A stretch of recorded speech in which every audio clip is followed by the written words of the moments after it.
Hey guys, how are you all? I hope you all are doing well. Today we are going to see an amazing what-if story. But before we start, it's just a humble request that if you are new here, please subscribe because it actually motivates me a lot to post more. Also, the stories on my channel are fully written by me, so if you have any suggestions for what-if stories, please let me know below the comment section. Now, without any further delay, let's start. What if Harry Potter wielded Thor's Mjolnir? The unintended arrival and the first lift. Harry's hands already hurt by the time he dragged the last black bag of rubbish across the neat front lawn of Privet Drive. The plastic bit into his palms. Sweat stuck his shirt to his back. The sun sat high over the street, bright and ordinary, as if nothing in the world had ever gone wrong, as if he did not still see a flash of green every time he shut his eyes.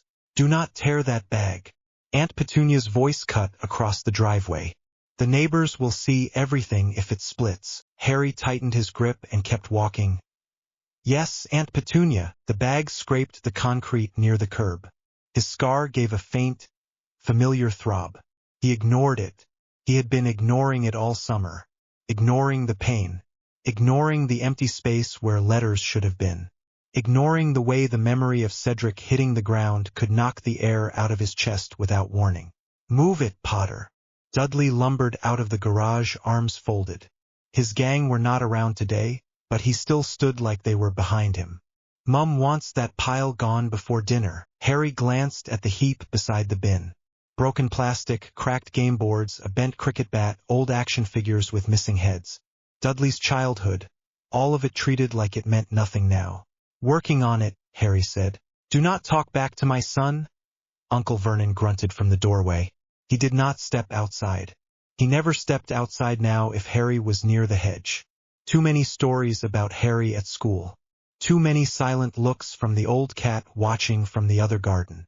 "And keep your freakishness away from the street."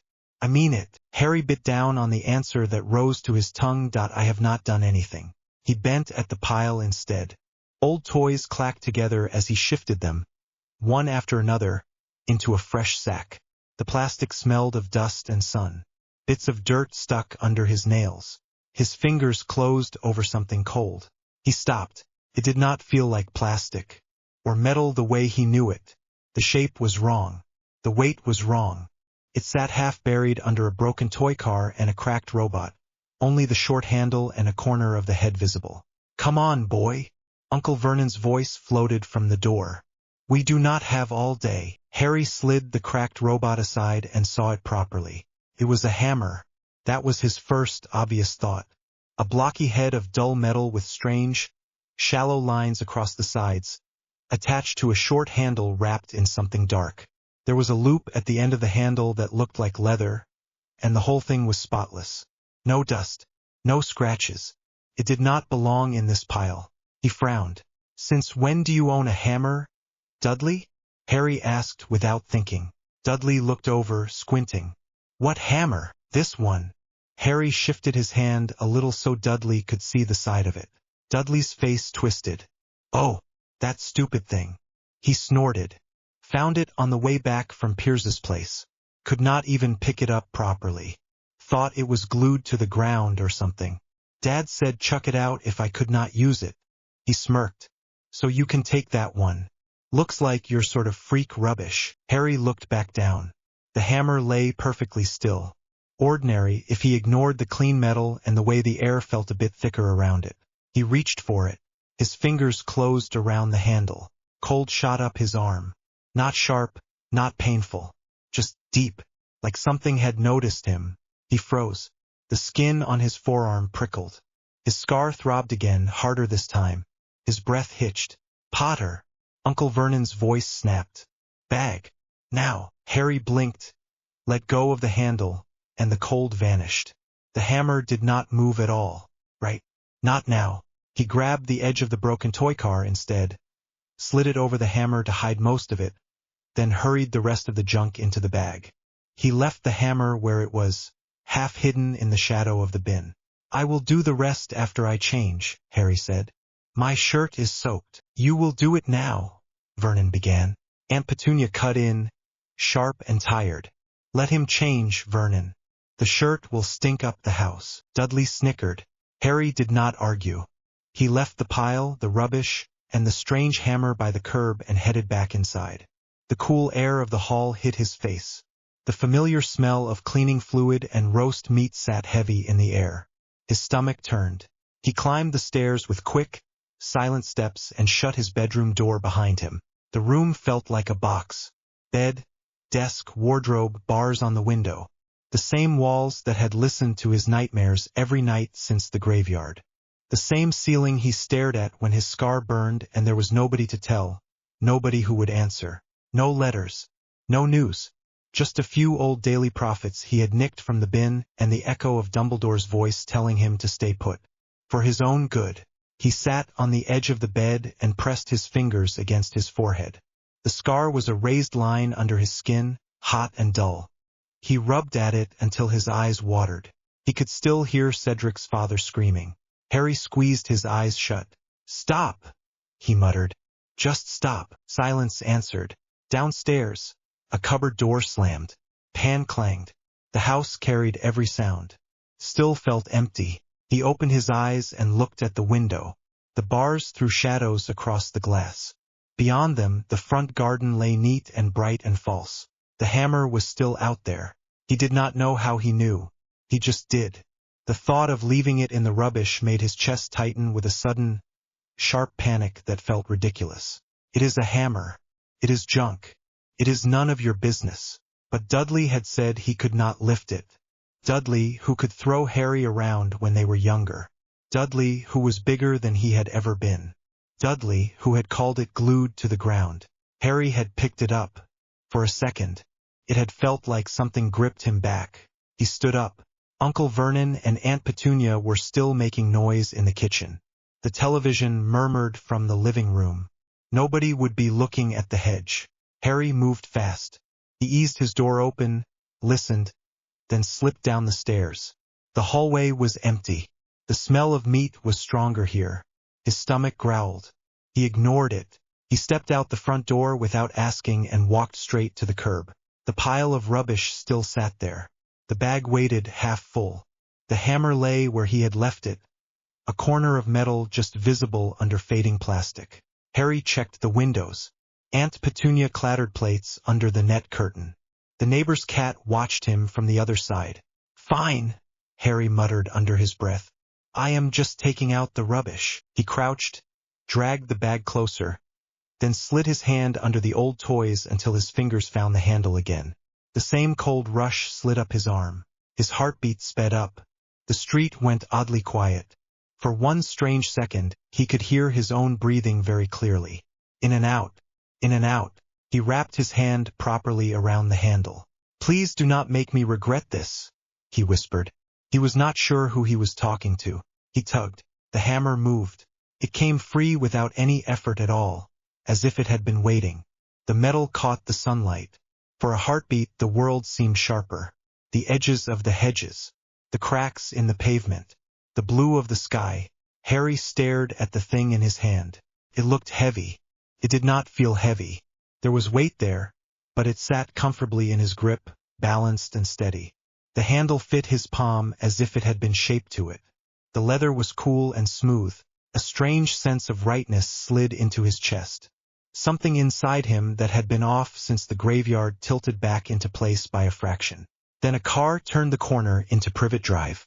Harry swore under his breath, shoved the hammer into the bag, and pulled the plastic over it so only the very top of the handle showed. The car rolled past.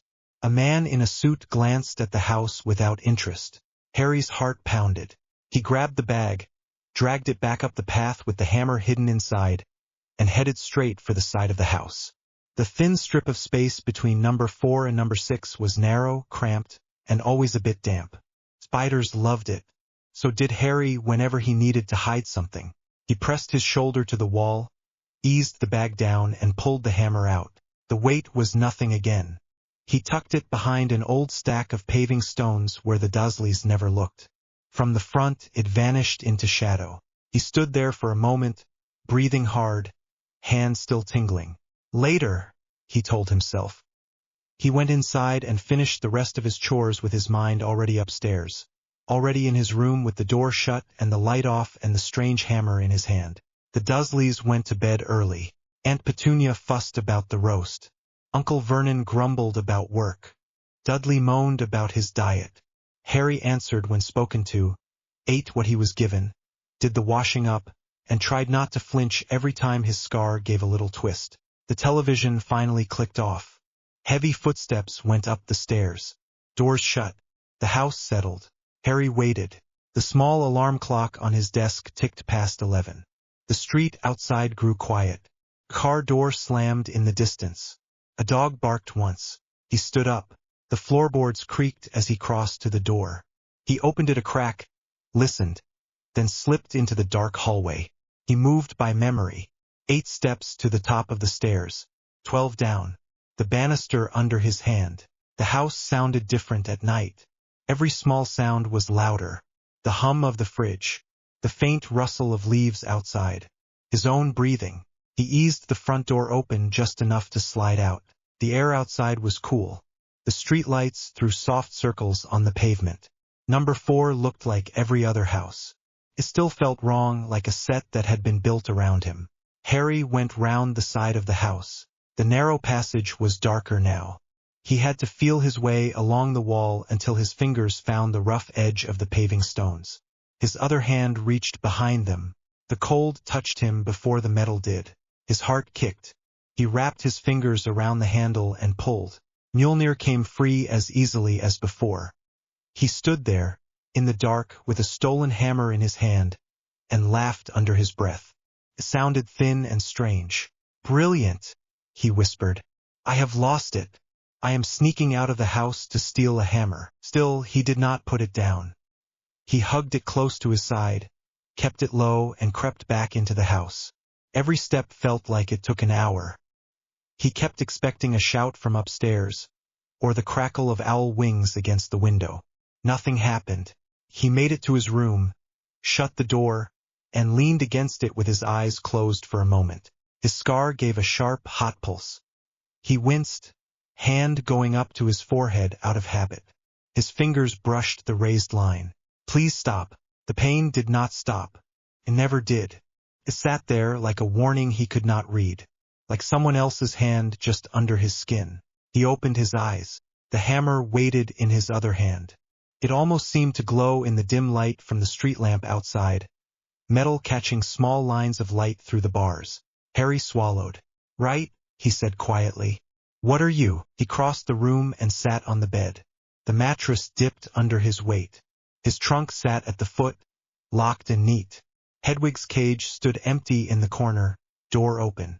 She had taken to flying more at night. He did not blame her. He set the hammer on the bedspread and looked at it properly for the first time. It was solid. A block of metal for the head, smooth on the top and bottom, with those same shallow lines cut into the sides.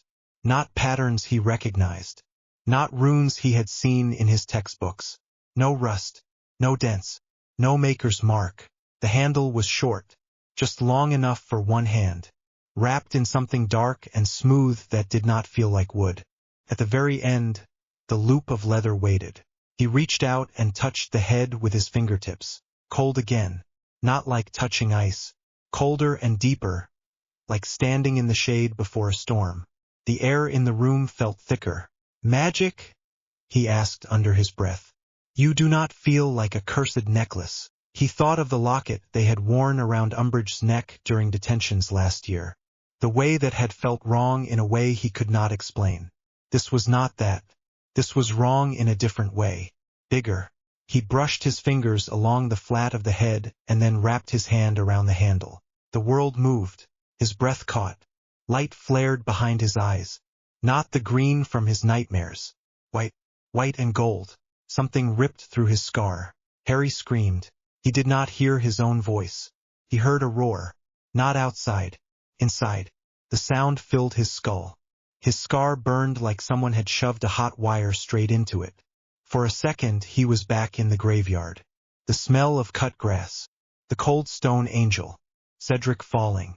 Then something else pushed in. A weight that had been there since he was 1 year old shifted. The pain sharpened. He clutched the hammer harder. His knuckles went white. His fingers would not let go. The handle felt locked to his palm. His back arched. He hit the headboard. The bed frame rattled. Heat poured down from his forehead, through his spine, into his chest, out along his arms. He could feel it moving under his skin like fire and water at the same time. His heart slammed against his ribs. He could not breathe. Something dark clawed at the edge of his mind. A hiss, familiar and thin, rose up. Mine. The word was not sound. It was intent. Possession. All the small moments when his scar had hurt. Every sudden vision. Every time he had seen through another pair of eyes. All of it gathered into one long, stretched scream. The hammer did not answer in words. It answered in force. The heat in his scar surged, then tore out of him. He felt it leave. Not soften. Not fade. Leave. Like a splinter dragged out of raw skin. Like someone finally pulling a knife free. He choked. His sight went white. His hands shook so hard he thought his bones would crack. A pressure that had sat at the back of his head for years shattered. Something slammed into his chest. His back hit the mattress. His heel kicked the wall. The lamp on the bedside table rattled. A crack of sound exploded somewhere above him, sharp and fast, as if the sky had just split open in a storm. Then there was nothing. No pain. No hiss. Just air rushing in and out of his chest. Too fast. Harry lay there on his back, staring at the ceiling, the hammer still clutched in his hand. His scar tingled. He raised his free hand slowly and touched it. The skin was warm. Not burning. Not throbbing. Just warm. There was a faint hum under his fingertips. The line of the scar felt different. Slightly raised, as if new skin had formed on old. He waited for the usual stabbing ache to hit when he pressed it. Nothing. His breath caught for a different reason. He sat up too quickly. The room tilted for a second, then settled. His heart was still racing. Sweat dampened his shirt. His hands shook as he looked down at the hammer. "What did you do?" His voice came out hoarse. The hammer sat in his grip, quiet and solid. The head did not glow. There were no runes burning with light. It was just metal again. Harry realized he was holding it one-handed without any effort. He lifted it higher. His muscles did not complain. The weight felt right, grounded, as if his arm had always known how to balance it. He stood up, slow and careful, and set his feet on the carpet. His legs shook. His stomach rolled. He swallowed hard and forced himself to breathe in and out, counting without thinking. 1, 2, 3, 4. He lowered the hammer to the floor in front of him and let go. The head hit the wood with a dull thud. Then it stayed there. Harry flexed his empty hand. The shaking eased. His heart slowed. His scar prickled once, then went quiet again. The silence in his own head felt so strange he almost missed the constant ache. He had not realized how loud that background pain had been until it was gone. He stared at the hammer on the floor. "Right," he whispered. "Test." He bent down, reached out and wrapped his hand around the handle again. The same sense of rightness rolled through him. Not as sharp as the first time. The metal was cool. The weight rose with his arm. No resistance. He let it drop again. Watched it sit there. What about magic? He licked his lips. They felt dry. "You like that or not?" His wand lay on the bedside table, where he had left it after wiping it clean earlier. He picked it up with his free hand. The familiar weight settled into his fingers. For a moment he was just a wizard again. Just Harry. He pointed the wand at the hammer. "Wingardium Leviosa." He did the proper swish and flick. The words came out steady, in spite of the way his body still shook. Nothing happened. The hammer did not even twitch. Harry frowned. He flicked his wand again. Tried a different charm. Accio hammer. The spell rebounded with a strange, flat feeling, like hitting a wall. His wrist stung. "Right," he muttered. "You are stubborn." He swallowed, lowered his wand, and thought for a moment. The memory of that crack of sound above his head came back. That sense of pressure slamming out of his scar. The smell that had hit him at the same time. Sharp and clean like the air after lightning. He set his wand on the bed, took one step back from the hammer, and let his arm hang loose by his side. "Come here," he said softly. Nothing. He felt foolish. He rubbed his thumb along his palm, swallowed, and tried again. But this time he did not speak. He pictured the hammer in his hand. The weight, the feel of the handle, the way it had fit when he had first picked it up. The connection snapped into place like a thread pulled tight. The hammer jumped off the floor and slammed into his palm. The impact made his shoulder jolt. The sound was a solid thud of metal against skin. The same sharp cold shot up his arm, but this time it did not burn. Felt like breathing in. Harry stared at his hand. "Okay," he whispered. "That is new." His scar prickled again, a faint buzz that ran in time with his pulse. There was energy there. Power sat just under his skin, restless and bright. He could feel it pooling in his chest, down his arms, in his fingers. He looked at the closed window, at the bars, at the slice of night sky beyond. A stupid thought rose in his head. What if I could leave without a broom? He almost laughed it off. Then he remembered the way the hammer had come when he called it without words. He walked to the window, heart beating faster again. His bare feet were silent on the floor. The room smelled of sweat and dust and something sharper that had not been there earlier. Ozone. He knew that word from a science program Dudley had watched. He stood in front of the window and gripped the hammer with both hands now. "Up," he said quietly. Nothing moved. He frowned, closed his eyes, tried again, this time with intent instead of words. Not up as in climb, up as in fly, as in brooms and Quidditch and wind in his face. The answer came from his ribcage. The power there flexed like a muscle. The floor slid away. Harry gasped. His stomach lurched. For a second he felt weightless. His toes left the carpet. His knee banged the side of the desk. The lamp rattled. He opened his eyes. He was not standing anymore. He was hovering 3 or 4 inches above the floor, the hammer held tight to his chest, body tense. "Okay," he said, voice tight. "Okay. Put me down." He thought of the floor again, of standing, of weight. He dropped. His feet hit the carpet with a soft thump that ran up his legs. He staggered back, heart racing, and bumped into the bed. He sat down hard. His hands shook so badly now that the hammerhead knocked against his knee. He set it down on the floor again and scrubbed both hands over his face. The scar was still quiet. His whole body hummed. He sat like that for a while, breathing, until the pounding in his chest settled into something like normal. Then he heard it. A sound outside that did not belong to Privet Drive. Not a car. Not a dog. A faint, distant whoosh followed by the whisper of air rushing around something fast. His head snapped up. Brooms. That was what it sounded like. More than one. He scrambled to his feet and crossed to the window. The bars blocked most of his view, but he could see the street. The sky above the houses. Dark shapes moved against it. They were low and getting lower. A familiar tightness gripped his jaw. The order. Finally. Brilliant timing, he muttered. He snatched his wand off the bed and shoved it into the waistband of his trousers. Then looked at the hammer. Leaving it here felt wrong. Leaving it anywhere felt wrong.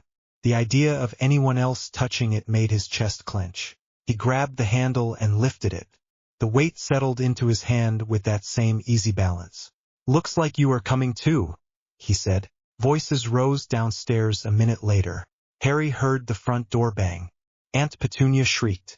Uncle Vernon shouted something about calling the police. A deeper, calm voice answered. Remus, Harry thought. He could almost hear the tired patience in it. He moved closer to his own door, hammer in hand, and listened. "Vernon Dursley," a rough voice growled. "Moody, we are taking the boy.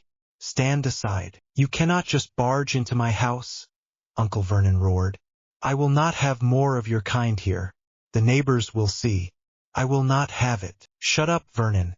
Another voice cut in. Tonks. Younger. Sharper. "We do not have time for this." There was a crash. Maybe a chair. Someone muttered a spell. The argument became a background buzz. Footsteps pounded up the stairs. Harry stepped back into the room, set his jaw, and waited. The door opened without a knock. Alastair Moody ducked inside first, scarred face twisted in its usual fierce scowl, magic eye spinning. He took in the barred window, the trunk, the bed, Harry, and the hammer all in one sweep. "Potter!" he barked. "You in one piece, more or less," Harry said. Tonks squeezed in behind Moody, pink hair flattened from the wind, eyes bright. Remus Lupin appeared at her shoulder, thin and worn, robes slightly threadbare as always. The room suddenly felt smaller.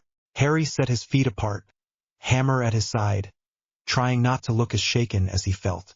Moody's spinning. I stopped dead. "What in Merlin's name is that?" he said. Harry followed his gaze. The hammer suddenly looked very obvious. He swallowed. "Found it." Tonks blinked. "You found it?" "In Dudley's rubbish pile," Harry said. "Outside. This afternoon." Moody stumped forward, staff thumping against the floor. His normal eye narrowed as he stared at the hammer. The air around him seemed to tense. "Remus," he said without looking away. "Are you getting the same reading I am?" Remus frowned. He reached into his robes and pulled out a small, thin device that looked like a cross between a Muggle radio and a magical detector. It hummed faintly as he held it up. The hum as the device pointed at the hammer turned into a sharp buzz. "That is not standard magic," Remus said quietly. "It is not dark either. It is more like raw power. Not on any scale I know." Tonks sniffed the air. "Smells like after a storm in here," she muttered. "No open window. No rain." She looked at Harry. "You do anything we should know about, mate?" Harry's fingers tightened around the handle. He met her eyes, then Remus's. He thought about lying. It would be easier. Say he had just found it. Say he had not lifted it. Say it had not crawled into his scar and ripped something out. But lying to Remus felt wrong.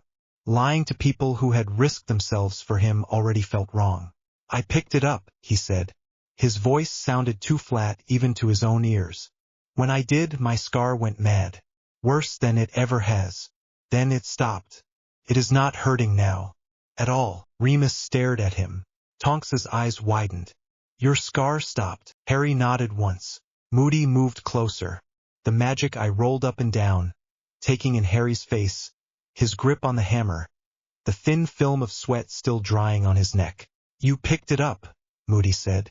"One-handed." He reached out his own hand toward the hammer. Harry's chest tightened. "I would not," he began. Too late. Moody wrapped his fingers around the handle and heaved. Nothing happened. The hammer did not move a fraction of an inch. Moody's arm muscles bunched. The veins stood out in his neck. His jaw clenched. The metal stayed where it was, solid and unmoved. Moody let go and stepped back with a grunt. He shook out his hand once, scowled deep. Tonks let out a low whistle. "That is new." "You try," Moody said. Tonks raised her eyebrows. "All right." She stepped forward, flexed her fingers, and grabbed the handle with both hands. She pulled. Her boots slid a little on the floor. Her shoulders strained. The hammer did not shift. She let go, panting slightly. "Okay, what is it stuck to?" Remus stepped closer, eyes on Harry now. "Harry," he said quietly, "let go of it and step back." Harry still held it. He had not even realized. His hand had tightened around the handle when Moody first reached for it and had not relaxed. He hesitated. The idea of putting it down and stepping away made his stomach twist. "Please," Remus said. "For a moment. We need to see something." Harry drew a breath, then nodded. He set the hammer down on the floor again. The head landed with that same dull thud. He took 3 steps back until his calves touched the edge of the bed. Remus wrapped his fingers around the handle. For a second, Harry thought it might move. Remus's face tightened with effort. Lines stood out around his eyes. The tendons in his neck flexed. The hammer did not move. Remus exhaled, let go, and straightened up slowly. "Right," he said. "That answers that." "What in blazes is it, then?" Moody snapped. His magic eye whirled faster now, fixed on the hammer. "It is not cursed. It is not even quite magic. The wards did not react when it arrived. Dumbledore's monitors did not go off. And none of us can lift it." He turned to Harry. "But you can." Harry felt 3 sets of eyes on him. His mouth was suddenly dry again. He looked at the hammer on the floor. His scar tingled, faint and steady. He reached out his hand. The hammer jumped into his palm before his fingers even closed around the handle. The metal filled his hand with the same solid weight. The sense of rightness slid through his chest again. The air in the room changed, felt thicker, charged. Tonks swore under her breath. Remus rubbed his temple. "All right," he said. That is very clear." "Clear?" Moody growled. "It is a nightmare. Unknown artifact. Unknown power source. Attached to a boy who already has the Dark Lord in his history and a prophecy on his head." Harry's jaw tightened. "I am right here." Moody's normal eye flicked to him. "I know you are, Potter. That is why we are all still breathing." His tone softened by a fraction. "You are not in trouble. But we need to understand what we are dealing with before we get you in the air." "In the air?" Harry repeated. Tonks grinned weakly. "We came to pick you up, remember? Take you to headquarters. Ride across half the country on brooms. Usual fun." She looked at the hammer. "Although I am not sure how that fits now." Harry glanced at the barred window again, then back at his hand. "I might not need a broom," he said slowly. Moody stared at him. "Explain." Harry swallowed. "After I picked it up the first time, after the scar changed, I tried something. I thought about flying. And I went up. Just a bit. I did not mean to. But it happened." Tonks's eyes lit. "You flew. Without a broom. A few inches off the floor," Harry said. "Still counts," she said. Remus pinched the bridge of his nose. "All right," he said softly. "We are going to tell Dumbledore as soon as we are clear. For now, we get you out of this house. With that thing." Moody nodded once. "Right. Potter, grab your trunk. We do not leave it behind. We are leaving in 10 minutes. Keep that hammer in your hand. Do not let anyone else take it. If it reacts to you and only you, it may protect you better than we can." Harry looked at the hammer, at his hand, at the way his scar sat calm on his forehead for the first time in years. "Fine," he said. "I will not let go." He meant it in a way they did not hear. Tonks backed toward the door. "I will go calm your aunt and uncle," she muttered. "Or try, anyway." Moody followed her out, staff thumping. Remus stayed a second longer. "Harry," he said quietly. Harry met his eyes. "You feel different," Remus said. "Do you feel all right?" Harry thought about the empty ache where the Horcrux pain had been, the hum of power in his chest, the way the hammer had come when he called. "No," he said honestly. "But I feel better than I did this morning." Remus studied him, then nodded. "We will figure this out," he said. "You are not alone in it." He left, closing the door behind him. Harry stood alone in the small room once more, the hammer heavy and alive in his hand, the house full of strange new sounds as the order moved through it. His scar sat warm and quiet on his forehead. Outside, the wind picked up for no good reason. He tightened his grip on the hammer's handle and let out a long breath he had been holding since the graveyard. For the first time in a long time, he did not feel like prey. And somewhere, far beyond Privet Drive, something old and distant turned its attention toward a small house in Surrey, as if it had felt a familiar, impossible pull. The boy and the hammer were not staying hidden for long. Sources. 10 minutes later, Harry stood in the front hall of number 4, trunk by his side, Hedwig's cage in his other hand, hammer still gripped in his right. The house smelled of overcooked roast and cleaning fluid. It also smelled faintly of ozone now. The scent clung to the wallpaper and the ceiling like a mark. Uncle Vernon was purple. He hovered near the door with his arms folded across his chest, mustache bristling, eyes fixed on the hammer as if it were about to explode and take his living room with it. Aunt Petunia stood half behind him, one hand twisted in the fabric of his sleeve. Dudley lurked at the doorway to the kitchen, pale and squinting, his eyes jumping between Harry's scar and the hammer in his hand. Moody blocked most of the view of the hall with his broad shoulders. Tonks leaned against the wall near the stairs, fidgeting with her wand. Remus stood a little back from both, quiet and watchful. "You are not coming back," Uncle Vernon said. His voice shook a little, but he tried to make it sound firm. "Not after this. We have had enough. You and your lot. That things." He jabbed a finger toward the hammer. I will not have it in my house. Harry looked at him. He had heard Vernon talk like this so many times before that the words usually slid straight past him. Today they did not. Today his scar sat warm and quiet. Today he could still feel the echo of power from when the hammer had pulled something foul out of his head. He tightened his grip on the handle. You will not have to, Harry said. You made that clear years ago. Petunia flinched. Vernon opened his mouth. Moody cut across him. That is enough, Moody growled.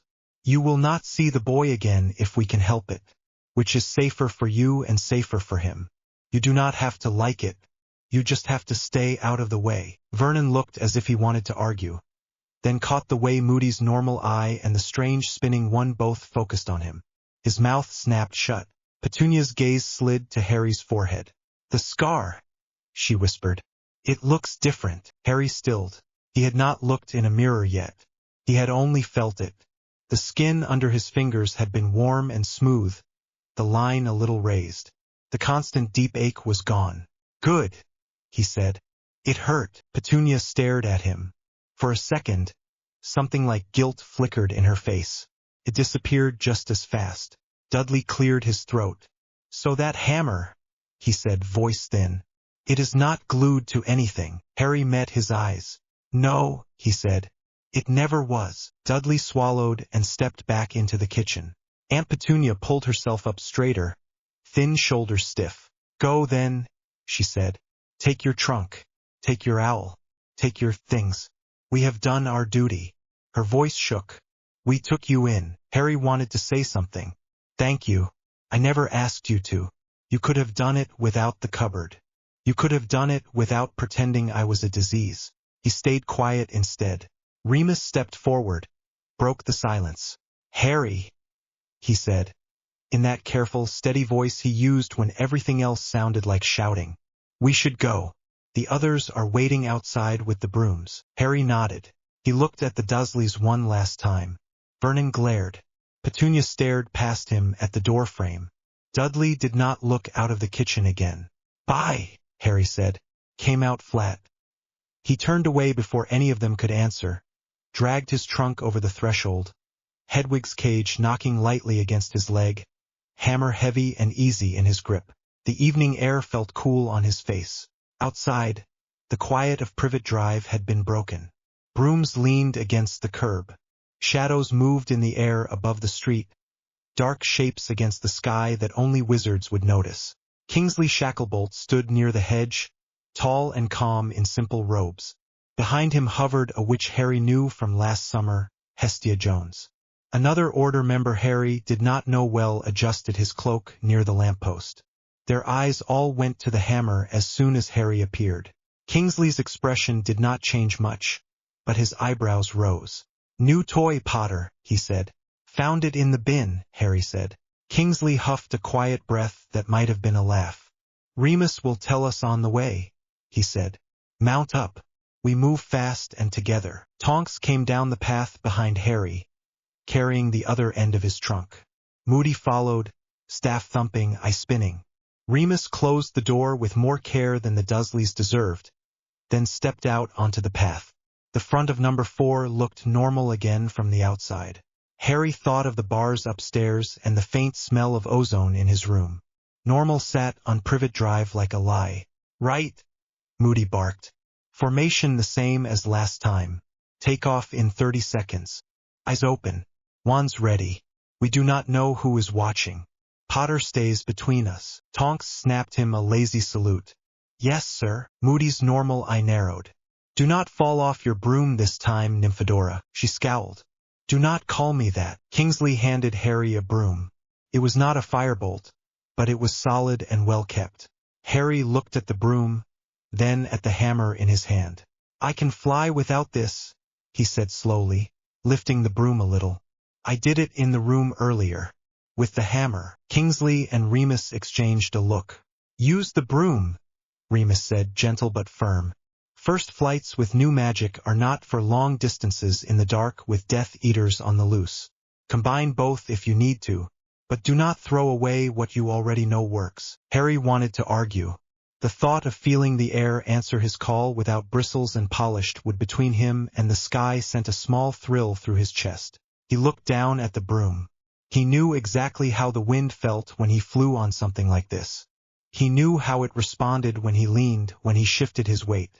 He remembered the freedom of Quidditch and the way the world dropped away. He nodded and slung his leg over the broom.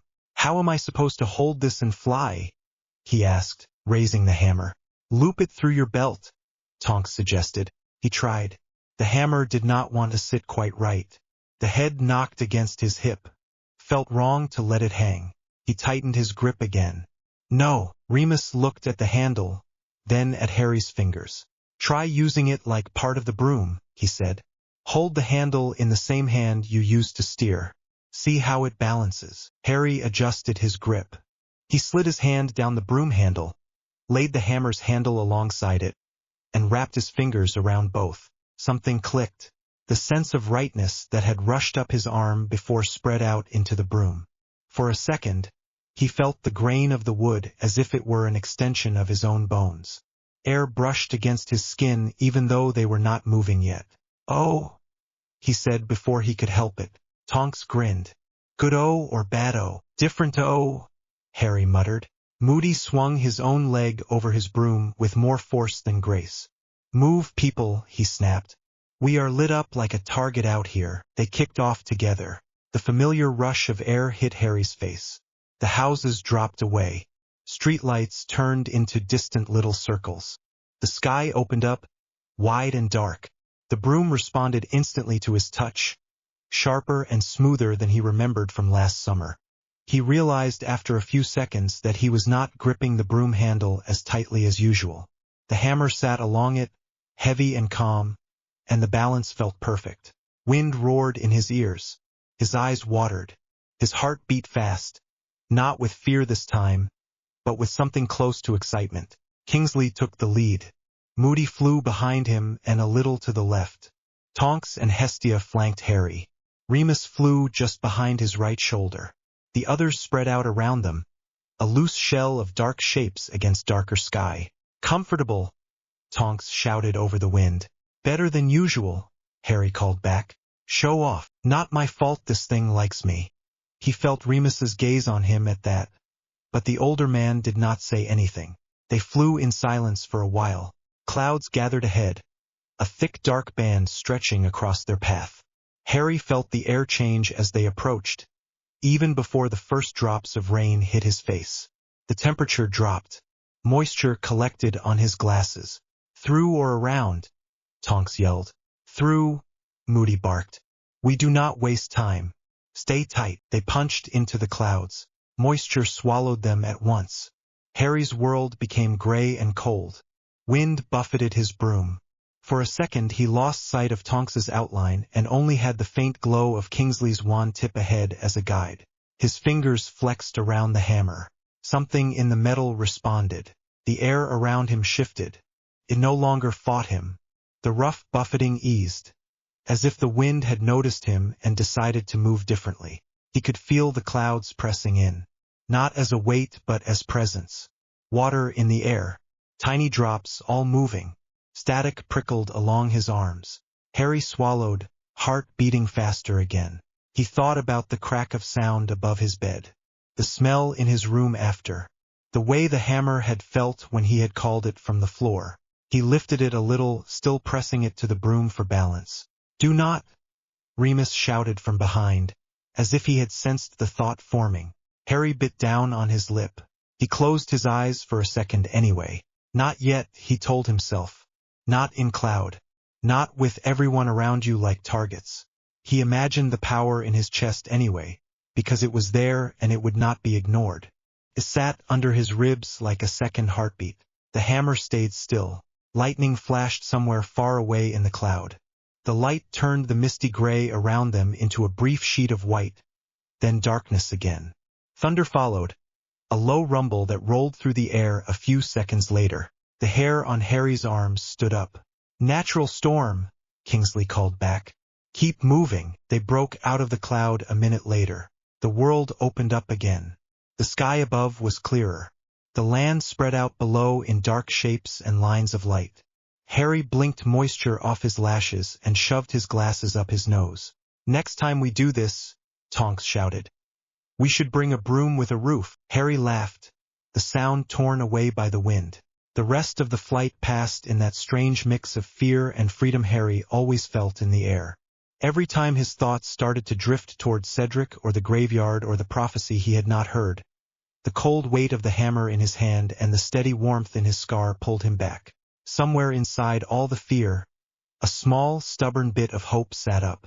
Maybe this time he would not always be one step behind. Maybe this time he would not always feel like prey. Grimmauld Place squeezed itself back into existence with a groan of brick and magic as they approached. Harry watched the old house appear between the two neat ones, just as it had the summer before. Number 12 stood there, dark and heavy, windows black, curtains drawn. The front door glared at them like a shut eye. They circled once. Then Kingsley led them down in a smooth spiral. Broom bristles brushed the air over the chimney pots. Harry's feet hit the pavement with a small jolt. The hammer sat steady in his hand as if it had flown with him all his life. Moody landed with less grace, stomped out a kink in his bad leg, then swept the street with both eyes before he signaled them toward the door. "Inside," he barked. Fast, the group moved as one, boots thudding on flagstones. Tonks nearly tripped over the umbrella stand once again. Moody caught it with his staff before it could hit the wall. The old house swallowed them with the same heavy smell as before, dust and old magic and something sour underneath it all. The hall was dim. The family tapestry loomed from further in the house. The portrait of Mrs. Black began to stir behind its curtains. "Do not," Remus began. Too late. "Filth!" the portrait shrieked as the curtain flew open. "Traitors! Blood traitors! Half-breeds!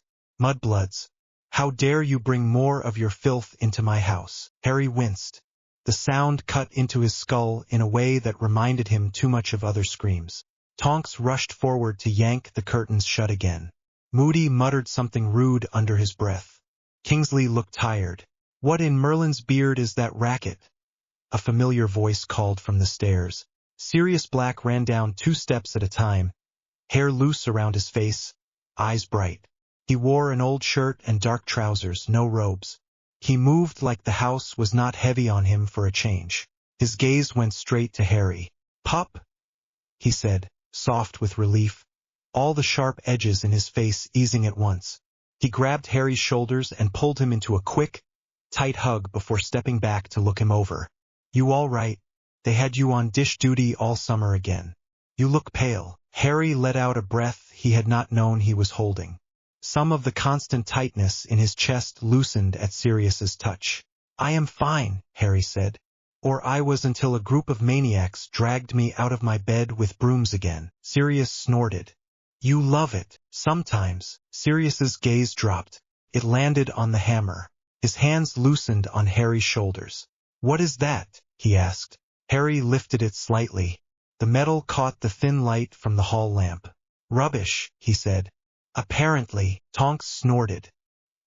He pulled it out of the bin and it nearly ripped his scar off his head. Sirius's eyes flicked to Harry's forehead. He frowned.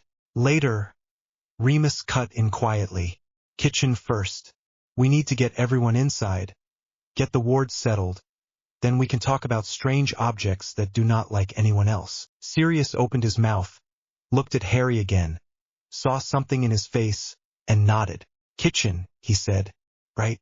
Mum, shut up." He yanked the curtain across the portrait with more force than necessary. Mrs. Black's next shriek cut off into muffled rage. They all moved down the hall together, Boots scuffing the worn runner, Harry in the middle with Sirius on one side and Remus on the other. The hammer stayed in his hand. Every time someone brushed too close, the air around it seemed to thicken. Harry kept his fingers tight on the handle. The kitchen at Grimmauld Place was warm and smoky. Copper pots hung from the ceiling. The big table took up most of the space. The smell of stew and bread filled the room. Molly Weasley stood over the stove with her sleeves rolled up. Her wand flicked from pot to pot. Arthur sat at the table with a copy of the Prophet spread out in front of him, glasses halfway down his nose. Ron and Ginny sat near the end, bent over a chessboard. Fred and George lounged against the far wall. Hermione perched on a chair with a book half open in her lap. They all looked up as the group filed in. "Harry!" Molly exclaimed, dropping her spoon and rushing to him.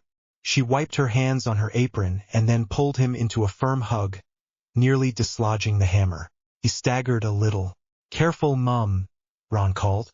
"He is armed." Molly let go enough to glare at her son, then looked back at Harry with sharp eyes, taking in his face, his size, the way his shirt hung a bit looser than last term. "You are too thin," she said. "They never feed you properly. I have a mind to go back there and give those people a piece of my mind." "Join the queue," Sirius muttered. Harry tried to smile. "I am fine, Mrs. Weasley. You will be as soon as I get some proper food into you," she said. Then her gaze dropped. Her words stilled. "What is that?" she asked. Silence fell. Hermione's eyes fixed on the hammer. Her book slid closed in her lap without her noticing. Ron's mouth fell open for a second before he shut it again with a click. Ginny leaned forward, eyes wide. Harry looked at the hammer, then back at the room full of people he cared about. "Something I found," he said. "There is a story." "Food first," Molly said, tone brisk, which meant she was rattled. "Then stories. Sit down, all of you. You look half frozen. Harry, love, sit here." She pulled out the chair near her. Harry slid into it. The hammer settled on his lap under the table, still in his hand. The weight comforted him now. He rested his forearm across it and let the solid feel of it ground him as the noise in the room rose again. Bowls thumped onto the wood. Spoons clinked. Fred and George started muttering to each other about mysterious new objects under their breath. Ron kicked Harry lightly under the table. "You all right, mate?" Ron asked quietly. Harry nodded. "Later," he said. "Promise." Ron didn't push. Hermione did not either, though her eyes kept flicking under the table toward where the hammer sat. Ginny's gaze did the same. Every time Harry shifted, he felt her eyes follow the movement. He forced himself to eat. The stew was hot and thick. The bread was fresh. His stomach cramped at first, and used to real food in decent amounts, then settled. The warmth helped. The familiar Weasley noise helped more. Nothing could quite push away the memory of the pain when the hammer had torn something out of his scar. But the noise and heat wrapped around that memory and took some of its sharp edges away. When they were finished, Molly flicked her wand. The dishes lined up in the sink and began to scrub themselves. "Right," she said. "Explanations." Sirius dragged a chair back and dropped into it, one boot hooked around a rung. Remus leaned against the wall near the fireplace. Kingsley took a place by the door. Moody hovered near the far side of the table, eye spinning, staff tapping every so often. Arthur folded his paper and set it aside, expression serious. "Harry," he said, "why do you have a hammer that makes every detector we own scream?" Harry blinked. "It does that. Remus had to tweak the wards before you even came in," Arthur said. "They reacted to something, but it was not dark. They were confused. Which is a very bad sign, by the way," Moody added. "Right," Harry said. He looked down at his lap. "I should probably start at the bin." So he did. He told them about the rubbish pile, about Dudley bragging that he could not lift it, about the first touch and the cold that had gone through his arm. He told them about hiding it by the side of the house, about sneaking out to get it after dark. He hesitated a little when he reached the part where it had ripped through his scar. Remus's eyes were gentle. Hermione's were huge. Ginny's hands were clenched together on the table. "Harry," Sirius said quietly, "you do not have to tell us everything if you do not want to." "I do," Harry said, and he meant it. "You need to know what it did." He took a breath. "When I picked it up properly in my room," he said, "it reacted. I do not know how else to say it. Felt like something grabbed onto my scar from the inside. It hurt more than it ever has. Worse than when Voldemort touched me in the graveyard." Molly flinched at the name. Moody grunted approval that Harry had used it at all. Fred and George went pale but did not interrupt. "I could feel something moving," Harry went on. "Not just pain. felt like something was being pulled out. All the times I have seen through his eyes, all the times my scar has hurt, it was like that was trying to stay in. The hammer did not let it. Hermione's lips parted. "Harry," she whispered. He swallowed. "And then it stopped," he said. "The pain. All of it. Felt like something snapped and then it was gone. My scar still tingles a bit, but it does not hurt. Not like before. There is no pressure." "Know him." The room was very quiet. Arthur cleared his throat. "You are sure?" he asked. "No more dreams. No more sudden visions." "Nothing. Not since I picked it up," Harry said.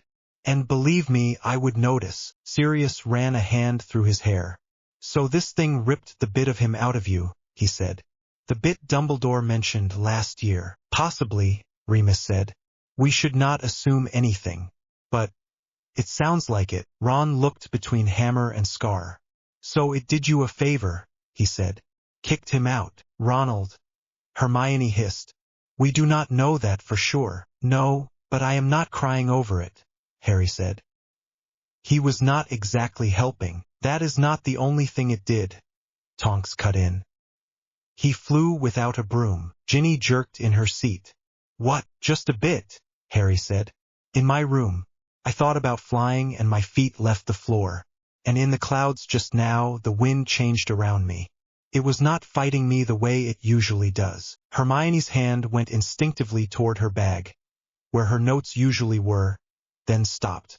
That is not standard flight magic," she said, clearly struggling not to spiral into questions. "And you called it to your hand without a spell." Harry nodded. "Show them," Remus said quietly. Harry looked around. "In here. We will clear some space," Arthur said. He stood and pushed the nearest chairs back. Fred and George jumped in to help, dragging the table a little to one side until they had a gap of clear floor in the middle of the room. "Just the calling," Remus said. "Nothing that will take the roof off." "I am not about to bring down the house," Harry muttered. "Probably." Molly made a faint strangled sound. Harry stepped into the open space. He set the hammer on the stone floor in front of him, head down, handle upright. "Do not touch it," Moody told Fred, who was already leaning forward with interest. "Unless you want a broken back and an earful from your mum." Fred straightened up, hands raised. "Would not dream of it." Everyone watched. Harry took a step back. He flexed his fingers once, the way he did before a Quidditch catch, then let his arm fall to his side. "Come here," he said under his breath. The hammer did not move. He shut his eyes and stopped speaking. Words were not the point. He pictured the feel of the handle in his hand, the weight, the way the power inside him had flared when he first lifted it.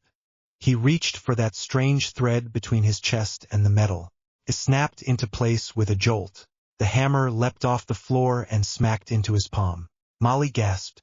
Ginny let out a quiet curse she probably thought no one heard. Hermione's breath caught. Ron said "blimey" under his breath. Fred and George both made impressed noises at the same time. Harry's arm swung with the impact, but he did not drop it. The power under his ribs hummed in time with his heartbeat. He opened his eyes. "Right," he said. "That. Moody's magic." I whirled in tight circles. "I do not like it," he said. "But I cannot deny it." Arthur adjusted his glasses. "Non-verbal, wandless summoning that ignores mass and standard physical rules," he said quietly. "That is beyond anything I have seen." Hermione looked faintly offended on behalf of spellbooks everywhere. "It is not magic," Remus said. He sounded tired. "Or not our magic. The detector called it something else." "What else is there?" Ron asked. "Older," Remus said. "Different. Not from our system. Not from any of the magical cultures we know. Whatever it is tied to Harry in a way we do not understand." Sirius watched the hammer with a strange look on his face. "It chose you," he said, voice low. "That much is clear." "People cannot choose a hammer, Sirius," Molly snapped. "Hammers do not choose people. That is nonsense." "This one might," Ginny said quietly. Everyone looked at her. She crossed her arms, cheeks flushing a little under the attention. "If Harry is the only one who can pick it up," she said, and it ripped you-know-who out of his head, and it lets him fly without a broom, then it is not just a thing. It decided to do that with him and not us. Molly looked torn between scolding her daughter for speaking up and admitting she had a point. Fred raised a hand. For the record, I am on Ginny's side, he said. Sentient hammer. Fast returns. Good brand. George nodded. We can work with that. Kingsley cleared his throat. Before we start branding anything, he said, we should ask what Dumbledore thinks. This affects the prophecy. At the word prophecy, the room shifted. Harry stiffened. He still has not told you? Sirius asked softly. Harry shook his head. Apparently it was not the right time, or I was too young, or the sky was the wrong color. He is very good at reasons. Sirius's jaw clenched. Right? Molly frowned. Sirius. He is old enough to be targeted by a Dark Lord, Sirius said. He is old enough to be tortured and watch his classmates die. He is old enough to have his mind used as a corridor, but not old enough for the full truth. Can we not do this in front of him? Remus said. In front of him is exactly where we should do this, Sirius shot back. Harry's hand tightened on the hammer. The metal stayed cool. Dumbledore is on his way, Kingsley said, cutting across the growing tension. He was already moving when Remus sent the first message about the artifact. He wanted to see Harry anyway. Now he will want to see that. He nodded at the hammer. Harry's stomach twisted. He thought of the headmaster's calm blue eyes, of the way they always seemed to be looking past him. He thought of last year, of the office, of the shouting and the smashed objects, and the way it had all ended with a choked apology and promises that things would be different. He did not know how Dumbledore would react to this. He was not sure he wanted to know. Do we have to let him see it? He asked. Remus met his gaze. He will know it is here, he said. Even if we tried to hide it, the wards would tell him something changed. And if he hears about it from anyone but us, it will be worse. For you and for everyone. Harry hated that he was right. He lifted the hammer slightly. I am not giving it to him, Harry said. If he thinks he can just walk in and take it and lock it up and tell me it is for my own good, he is wrong. The room went quiet again. Sirius smiled without humor. That is my godson, he said. Molly pursed her lips. Harry, you cannot talk about Professor Dumbledore like that. He has always tried to protect you. He has also left me in that house every summer, Harry said, voice sharpening. He left me there after Cedric died, after the graveyard, after Voldemort came back. He ignored my letters. He ignored me all year. Protection does not always look like that. Hermione shifted in her chair. She looked torn between old loyalty and new facts. Ginny watched him with steady eyes. We will stand with you, she said quietly. He glanced at her. Her cheeks colored again, but she held his gaze. The hammer hummed in his hand. Before anyone could say anything else, the air in the kitchen changed. Harry felt it first as a prickling along his arms, the same way the air had felt before lightning in the cloud. The hair on the back of his neck stood up. The mage lights above the stove flickered. Moody straightened. He is here, he muttered. A moment later, the door to the kitchen opened. Albus Dumbledore stepped inside, robes a deep, simple blue, half-moon spectacles catching the light. His hair and beard looked a little more unkempt than usual, as if he had left in a hurry. His eyes went straight to Harry, then to the hammer. The usual mild twinkle in those eyes did not appear. Instead, a rare, naked alarm flickered there for a heartbeat before he smoothed it away. Harry, he said. Professor, Harry said. Dumbledore glanced at the others, taking in the way they were grouped, the way they all seemed to lean, just a little, toward the boy and the hammer. I see you have found something, he said. May I sit? Molly hurried forward. Of course, Professor. Can I get you some tea? You must be tired. Tea would be lovely, Dumbledore said. He eased himself into the chair across from Harry, hands folded on the table. The blue of his robes made his skin look paler than usual. Harry sat down again too, hammer across his lap under the table, his knuckles white where they gripped the handle. Remus, Dumbledore said without looking away from Harry. If you would be so kind as to bring me up to speed on what I am sensing. Remus cleared his throat. Harry found a hammer in the Dursley's rubbish albus, he said. It behaves unlike any magical artifact we know. No one here can lift it except Harry. When he first picked it up, his scar reacted violently and then stopped reacting. Since then, he has not experienced any pain or visions linked to Voldemort. He can summon it without a wand and seems to access some form of flight through it. Dumbledore listened without interrupting. His eyes never left Harry's face. When Remus finished, Dumbledore nodded slowly. "May I see it?" he asked. Harry's fingers tightened. "You can look," he said. "I am not handing it over." A small, sad smile tugged at the corner of Dumbledore's mouth. "Straight to the heart of it as always," he murmured. He held out one hand, palm up, not reaching, just asking. Harry took a breath. He pulled the hammer up onto the table between them. The metal thudded onto the wood. The sound was solid. The table did not shake. The air in the room grew heavier. Dumbledore's gaze dipped. He studied the hammer in detail now. The smooth head, the shallow lines along the sides, the short handle, the leather loop. His fingers twitched. He reached out very slowly and laid his fingertips on the flat of the head. Harry watched his face. Dumbledore's expression did not change much, but Harry saw it. A tiny flinch around the eyes. A brief, surprised widening of his pupils. The way his shoulders tensed under his robes. "It does not like you either," Sirius said from the side. Dumbledore withdrew his hand. "I would say rather that it does not recognize me," he said. "It is not aligned with our magic. That much is clear. Feels older. Not ancient in the way of our oldest charms and curses. Older in a different direction. Not very comforting, Albus," Moody growled. Dumbledore inclined his head. "Comfort is not what it offers." He looked at Harry again. "And you can lift it," he said. Harry nodded. "Would you show me?" Harry reached out and wrapped his hand around the handle. The power under his ribs stirred. The metal answered. It rose easily into his grip. Dumbledore watched the movement, something unreadable in his gaze. "And no pain in your scar since this first bond," Dumbledore said. "None," Harry said, "unless I count something else. A sort of hum. But it is not him. It is more like me." Dumbledore's eyes closed briefly. "I see," he said softly. "Is it the peace?"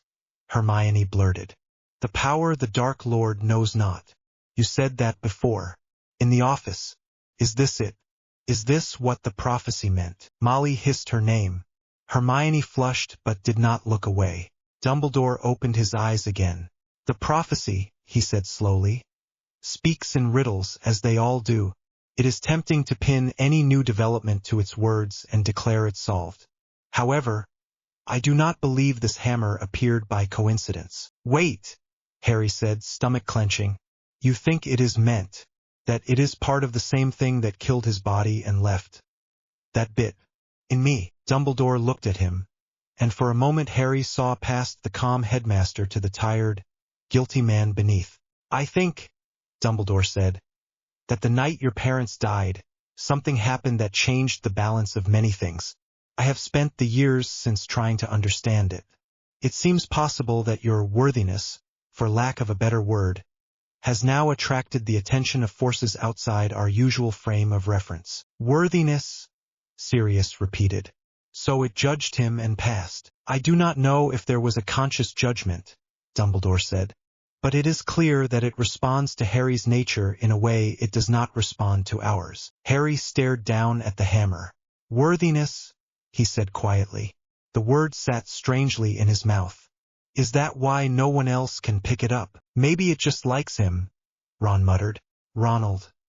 Hermione hissed again, though her own mouth twitched. Harry hardly heard them. "What do you want to do with it?" he asked Dumbledore. "Lock it up. Study it. Throw it into some vault and tell me to forget it ever existed." He did not manage to keep the bitterness out of his voice. Dumbledore's face tightened. "I want you alive," he said simply, "and free, and whole. If this object has removed a piece of Tom from your mind, then it has already done you a great service." I also want to ensure that you are not overwhelmed by power you have not had time to learn to control. So far I have not blasted any houses apart, Harry said. I can pick it up, call it and hover a bit. That is all. For now, Dumbledore said. Harry's jaw clenched. You still have not answered the question. Dumbledore held his gaze for a long moment. I will not try to take it from you, he said at last.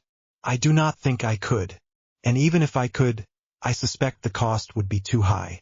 But I must ask you, Harry, to let me study it, to let me observe how it interacts with you, to allow us to test the limits in controlled environments. Alone, without guidance, you could hurt yourself. Or others. You mean without your guidance, Sirius said. Dumbledore did not look at him. I mean without any guidance, he said. There are things here that none of us understand.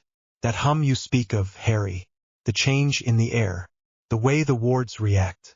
We stand on new ground. Harry thought of the graveyard again. Of standing alone with his wand and watching green light fly at his chest. Of trying to stay alive while adults made choices around him. I am done being left in the dark, he said. If you want to study it, fine. But I am there. Always. You do not send me out of the room. You do not tell other people what is happening and forget to include me. You do not use me like a tool and then put me back in a cupboard. Dumbledore flinched at that last word. Sirius's hand landed on Harry's shoulder. A brief, supportive weight. You have my word, Dumbledore said quietly. Harry searched his face. He wanted to believe him. He wanted to trust that this time things would be different, that this time he would not have to break half the office to be heard. We will hold you to it, Ginny said from the side. Everyone turned to look at her again. She lifted her chin. If Harry says you leave him in the dark again, we will hex you ourselves, she said. Politely, Molly made a small noise of horror. Fred and George looked delighted. Ron tried to sink into his chair. Hermione looked like she wanted to applaud and hide at the same time. Dumbledore's mouth twitched. I see Hogwarts will be in very capable hands in future, he murmured. Then more seriously, you are right to demand your place, Harry. I should have done better by you. I intend to do so now, hammer or no hammer. Harry did not say he would wait and see. The hammer hummed in his hand again. That steady, subtle vibration that felt almost like approval. Fine, he said. We test it. But we start tomorrow. And you tell me the rest. All of it. No more pieces. Dumbledore's eyes sharpened. The prophecy, Harry said. I am done waiting. Silence dropped over the table. Remus closed his eyes briefly. Sirius took his hand off Harry's shoulder and curled it into a fist. Molly shook her head, but did not speak. Arthur watched Dumbledore with a grim line to his mouth. Tomorrow, Dumbledore said. My office. We will speak of the prophecy. We will speak of the war. And we will speak of what this hammer may now mean for both. Harry held his gaze. Tomorrow, he repeated. Dumbledore nodded once. He looked suddenly very old. For tonight, he said. You should rest. All of you. You have done enough for one day. There will be much to do in the days ahead. He rose from his chair. His joints creaked more than usual. He gave a small nod to Molly, to Arthur, to the twins, to the order members ringed around the room. Alastair, he said. Kingsley. We will speak again in the morning. He left without further comment. Robes whispering against the floor. The air in the kitchen felt lighter when he was gone and heavier at the same time. Sirius let out a long breath. Well, he said. That went better than it could have. Meaning no one was stunned, Tonks said. Meaning he did not try to yank it out of Harry's hand with some complicated spell and a lecture, Sirius said. Harry stood up, the chair legs scraping softly. He felt drained. The events of the day settled over him all at once now that the main confrontation was over. The bin, the pain, the flight, the kitchen, Dumbledore. His muscles ached. His skin still felt stretched from the inside, as if his body had not quite caught up with whatever had changed in him. Molly's gaze softened when she saw his face. Bed, she said. Sirius, show him up. He can have the same room as last time. Ginny, Hermione, you two as well. Ron, you are back in with Harry. And no staying up all night talking. At least not loudly. Ron rolled his eyes. Yes, Mum. Hermione tucked her book under her arm and stood. Ginny followed, chair scraping. Fred and George muttered about late-night planning, before Molly shooed them toward their own room. Sirius slung an arm around Harry's shoulders again. "Come on, pup," he said, "before Mum Weasley starts measuring you for pajamas." Harry let himself be steered toward the door. The hammer sat in his hand, steady and solid. Outside the kitchen, the house was dim and quiet again. The portrait in the hall muttered behind its curtains, too muffled to make out words. On the stairs, away from other ears, Sirius slowed. He looked at the hammer, then at Harry. "You really all right?" he asked, voice low. Harry paused on the step. He thought about answering with the usual lie. "I am fine." He did not. "I do not know what I am," he said. "But my head is quiet. That is new. And this?" He lifted the hammer slightly. "This feels, right? Scary. But right." Sirius nodded slowly. "Then we work with that," he said. "And if Dumbledore starts his old habits again, you tell me. We will remind him he is not the only adult in your life." Harry managed a small smile. "You are an adult." "Most days," Sirius said. They reached the landing. Ron, Hermione, and Ginny peeled off toward their rooms with goodnights. Ginny shot one last look at the hammer before she disappeared into the room she shared with Hermione. Her hair caught the weak light from the wall lamps and flashed bright for a second. Ron nudged Harry with his shoulder as he passed. "You and your rubbish," he said. "Always picking up trouble." Harry snorted. "Says the bloke who keeps spiders in jars for fun." "That was one time." Sirius chuckled and opened the door to Harry's room. The space looked much as it had the summer before. Narrow bed, old wardrobe, small desk, a window that showed only darkness and a bit of the opposite wall. Harry's trunk waited at the foot of the bed. Hedwig's empty cage sat on the desk. She would find her own way back in through whatever small gaps existed in the wards for owls. Sirius leaned against the doorframe. "Get some sleep," he said. "Tomorrow will be a long day." "Longer than usual," Harry said. Sirius hesitated. "If you wake up and the hammer is doing anything odd," he said. "Or if your scar starts again, you come get me. Or Remus. Do not sit with it alone. Not this time." Harry looked down at the hammer. "I will not," he said quietly. Sirius gave him a brief, crooked smile and left, pulling the door mostly closed behind him. Harry stood alone in the room, the sounds of the house settling around him. He set the hammer carefully on the floor beside the bed, handle leaning against the mattress where his hand could reach it easily.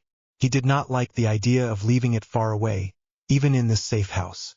He changed into pajamas with clumsy fingers, every movement slower now that the adrenaline had worn off. His muscles protested. His brain felt thick and full. He sat on the bed and finally reached up to touch his scar again. The skin was smooth.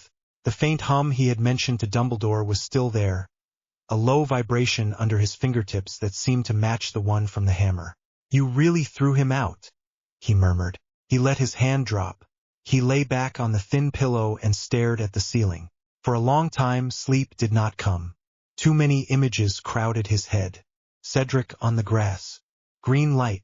The flash of white when the hammer had first connected. Dumbledore's face when he had felt the metal. Ginny's steady eyes. Sirius's hand on his shoulder. Every time his thoughts drifted toward panic, toward that familiar edge where nightmares waited, his fingers brushed the side of the mattress and felt the cool metal of the handle. The hum under his skin steadied. Eventually, his eyes slipped shut. His dreams, when they came, were different. No snakes.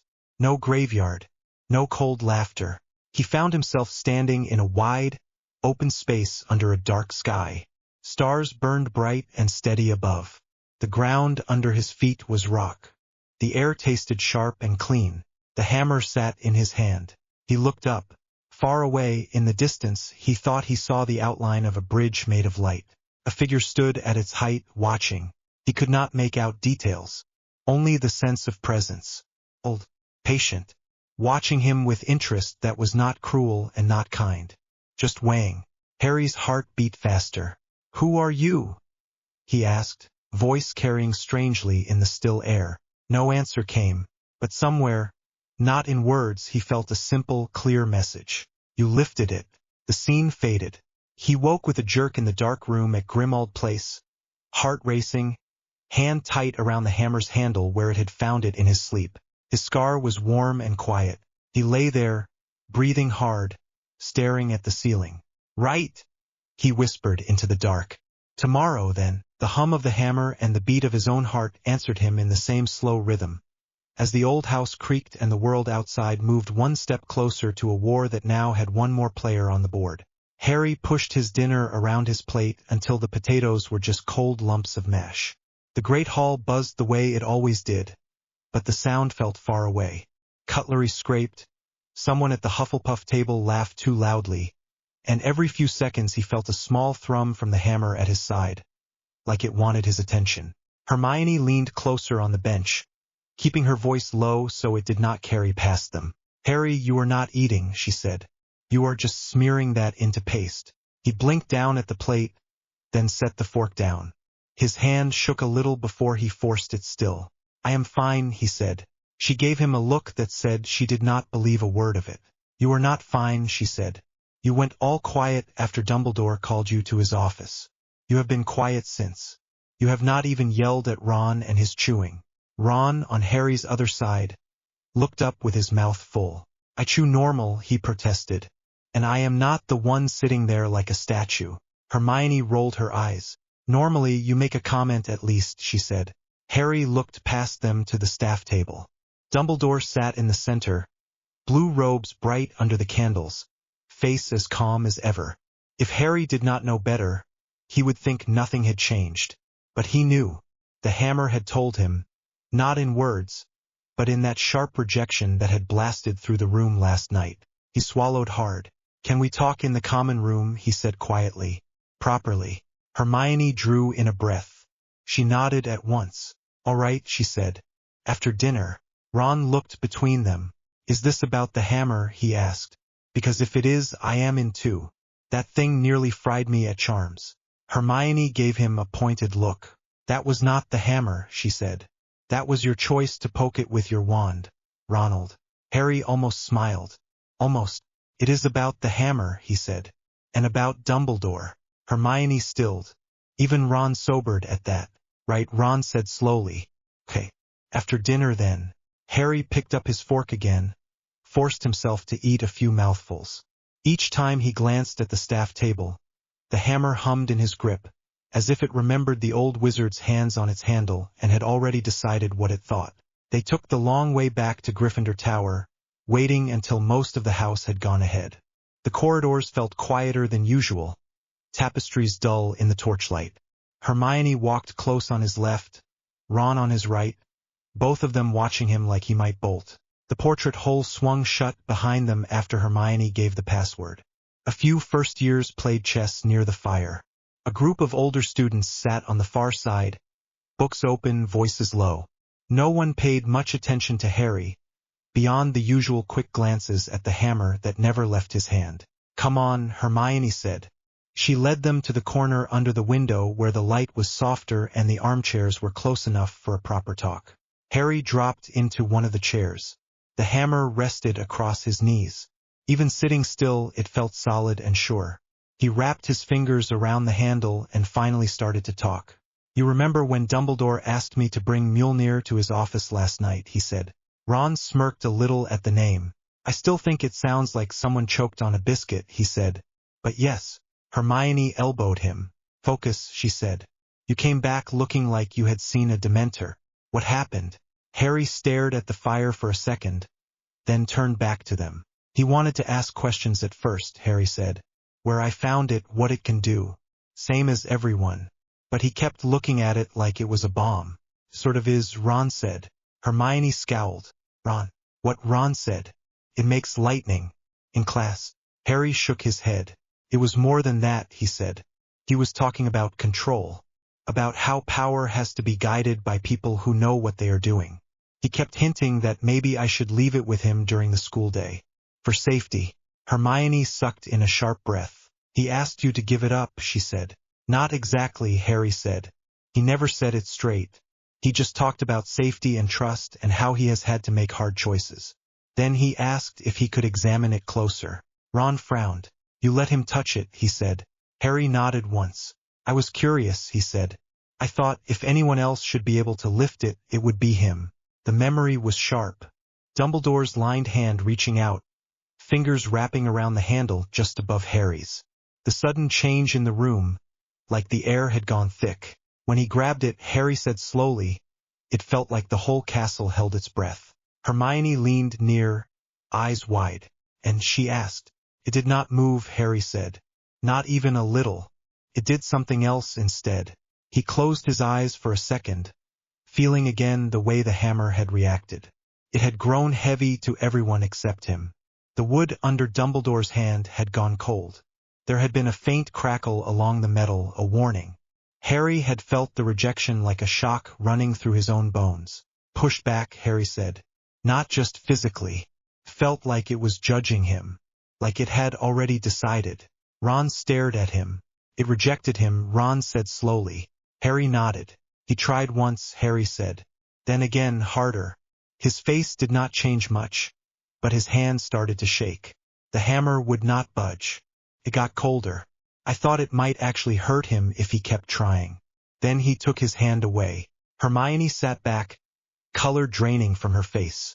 Oh, she said softly. Ron scratched at his hair. I always thought he was brilliant, Ron said. If the hammer thinks he is not good enough, that is mad. Hermione shook her head. It is not about good enough, she said. You told us what it did at Privet Drive. Moody, Tonks, even your uncle tried to lift it, and it just sat there like a rock. Right? Harry nodded. And it was not like it shocked them or anything, he said. It just did nothing. Because they did not meet the criteria, Hermione said. Ron made a face. The what? He asked. The rules it uses, Hermione said. Worthiness. There has to be something more than just being brave or clever. Otherwise Moody would have picked it up with a grin. She looked back at Harry. If it let you lift it without effort and it cleansed your scar, it is working off some sort of moral code, she said. So if it rejected Dumbledore, that means there is something about his choices that fails whatever that standard is. Harry let the words hang there. The fire popped. Someone laughed near the staircase to the girls' dormitory. Ron cleared his throat. You are saying the hammer thinks Dumbledore is dodgy, Ron said. Hermione pinched the bridge of her nose. Ron, do not say it like that, she said. But in simple words, yes. That is exactly what it means. Harry's chest tightened. Felt final, he said. Like there was no doubt. It was not about how strong he is, magically. It was about his history. All of it. Hermione folded her arms, the way she did when she was about to take apart a complicated question. All right, she said. What do we know about Dumbledore? That he is the only one you know who ever feared. Ron said at once. Hermione gave him a look. Other than the propaganda, she said. Real things. He defeated Grindelwald, he runs the Order, he runs Hogwarts. He has also lied to you before. Harry looked at the floor.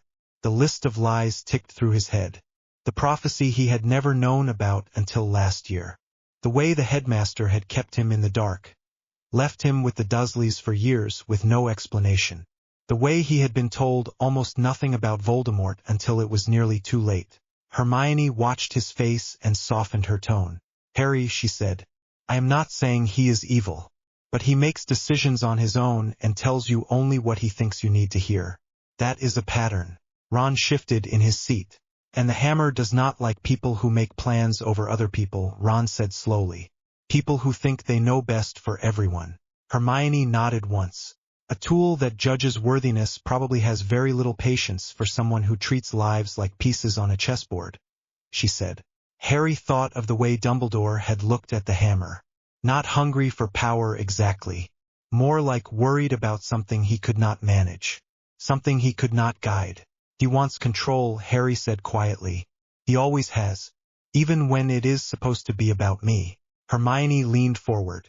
That is the problem, she said. He sees everything in terms of strategy.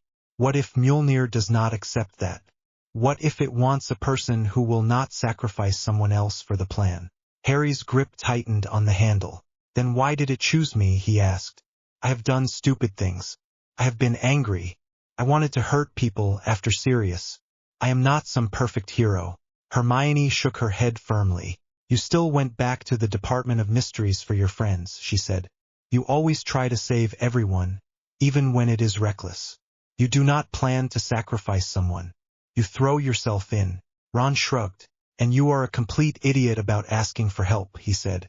Which apparently counts as noble or something. Hermione kicked his ankle under the table. They are right though, Harry, she said. You have restraint. You refuse to use the Cruciatus, even when someone deserves it. You always use stunners first. That is the difference. Harry looked down at his hands. Maybe that is the problem too, he said. The hammer feels like it is holding back sometimes. Like it is waiting. Hermione frowned. Waiting for what, she asked. I do not know, he said. But whatever it is, Dumbledore is not part of it. I felt that last night. He tried to grip it in secret after he told me to go. I could feel it from halfway down the corridor. Hermione's eyes widened. You could feel it, she asked. Harry nodded. It was like someone tried to drag a key through stone, he said. Then it stopped. Hard. Ron shivered. That is creepy, Ron said. The hammer snitched on him. Hermione was silent for a long moment. Harry, she said finally, if the hammer is judging him like that, then we have to be careful. It means Dumbledore might try to work around it. Around you? Harry already knew that. He had seen the way the old wizard had smiled afterward, calm, gentle, as if nothing had happened. But his eyes had been sharper, calculating. I am done letting him decide everything, Harry said. If the hammer thinks he is not worthy, then I need to know why. For real. Not just rumors. Hermione nodded slowly. Then we need information, she said. Real information.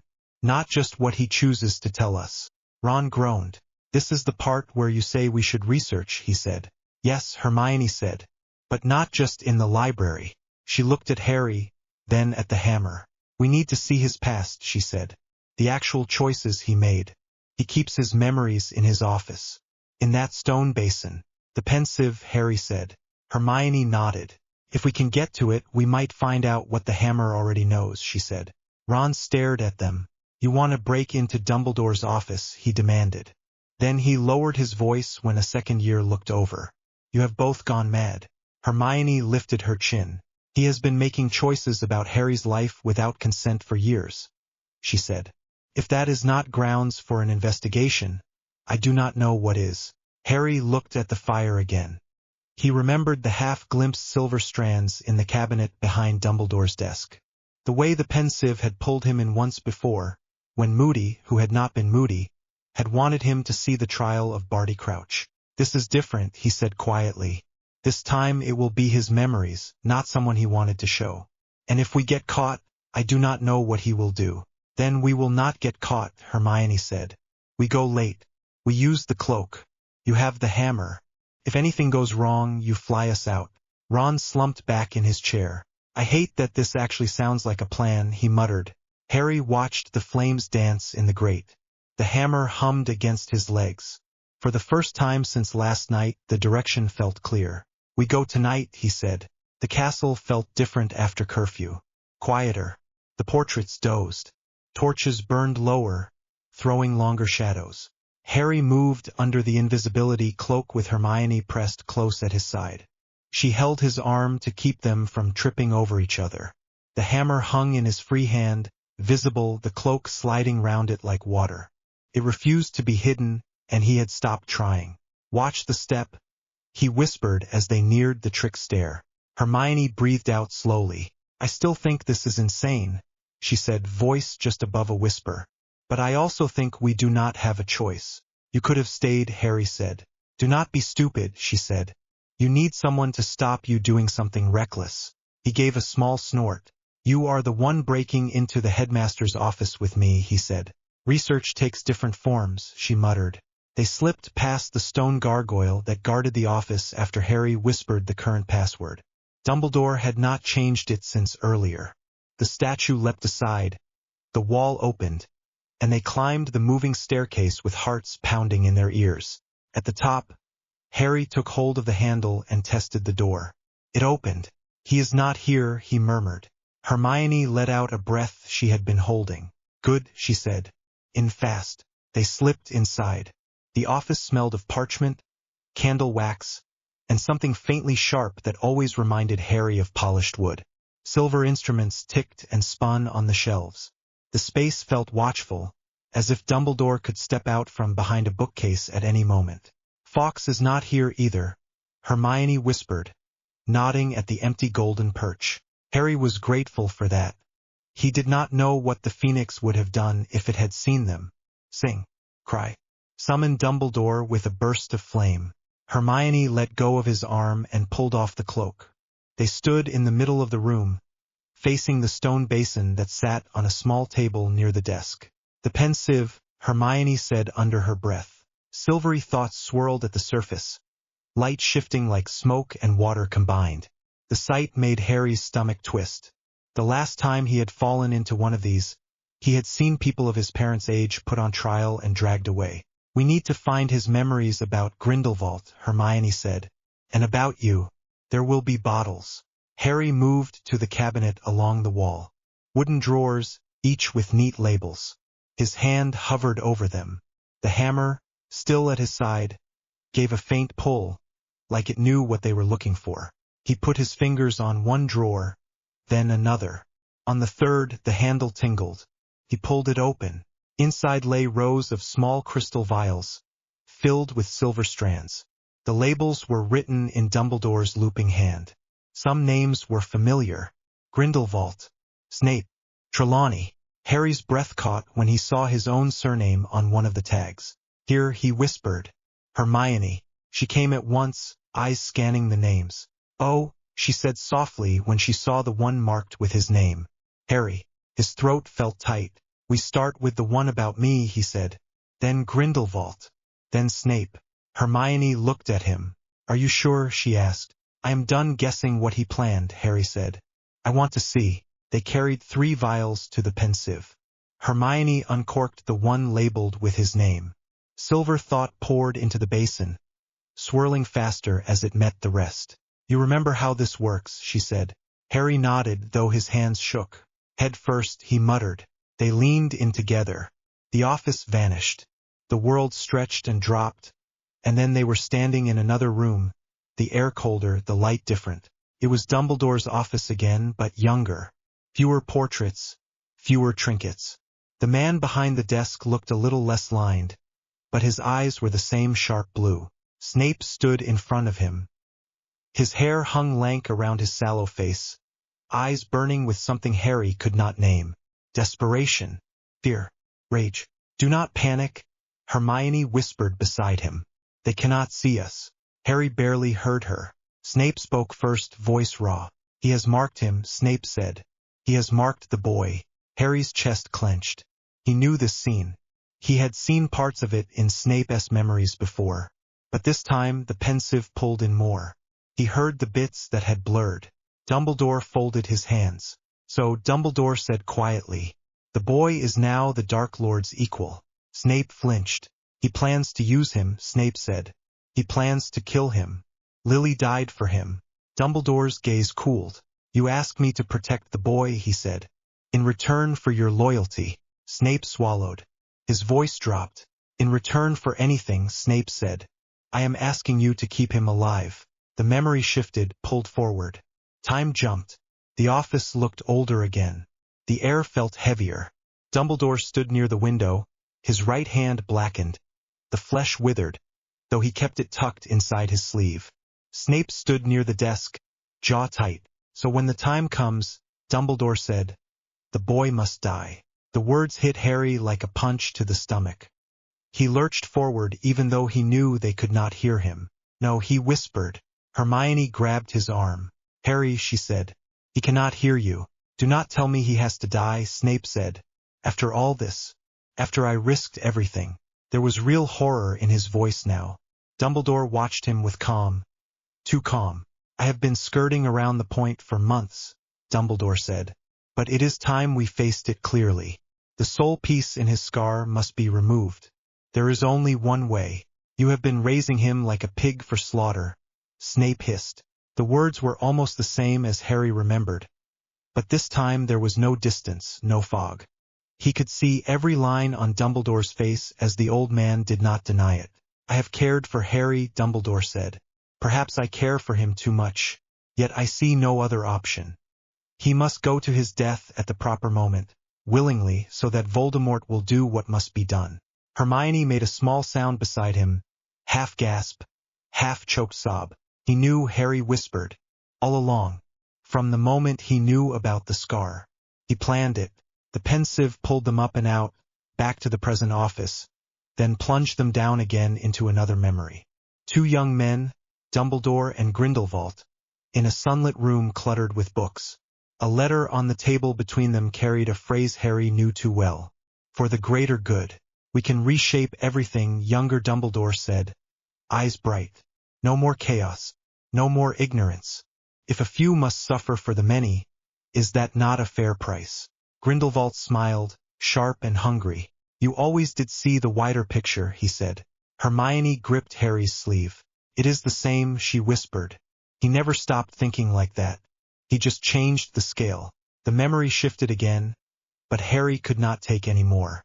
He yanked them out of the pensieve with sheer will. The office rushed back around them, colors and sounds returning in a wave. He staggered, grabbing the edge of the table. His stomach lurched. He planned to let me die, Harry said. He arranged everything. He knew what Voldemort would do. He just needed me to walk in at the right time. Hermione looked pale. He thought it was the only way, she said weakly. He thought it was the best chance to defeat Voldemort. That does not make it better, Harry snapped. His voice cracked on the last word. He pushed away from the table, pacing once across the carpet. The hammer followed his hand, balanced and steady. A weight that did not waver even while his legs trembled. He put me with the Dursleys, Harry said. He kept the prophecy from me. He kept this from me. Also, I would go like a good little weapon when he said the time was right. Hermione flinched at the word weapon. Harry, she said gently, he did care in his own way. Those memories showed that too. He admitted he cared too much. That makes it worse, Harry said. He cared and he still made that plan. What does that say? Hermione bit her lip. It says his idea of caring is mixed with strategy, she said. He sees love and sacrifice as parts of an equation. Do not call me an equation, Harry said. I did not, she said quickly. I am saying that he treats people that way. The hammer is different. It judges the person, not the plan. That is why it rejected him. Harry stopped pacing and looked at the hammer. The URU metal seemed to drink in the candlelight. He remembered the hammer turning cold under Dumbledore's hand, the way it had hummed with refusal. So Mjolnir knew all this already, he said quietly. Somehow, it saw his history and said no. Hermione nodded. It is a moral gauge, she said. If it judges the soul, then it does not care how clever he is or how many times he saved the world. It cares that he was willing to raise a child for slaughter. Harry laughed once, short and humorless. Brilliant, he said. So the one person who was supposed to guide me has been planning my death, and the only thing standing between me and that plan is a hammer from another realm. Not only a hammer, Hermione said. He looked at her. You, she said. You still choose what to do with it. And you are not like him. His anger faltered. The room felt too small. I thought I could trust him, Harry said. Even after everything. I thought there was a reason for all the secrets. There was. It just was not one that cared what I wanted. Hermione stepped closer. You can still learn from his mistakes, she said. You do not have to repeat them. You can decide that no one else is going to be sacrificed without choice. Harry met her eyes. Something steady sat there, as bright as any spell. She was shaking a little, but she did not look away. He nodded once. I am done letting him shape my life, he said. I will work with him when I have to, for now. But I am not his tool. Hermione exhaled slowly. Good, she said. About time. The hammer hummed again, a low sound that only he seemed to hear, like approval. They slipped the vials back into the drawer. Silver strands settled. Labels turned outward again. Harry wiped the edge of the pensieve with his sleeve, smoothing the surface until it looked undisturbed. They left the office as quietly as they had entered. The castle watched them go. The next afternoon, Hogwarts felt wrong even before the screaming started. It was a Hogsmeade weekend. The village lay under a thin gray sky, the air sharp with the smell of smoke from pub chimneys and sweet sugar from honeydukes. Students filled the main street in small groups, red and gold scarves bright against dark coats. Harry, Hermione, and Ron walked together, Mjolnir hanging at Harry's side like it belonged there. I still think it is mental that you are allowed to bring that out here, Ron said, eyeing the hammer. Do you want to be the one who tells him he cannot? Hermione asked. Ron grimaced. Point taken, he said. Harry tried to relax.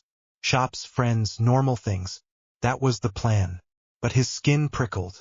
The hammer had been restless since morning. Small vibrations running through the handle every now and then, like it was catching distant thunder. Harry, Hermione said quietly. You are doing that thing again. What thing? He asked. The thing where you scan every rooftop, she said. You look like Moody. Constant vigilance. Ron muttered, then frowned as his breath misted in the air. Is it colder or is that just me? The hairs on Harry's arms stood up. The hammer pulsed once in his grip. Get off the main street, he said at once. Hermione did not argue. She grabbed Ron's sleeve and they turned toward a side alley. The moment they stepped out of the direct line of sight of most of the crowd, Harry heard the crack of apparition. Then another, and another. Death Eaters, Hermione whispered.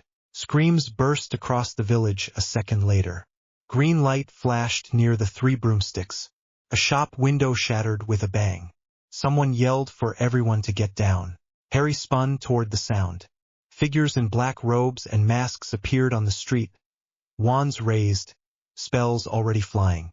Bolts of red and green cut through the air. A group of third-years dove behind a low wall. Here we go, Ron said, face pale.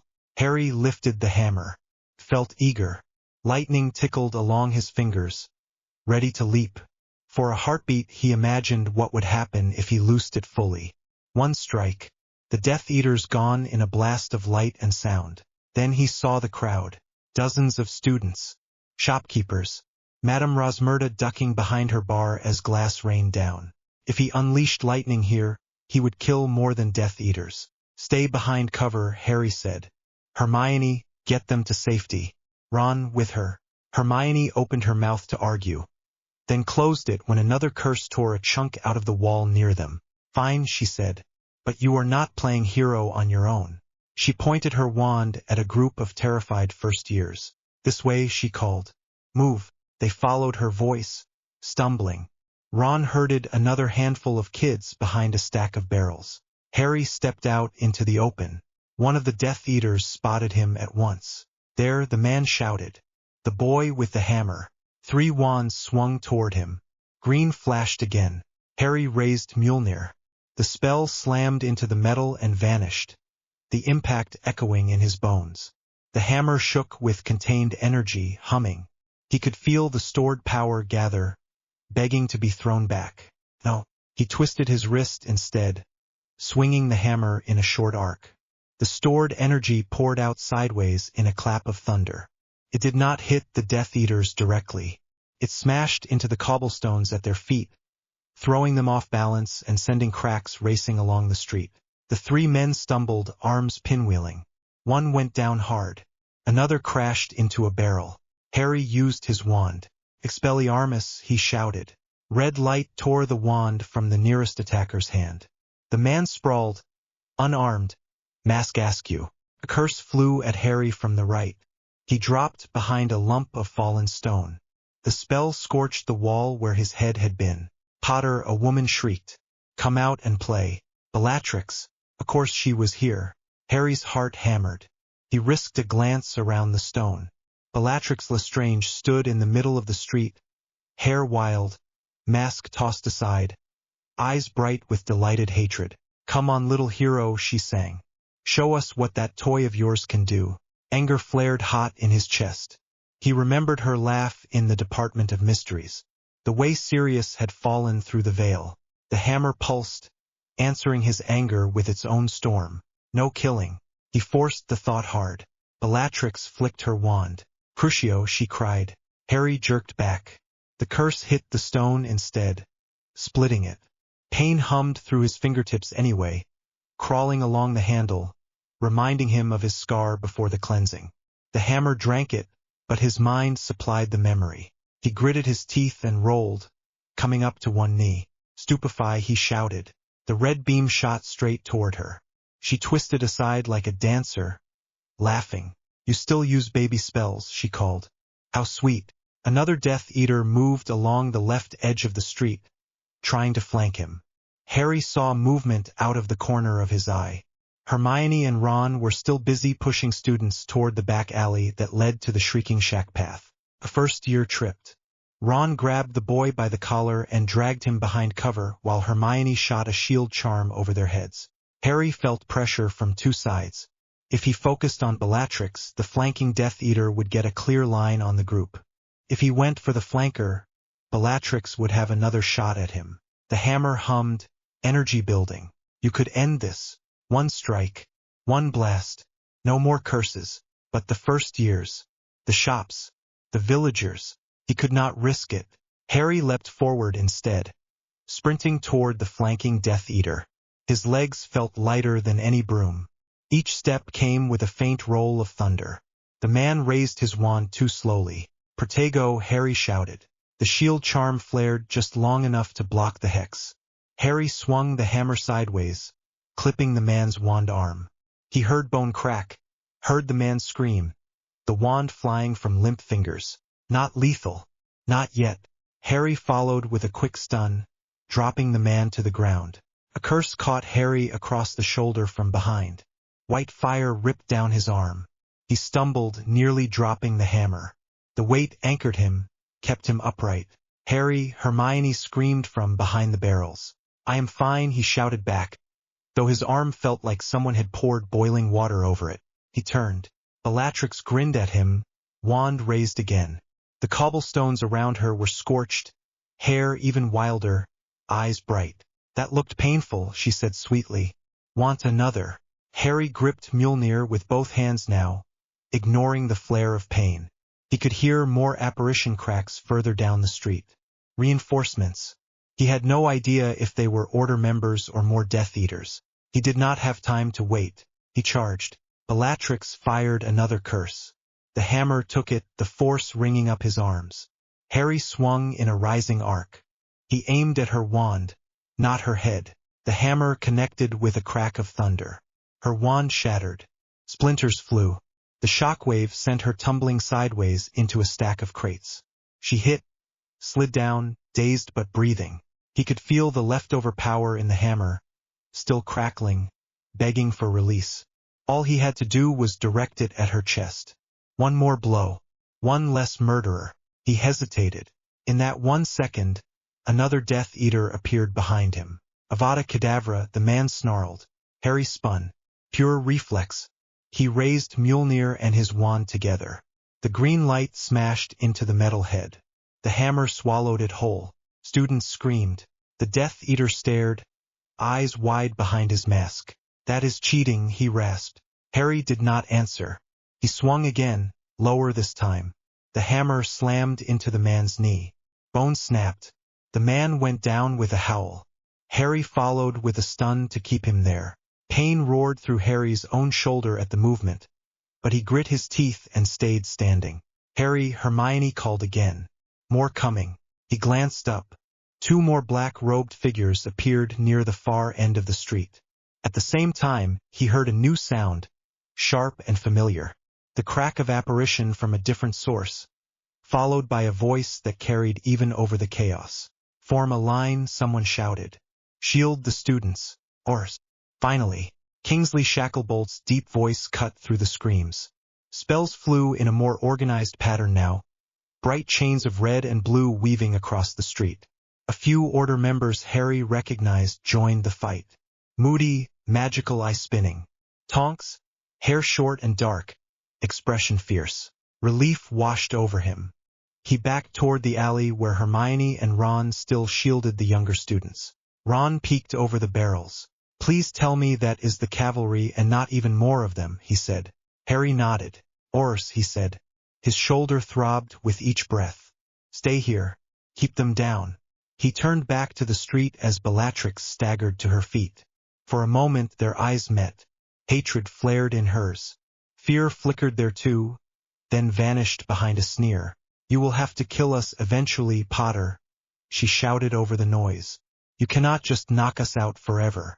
She vanished with a crack, disapparating before an oar could land a curse.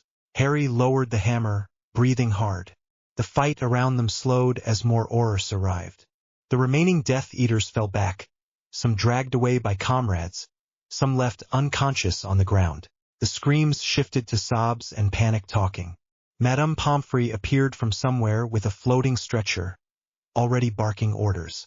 Those of you who can walk, get to the school at once, she snapped. Hermione emerged from behind the barrels with Ron and a cluster of shaking first and second years. Her face was pale, but her wand hand was steady. Harry, she said, eyes going at once to his shoulder. He glanced down. His robe was torn and black at the edge of the burn. The skin under it felt raw. He could not quite feel his fingers on that side. I have had worse, he said. She gave him a look. That is not reassuring, she said. Hospital wing. Now. Ron nodded, face set. I will get the kids moving, Ron said. You two go. I will catch up. Harry did not argue. The hammer had gone quiet again, power banked. His arm screamed every time it shifted, and he could taste metal on his tongue. On the walk back, students whispered as he passed. Some looked at him with awe, some with fear. The ones who had seen him absorb the killing curse stared at the hammer, eyes wide. Hermione stayed at his side, shoulder pressed to his good arm so he did not sway. She glared at anyone who got too close. In the hospital wing, Madame Pomfrey tooted over his injuries, muttering about idiots who thought they were invincible. She dosed him with pain relief and wrapped his shoulder in bandages that smelled of herbs and something sharp. The burn cooled, but the ache stayed. Night had fallen by the time she let Hermione sit in the next bed. The wing was crowded. Ron snored softly from a nearby cot with a bandage around his forehead. A first year slept with both arms in slings. A girl from Ravenclaw lay pale and still but breathing. Hermione watched Harry while he stared at the ceiling. Say it, he said at last. She blinked. Say what, she asked. Whatever lecture you are holding back, he said. About not running straight at Death Eaters. Hermione sighed. I am not going to lecture you for protecting people, she said. You did what you always do. You got between them and everyone else. He swallowed. I nearly let them die, he said. If the oars had been later, if I had slipped, if that curse had hit someone else. Hermione shook her head. You stopped them, she said. You used everything you could without turning the street into a crater. That is not nothing, Harry. He turned his head to look at her. Bellatrix was right, he said quietly. I keep stunning them, knocking them out. They come back. They keep trying to kill us. Today I could have ended at least one of them. I had the power, Herm. I chose not to. And because of that, kids are in these beds. His voice cracked on the last word. He looked at the sleeping first years, at the boy Ron had dragged behind the barrels earlier. His hand shook again. Hermione reached out and took his hand. Harry, she said, voice steady, you chose not to kill in the middle of a street full of civilians. That is not weakness. That is you refusing to become someone else. He gripped her fingers like a lifeline. But Mjolnir is not just for show, he said. It is a weapon. A real one. At some point, not using it fully might get someone killed when I could have stopped it. I felt it out there. It wanted to do more. I held it back. Hermione looked at the hammer where it rested on the floor near his bed. Even silent, it seemed to fill the room. I know, she said. And there will be a line someday where you have to decide. When not acting would be worse than acting. But that line was not today. How do you know, he asked. Because you still care that those first years are hurt, she said. Because you are lying here worrying about them instead of gloating that you smashed a few skulls. That is what counts. He tried to smile at that and failed. I feel like I am stuck between two wrong options, he said. Kill or watch more people get hurt. Hermione squeezed his hand. Then we find a third way, until we do not have one, she said. We train. We get better. We make sure that when you do have to make that choice, you know exactly what it costs and you are ready to live with it. He looked at her fingers tangled with his. Her thumb brushed his knuckles in small circles. The contact grounded him more than any potion. You are not leaving, are you? He asked. She snorted softly. Do not be thick, she said. Someone has to keep your head on straight. and I am not letting you face Dumbledore or Death Eaters on your own. He took a slow breath and let it out. Thank you, he said. She smiled, tired but real. Try to sleep, she said. Tomorrow you can start planning how to ignore Dumbledore's orders in a more organized way. He huffed out a quiet laugh. That sounded almost like you approve, he said. I approve of you thinking for yourself, she said. I do not approve of you getting set on fire. Her eyes flicked to his injured shoulder. He could see the worry there, sharp and deep. I will try to do less of that, he said. You had better, she said softly. She leaned over and brushed a quick kiss against his temple. It was light, almost absent-minded, but his heart stuttered anyway. Heat rose to his face in a way that had nothing to do with the burn. Hermione seemed to realize what she had done a second later. Her cheeks flushed. She sat back, cleared her throat. That was for not turning the high street into a crater, she said briskly. Do not get used to it. He smiled properly this time. No promises, he said. Outside, thunder rumbled in the distance, though the night sky above the castle remained clear. The hammer lay quiet on the floor, but Harry could feel it, waiting, not judging, not pushing, just there. He stared at the dark rafters of the hospital wing and knew two things. Dumbledore did not own his future, and sooner or later, this power would demand a choice he did not want to make. For now he had time, friends, a hammer that had chosen him, and a girl in the bed beside him who refused to let him turn into the thing the headmaster had planned. It would have to be enough. Sources. The sky over London was already wrong before anyone saw the cloaks. Clouds rolled together over the city in a thick, heavy lid, dragging the light out of the afternoon. Wind pushed down narrow streets and along the front of the glass office blocks near the river, rattling loose signs and sending fast food wrappers spinning. Down on the ground, people just pulled their coats tighter and hurried across the wide steps of the banking plaza. Up above them, Harry was breathing hard. He flew with the hammer extended in front of him, cloak snapping behind him in the wind. His own power was dragging into the city. His scar tingled with a steady, contained buzz. Every time he blinked, he saw the last green curse that had scraped past his chest. He had almost not made it here. There had been an order meeting in the old kitchen, a row with Dumbledore that had left his throat raw, and then the Patronus message had come through the wall, bright and urgent. Kingsley had not even finished the words before Harry had grabbed Mjolnir and bolted for the door. Now the world below him was erupting. Streaks of green light cut through the air over the plaza. One curse hit the glass front of the main tower and burst it outwards in a shower of deadly glitter. People screamed. Someone fell on the steps and was trampled as the crowd tried to get away. Harry saw the black robes at once. A cluster of Death Eaters stood on the stone steps at the base of the tall building, faces hidden by masks, wands raised. Another group was higher up, already inside through the shattered glass, shapes moving like shadows through the bright lobby. One of them raised his wand toward the sky, aiming straight for Harry. Harry pointed the hammer down and pulled. Thunder answered. The cloud above him tightened around the weight of his will. The air beneath his feet jumped and then the lightning came down. A thick, blinding white line that slammed into the stone steps just in front of the Death Eaters. The sound hit a moment later, a brutal crack that made his teeth ring. Stone exploded upward. Two masked figures flew back, cloaks on fire, masks flung aside like bits of metal. Harry caught a flash of pale skin, a long nose, a mouth open in a scream that he could not hear over the ringing in his head. He forced the next bolt wider, trying to dig a trench between the Death Eaters and the fleeing crowd instead of hitting them directly. The trench opened anyway. Stone and concrete blasted apart. One Death Eater fell into the new gap and did not climb out. Harry swallowed hard, throat dry. You did not hit him on purpose, he told himself. You aimed at the ground. You aimed at the ground. Someone on the street corner was filming. He could see the shape of a camera held tight to a face, and the red light on it glowed steady through the blowing dust. There was no way to hide this. Harry, the voice in his ear was thin and crackling, carried on the weak magical link Hermione had insisted they set up with the twins' help.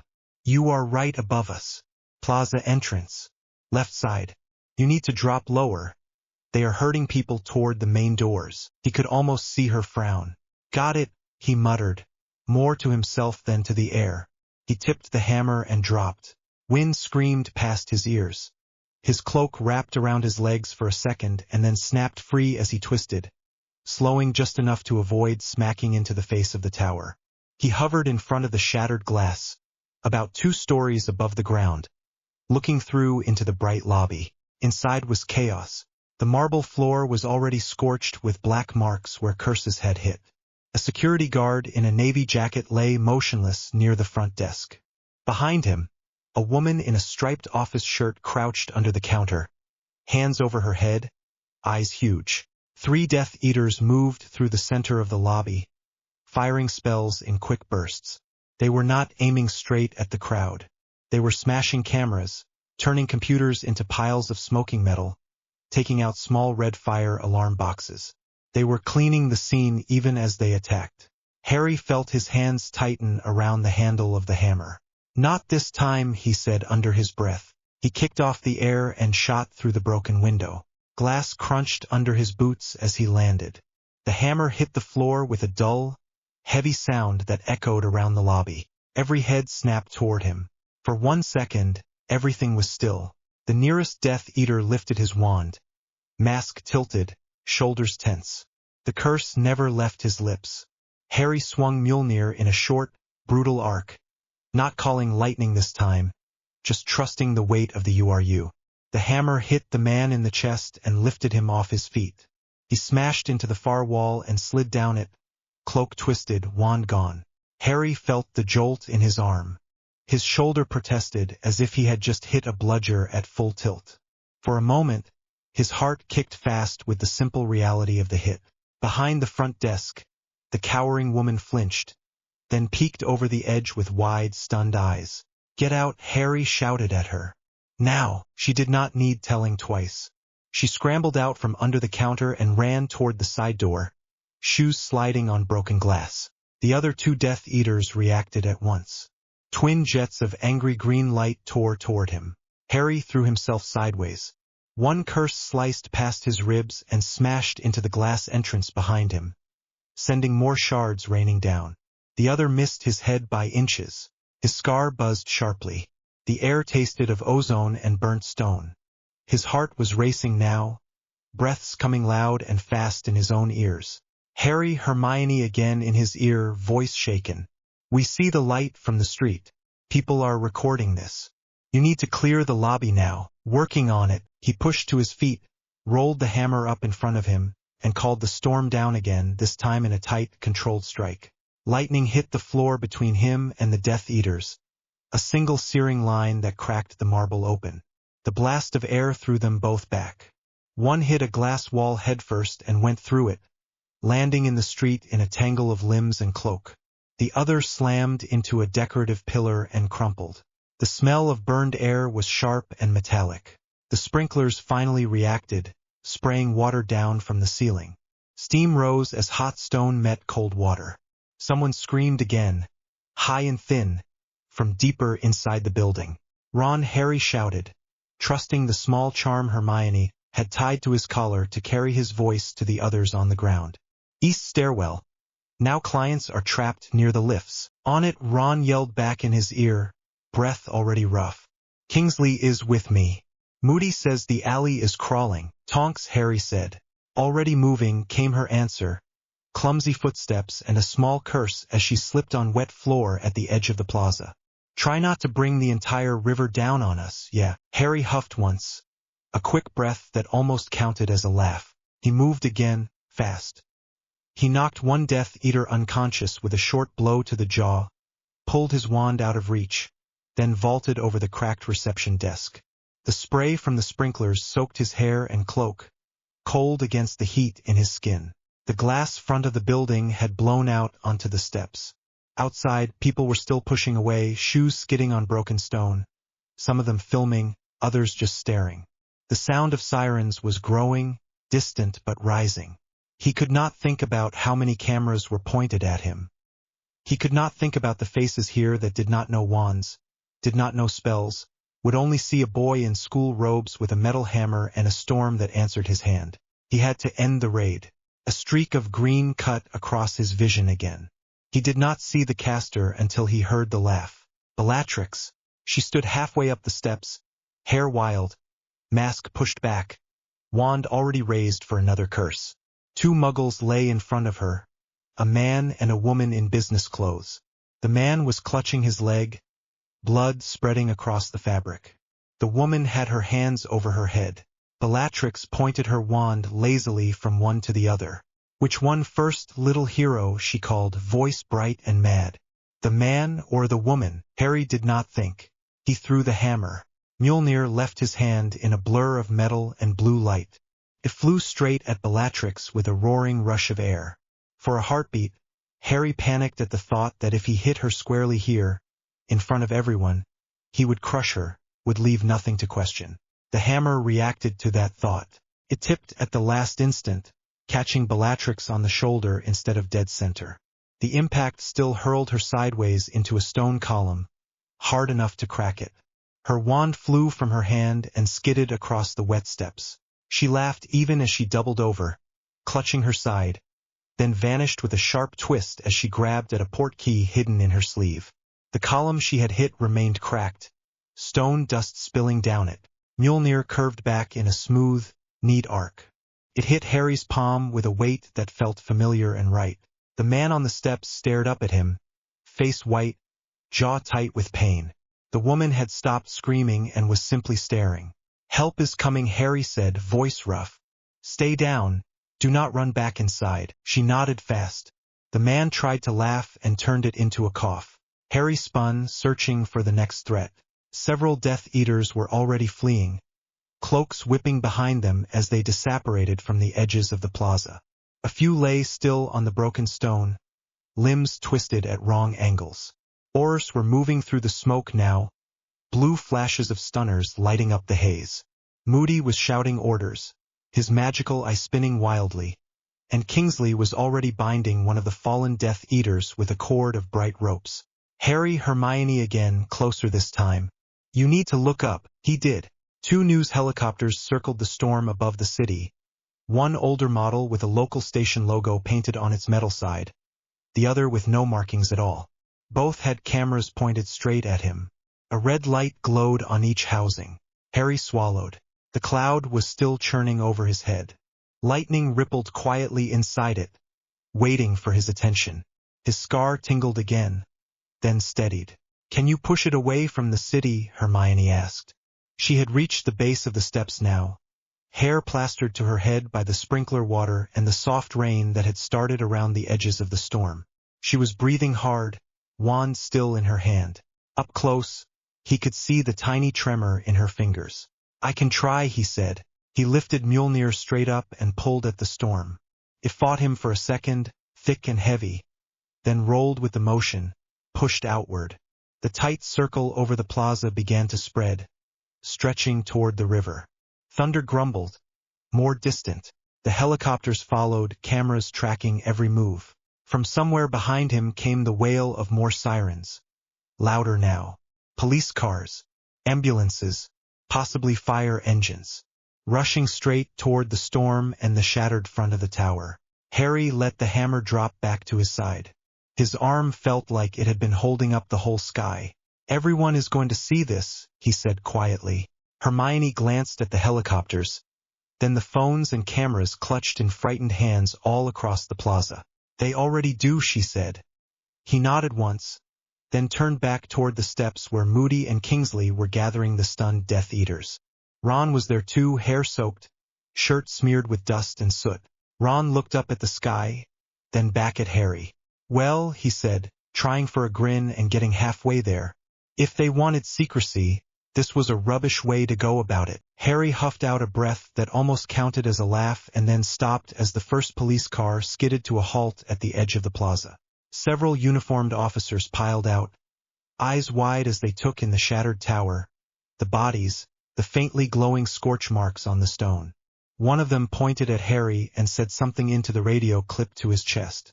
Behind them, a black car pulled up with a smooth, controlled turn. The driver stayed inside. The rear door opened. A tall man in a dark coat stepped out. He moved with the calm of someone who had seen worse.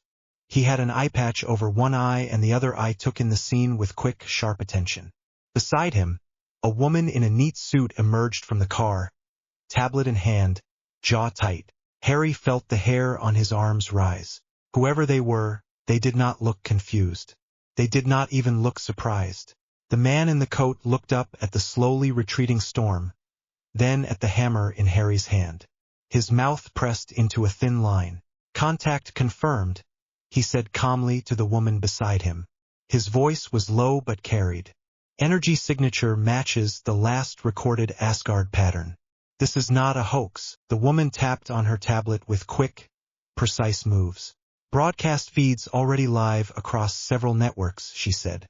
"Local time 1713. Civilian casualties unknown. Visual of the asset is stable." Harry stared. Asset. A wave of horrors moved between them and the new arrivals.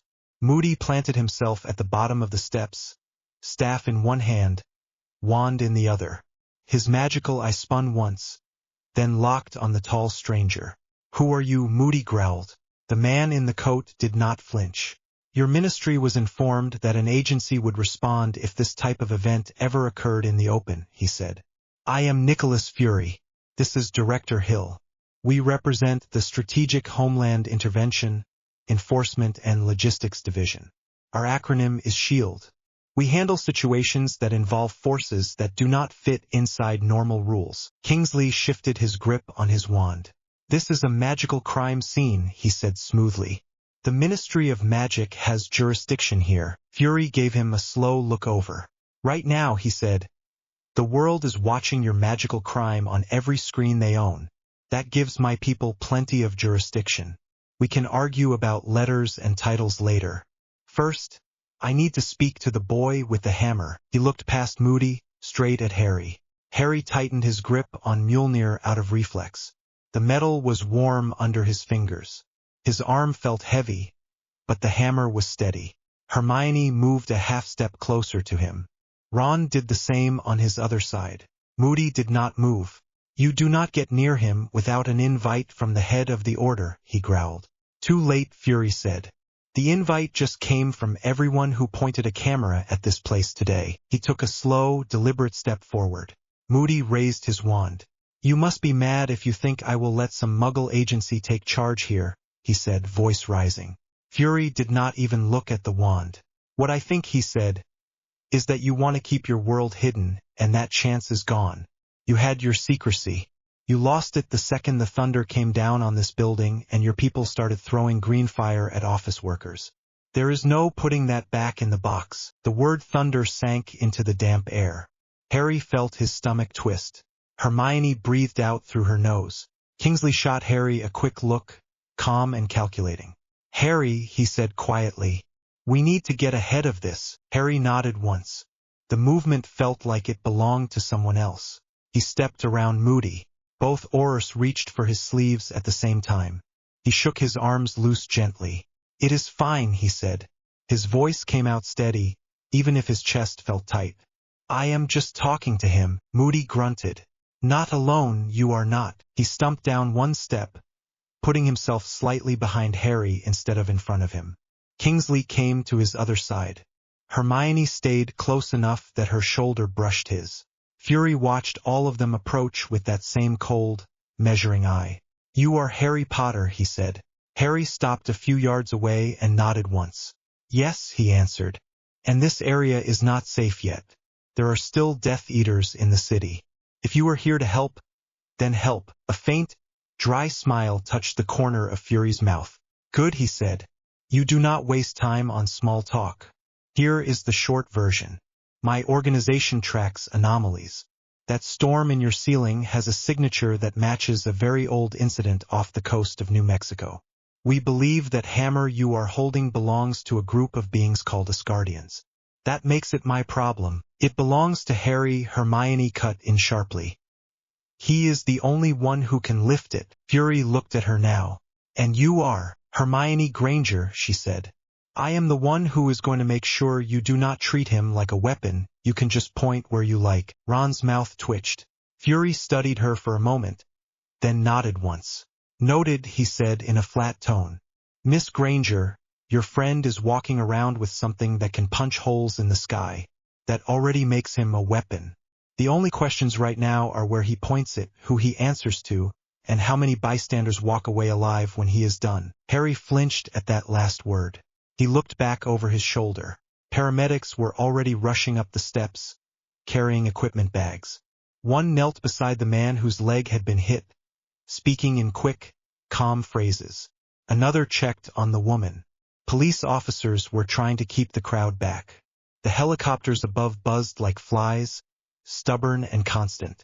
His storm still tugged at the edges of the sky. You are going to have to answer those questions sooner rather than later, son, Fury said quietly. Harry dragged his gaze back. My first answer is that I do not answer to you, he said. I will work with anyone who helps stop Voldemort. But the hammer is mine, and I decide where it goes. Fury raised his eyebrows at the name. You are right, he said after a short pause. We do not own you. We will still need to sit down in a room that does not have broken glass everywhere and talk about what that means for this planet. Because whether you like it or not, the rest of us live here too, and none of us voted for this storm. He glanced up again. Pull the clouds further out, he added. Cameras love dramatic skies. You want to calm people down.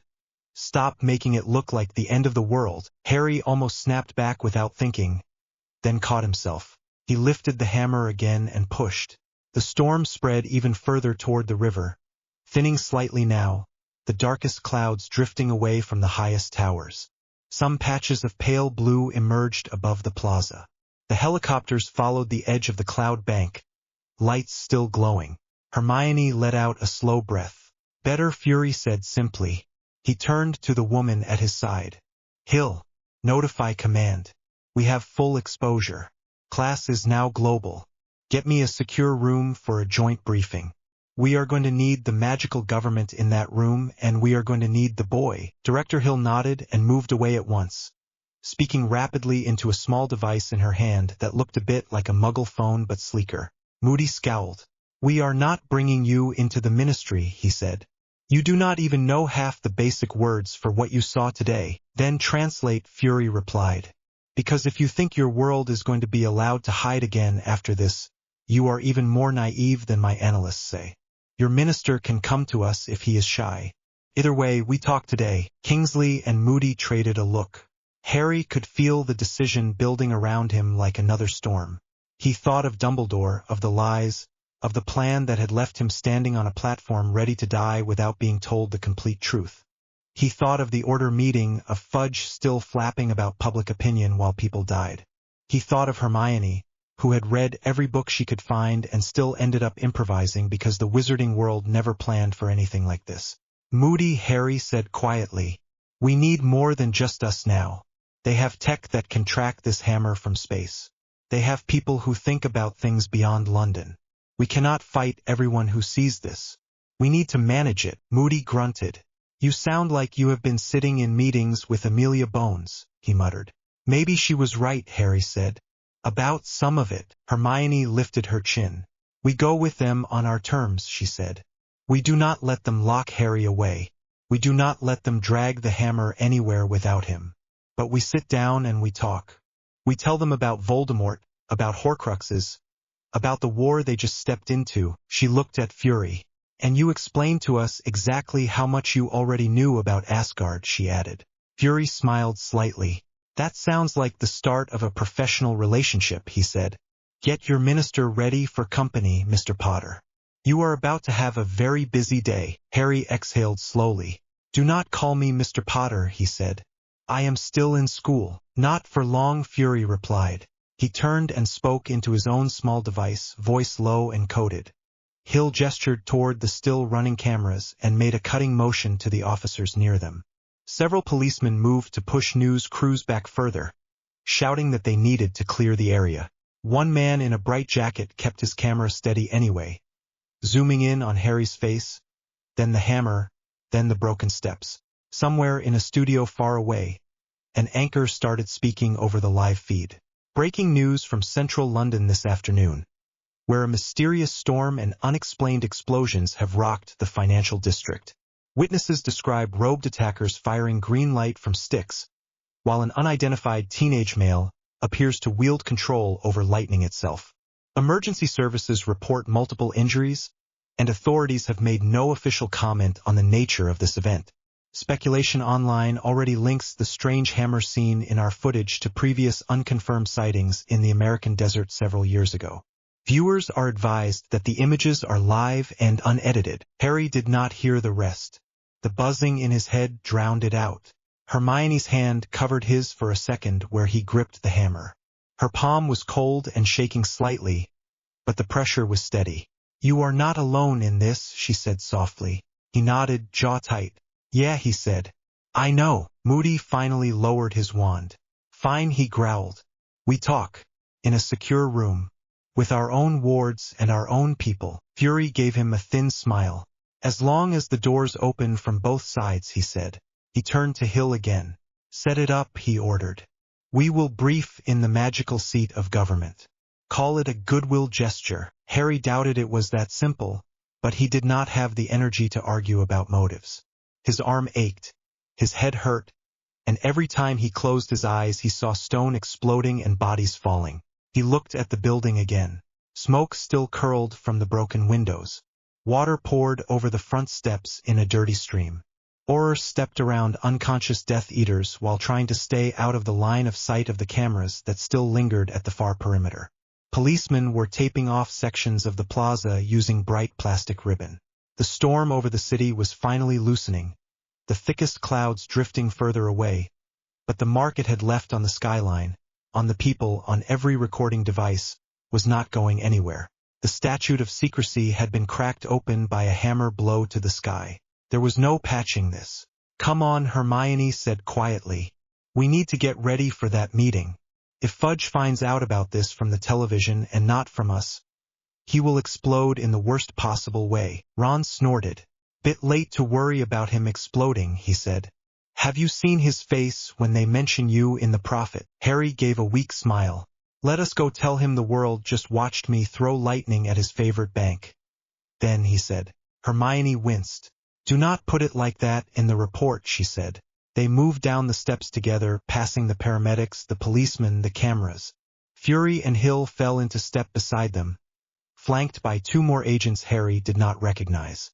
Moody and Kingsley closed in at their backs. Somewhere behind them, Tonks tripped over a loose bit of stone and cursed under her breath. The group crossed the broken plaza toward a corner where Auror magic shimmered faintly in the air, marking the edge of a temporary ward. Beyond that line lay London traffic, held back for now by ordinary barricades and ordinary officers.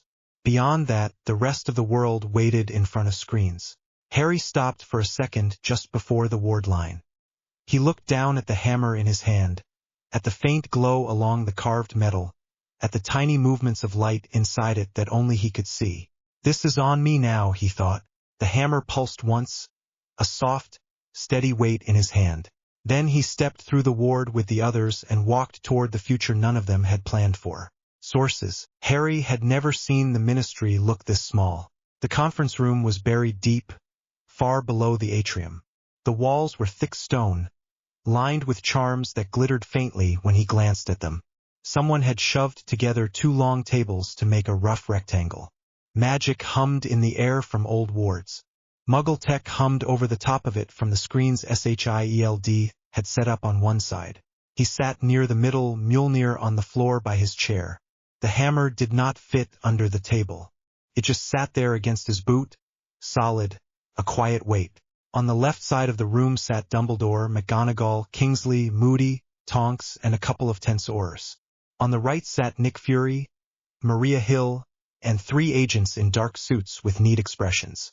At the far end, red-faced and sweating, sat Cornelius Fudge with a folder that he kept opening and shutting as if he could file this whole mess away. Hermione sat beside Harry. Ron sat on his other side. Ron had already stolen the nearest quill and was rolling it between his fingers. No one looked relaxed. Fudge cleared his throat again. "So," he said, "we are agreed that this was an unfortunate incident that must be managed with care." Fury gave him a flat stare. "That was not an incident," he said. That was open combat in your financial district with spells and lightning and about 50 different camera feeds. You cannot manage that with a press release and a shrug. Fudge flinched. I am not suggesting a shrug, he said. I am suggesting that we limit contact with Muggle authorities. The Ministry has handled breaches before. Not like this, Kingsley said calmly. This is not a memory charm for one witness. Even if we tried to modify them all, the footage is still out there. People have records, copies, discussions. Hermione nodded. Internet, she said quietly. You cannot obliviate the entire network. It is not possible. One of the SHIELD agents glanced at her with interest at the word. Fury followed the look. Miss Granger gets it, he said. Your world hid behind a curtain while the rest of us built satellites and data grids. That curtain is dust now. We can talk about how we work together, or we can let this get worse with every raid. Dumbledore folded his hands on the table. I understand your concerns, he said in his mild voice. I share them. I have long feared what would happen if our worlds collided without preparation. However, we are in the middle of a war. The man who attacked that tower is the same wizard who has tried to take this country before. Fury looked at him. Voldemort, Fury said, using the name without a flinch. A few oars twitched. Ron made a small noise in his throat. Harry glanced at Dumbledore. The old wizard did not react to the name. His eyes were on Fury, bright and cool. Yes, Dumbledore said. We have fought him for many years. He has made himself very difficult to kill. Fury tapped a finger on the table once. Explain, he said. Dumbledore hesitated. Harry felt the hammer grow cold by his boot. Hermione felt it too. Her shoulder brushed his as she shifted closer, voice low in his ear. It is reacting, she murmured. Same as when he tried to lift it. Harry nodded once. That cold rising through the metal was a clear warning. You have to tell them, Harry said. Loud enough for everyone. All of it. No more secrets. Dumbledore looked at him. For the first time since Harry had entered the room, his calm cracked. Just a little. A small line of strain near his mouth. This is sensitive information, Dumbledore said. If it were to spread unchecked, it could be misused. Bit late for that, Ron muttered. Your pet snake already did the misusing, Moody grunted. He is right on this, Moody said. If we are letting these people in, they need the whole board, not a few squares. Fury raised one eyebrow at Pet Snake. He did not ask. Hermione tilted her head. You told Harry last year that Voldemort had done something to avoid death, she said. You danced around it. We do not have room for that anymore.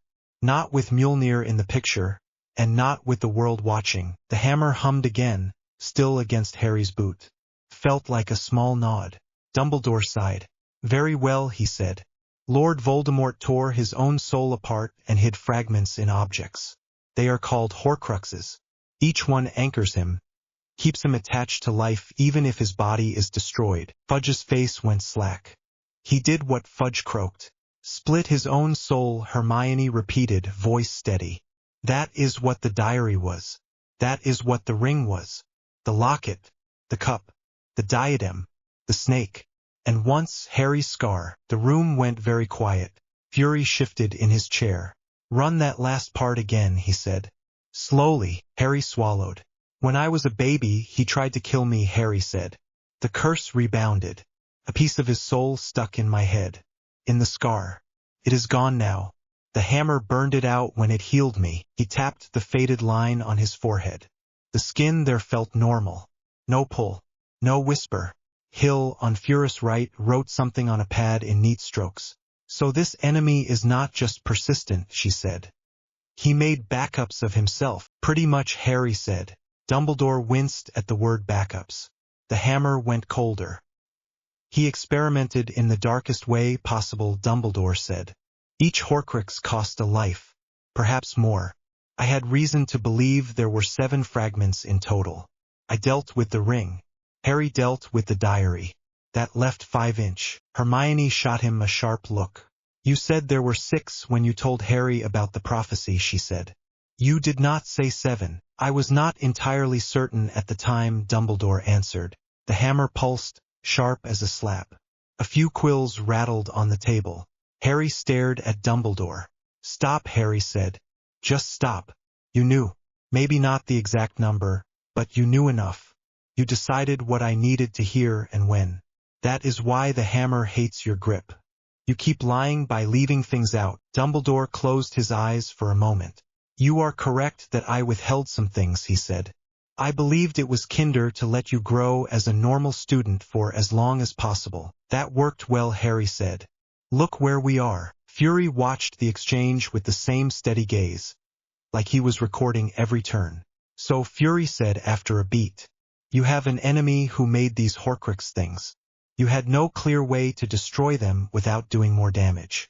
Now this hammer shows up, wipes one out of the boy's head by accident, and you realize it can do the same to the rest. Dumbledore nodded once. Yes, he said, though I had not yet fully tested that theory. Hermione raised her hand a little. We can, she said. Today, everyone looked at her. She sat up straighter. You still have the ring, she said to Dumbledore. You kept the destroyed body of it. You had to bring it back to the castle to study. The curse ate your hand, but the object was still there. You locked it in your office. Dumbledore hesitated again.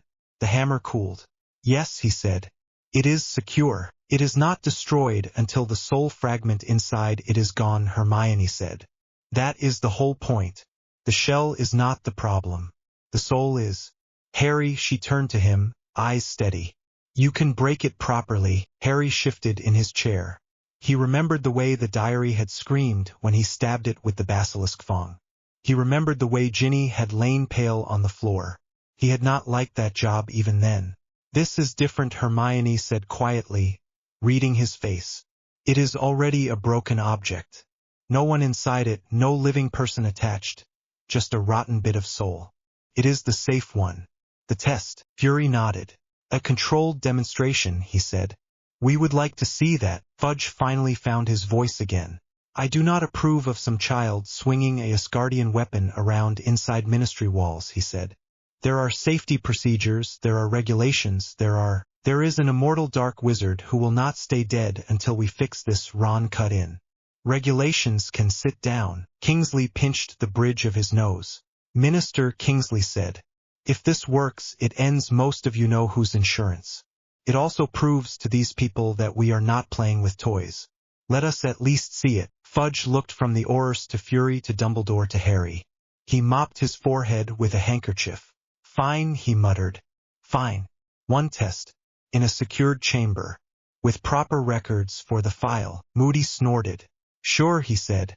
We can write it up under the form for cursed jewelry removal. Hermione let out a shaky breath that was almost a laugh. The secure chamber was 3 floors down, inside a thick ring of wards. It had no windows. The walls were bare stone. Someone had dragged in a heavy wooden table and nothing else. Roster in the room now was tighter. Harry, Hermione, Ron, Dumbledore, McGonagall, Kingsley, Moody, Fury, Hill. 2 SHIELD agents stood silently near the door. One goblin representative had been allowed in as well, short and sharp-eyed, watching with arms folded. The goblin said very little. That suited Harry fine. He was there to observe how wizard humans treated powerful objects. Dumbledore placed the ring on the table. Up close, it looked like a cracked, ugly band with a dark stone set into it. The crack ran through the stone, jagged. Old curses clung to it like a smell. Harry could feel the residue even with the hammer between them. That was on your hand, Ron whispered. No wonder it went black. Dumbledore gave a small smile that did not reach his eyes. Yes, he said. I paid a price for my delay. The hammer gave a low hum. Not anger this time. Something closer to agreement at the recognition. Harry stepped closer. He could feel everyone watching him. His hands were damp. He wiped one on his robe and then picked up Mjolnir. The familiar weight settled into his palm. The metal was cool, not cold now. Expectant. Hermione moved close enough that her sleeve brushed his. Remember what we talked about, she said softly. You are not smashing a person. You are burning out a parasite. This is clean up. He nodded, throat tight. What do you need from us? Fury asked. Space, Harry said. And quiet. Everyone stepped back a little. The SHIELD agents moved to the corners. The goblin did not move far, but he did step away from the table. Harry raised the hammer. The ring lay still in the center of the table. For a second he saw it as Tom Riddle must have seen it. Ancient. Powerful. A shortcut to forever. His grip tightened. Not any more, he said under his breath. He brought the hammer down. It was not a wild swing. He aimed for the stone. The head of Mjolnir hit it dead on with a solid, heavy crack. Light exploded out of the ring. Not the bright white of normal lightning. It was sickly and pale, with streaks of black at the center, like smoke trapped inside glass. A sound tore through the room. Not a scream, exactly, but close enough that Harry's stomach clenched. The air went cold for a heartbeat. Then the light snapped inward, pulled straight into the metal head of the hammer. It burned there. A coil of dark energy trapped in a cage of bright blue. Harry felt it. A presence turning, scrabbling for purchase, trying to claw into him through the handle. It tasted of old hate and fear and arrogance. He did what he had done with the curse in Hogsmeade, only sharper. He imagined the energy being pushed through the hammer and out the other side, into nothing. No rebound. No host. No second chance. The metal vibrated once, hard enough to make his teeth ache. Then the sensation vanished. The ring on the table was dust. Nothing but a small pile of gray powder and a faint scorch mark on the wood. Harry let out a breath he had not realized he was holding. His legs felt weak. His hands shook. Hermione caught his elbow. "Are you all right?" she asked. "Yeah," he said, though his voice came out rough. "It feels wrong. But it is done." The goblin stepped closer, eyes sharp. "The curse is gone," he said. "So is the soul stink." "Interesting." Fury exhaled slowly. "So that confirms it," he said. "Your hammer eats soul fragments." "That is a very blunt way to put it," Hermione said under her breath. Fury did not care. "How many more of these do you have?" he asked Dumbledore. Dumbledore looked older in this light. Tired. "The diary was destroyed in Harry's second year," he said. "The ring is now gone. That leaves 4. Locket, cup, diadem, Nagini, and Harry himself used to be 1, Hermione added. "Which means the number has already dropped again." "That matters." Ron frowned. "I thought you said 7, Ron said. Dumbledore nodded. "That was my belief," he said. "It appears I was correct." The hammer gave a small hum at that admission. "Not cold this time." Hermione squared her shoulders. "Then we have a clear list," she said. "We know where the locket was last seen. We have strong guesses about the cup and the diadem. The snake travels with Voldemort. That one will be the problem." Harry swallowed. The image of Nagini wrapped around a man's shoulders flashed in his mind. Eyes like glass beads. Fangs dripping. He looked at the dust on the table.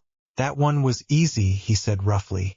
"We have to do the hard ones next." The joint headquarters ended up inside an old Auror command floor that no one had used in years. Windowless. Thick walls. Rows of desks that still had ink stains on them. SHIELD had rolled in mobile screens and black cases that unfolded into equipment. Cables ran along the floor, glowing faint blue in places where they crossed wards. Hermione helped draw careful adjustment runes so that cord and charm did not fight each other. On one wall they set up a big map of Britain, covered in small lights. Some lights came from magical trackers, others from satellite feeds. Little symbols marked known Death Eater raids, Ministry raids, and the London incident. On another wall they pinned a hand-drawn chart of Horcruxes.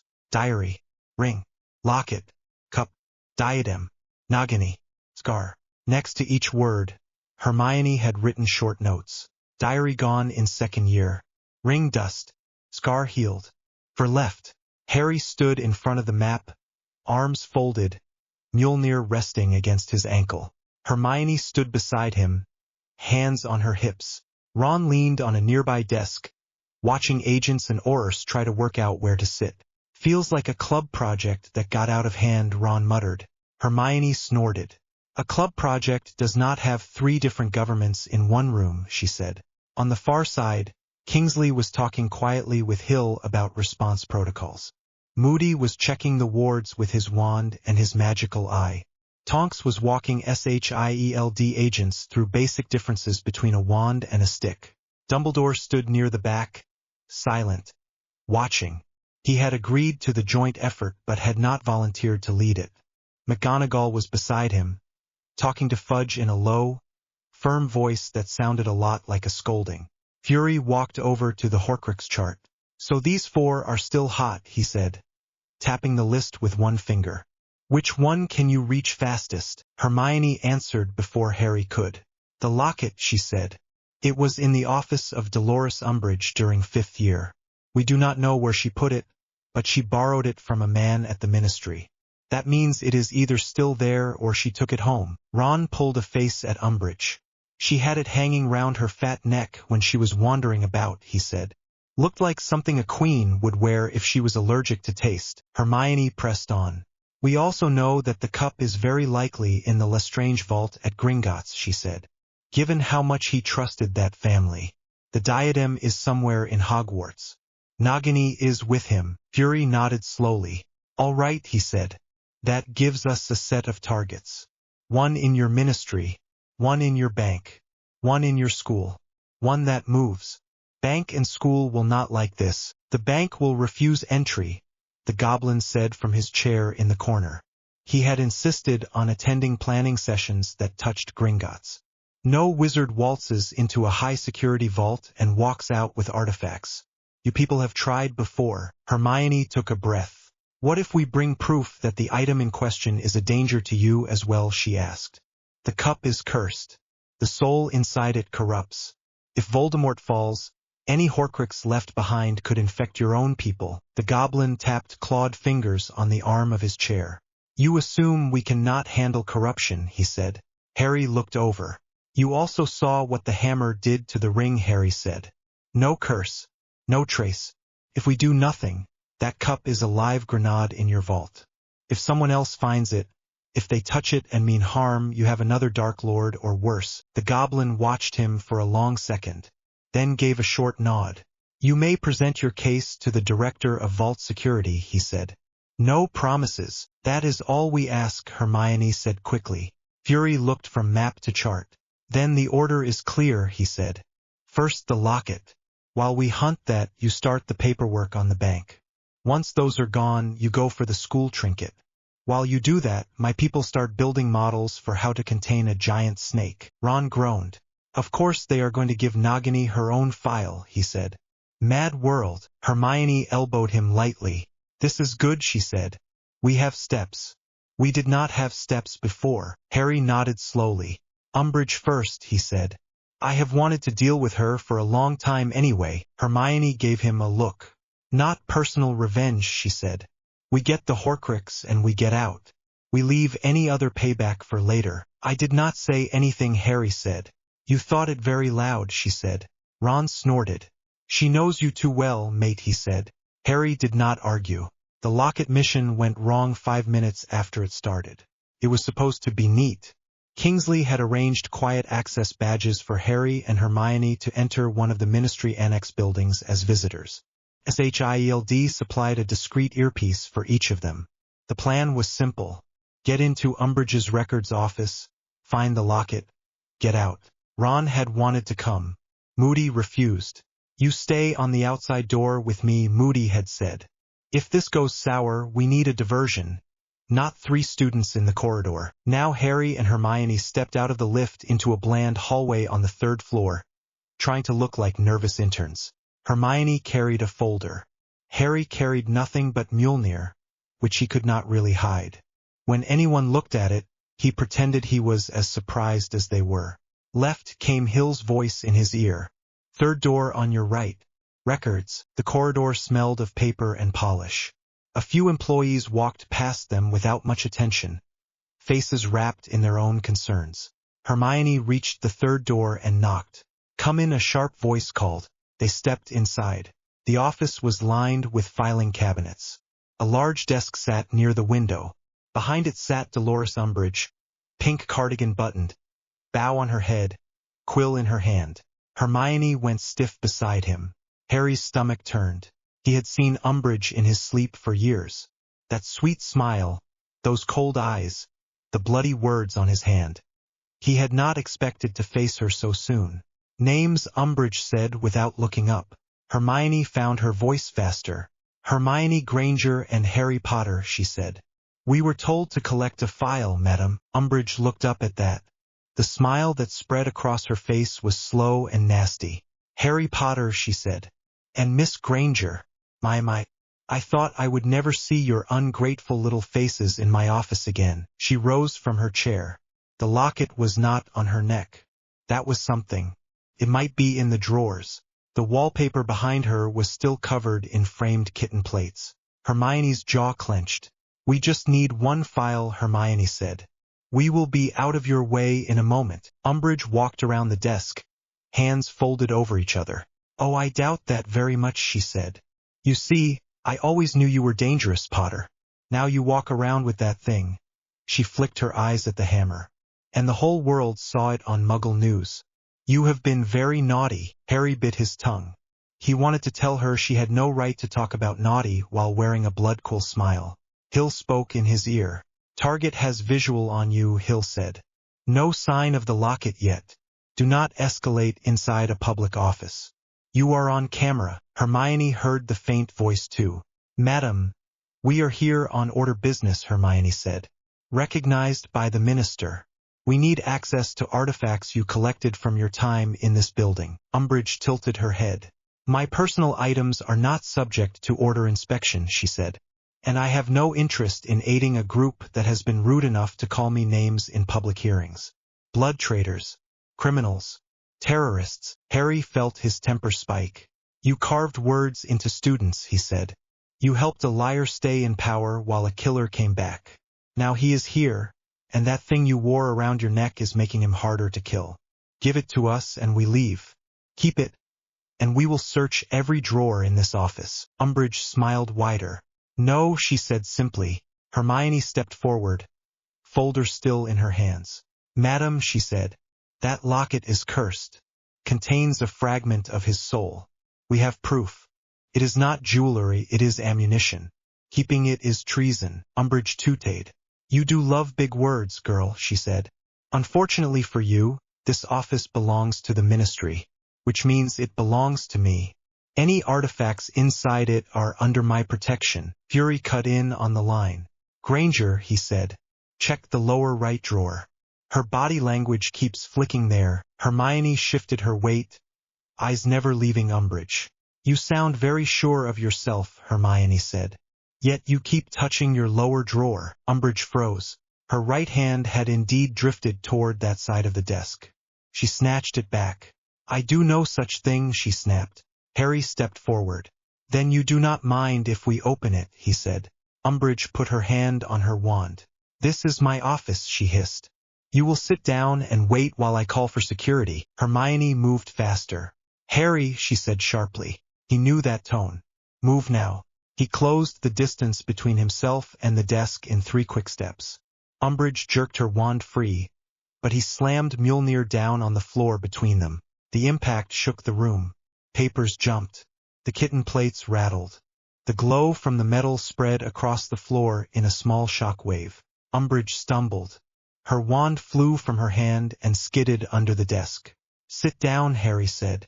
His voice came out colder than he liked. Just for a second, she opened her mouth to scream. Hermione flicked her wand. Silencio, Hermione said. Umbridge's mouth still moved, but no sound came out. She glared at them, face red. Hermione yanked open the lower right drawer. The locket lay inside on a bit of velvet. Even closed, it felt like a live thing. Harry could feel the pull of it from here. Heavy. Waiting. Hill whispered into his ear. Confirm visual, she said. You need to get that out of the building now. No field test inside. Repeat.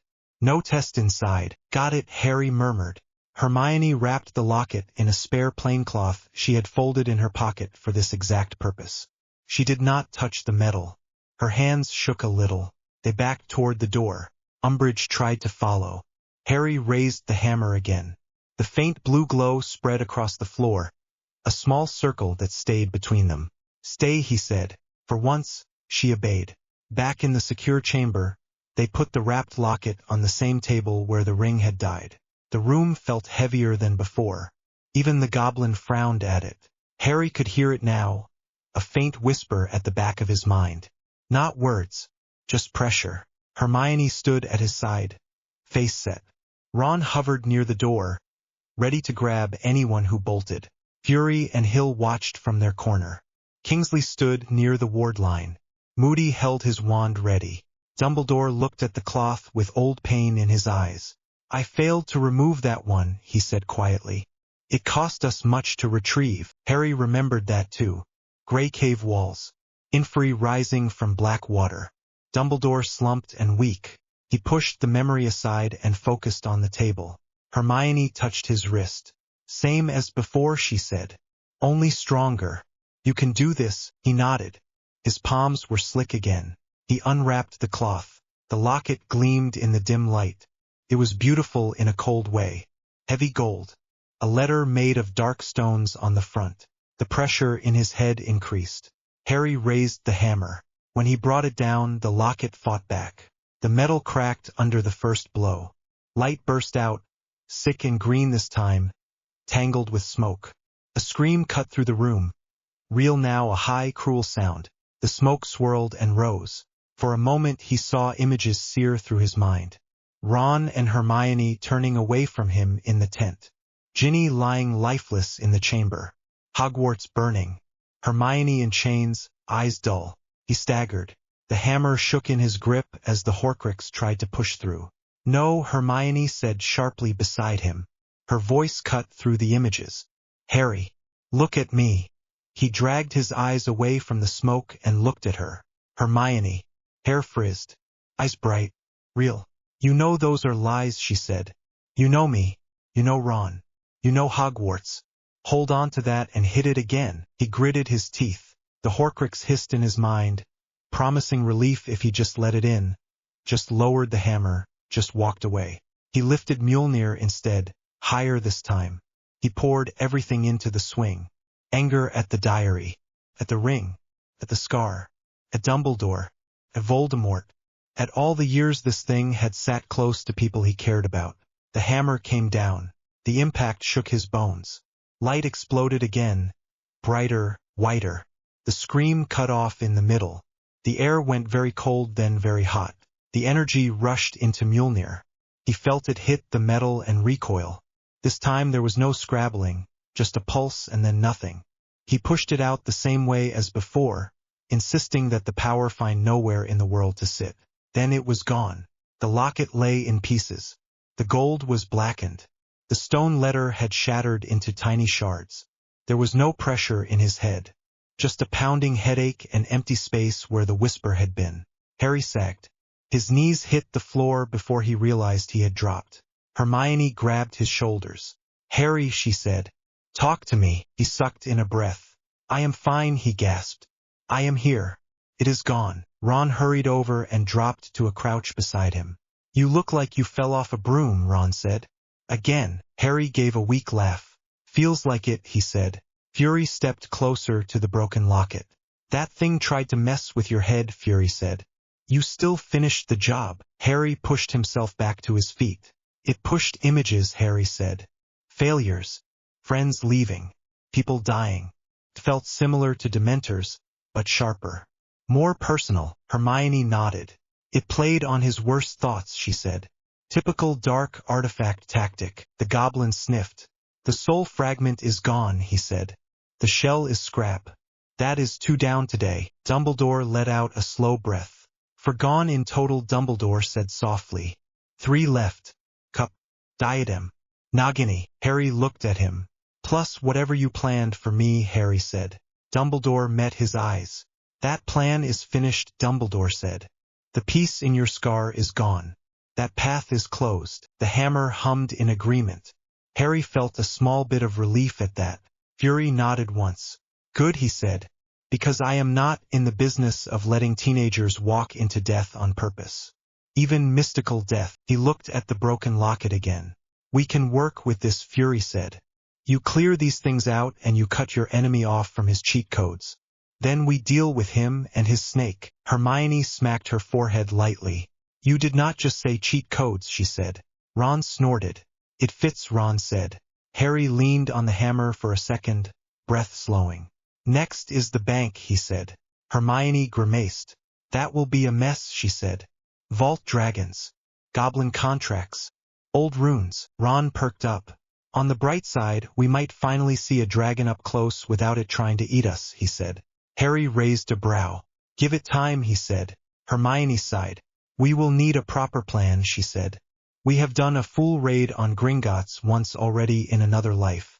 I would rather do it with permission this time. Fury listened to that carefully.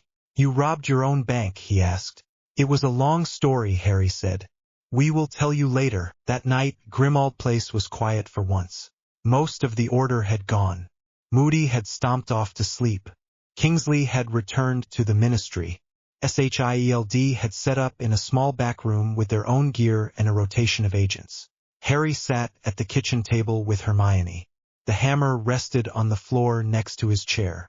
Ron had gone upstairs already, too tired to stay awake. The only sounds were the creak of the old house and the ticking of the ancient clock. Hermione watched him over her mug of tea.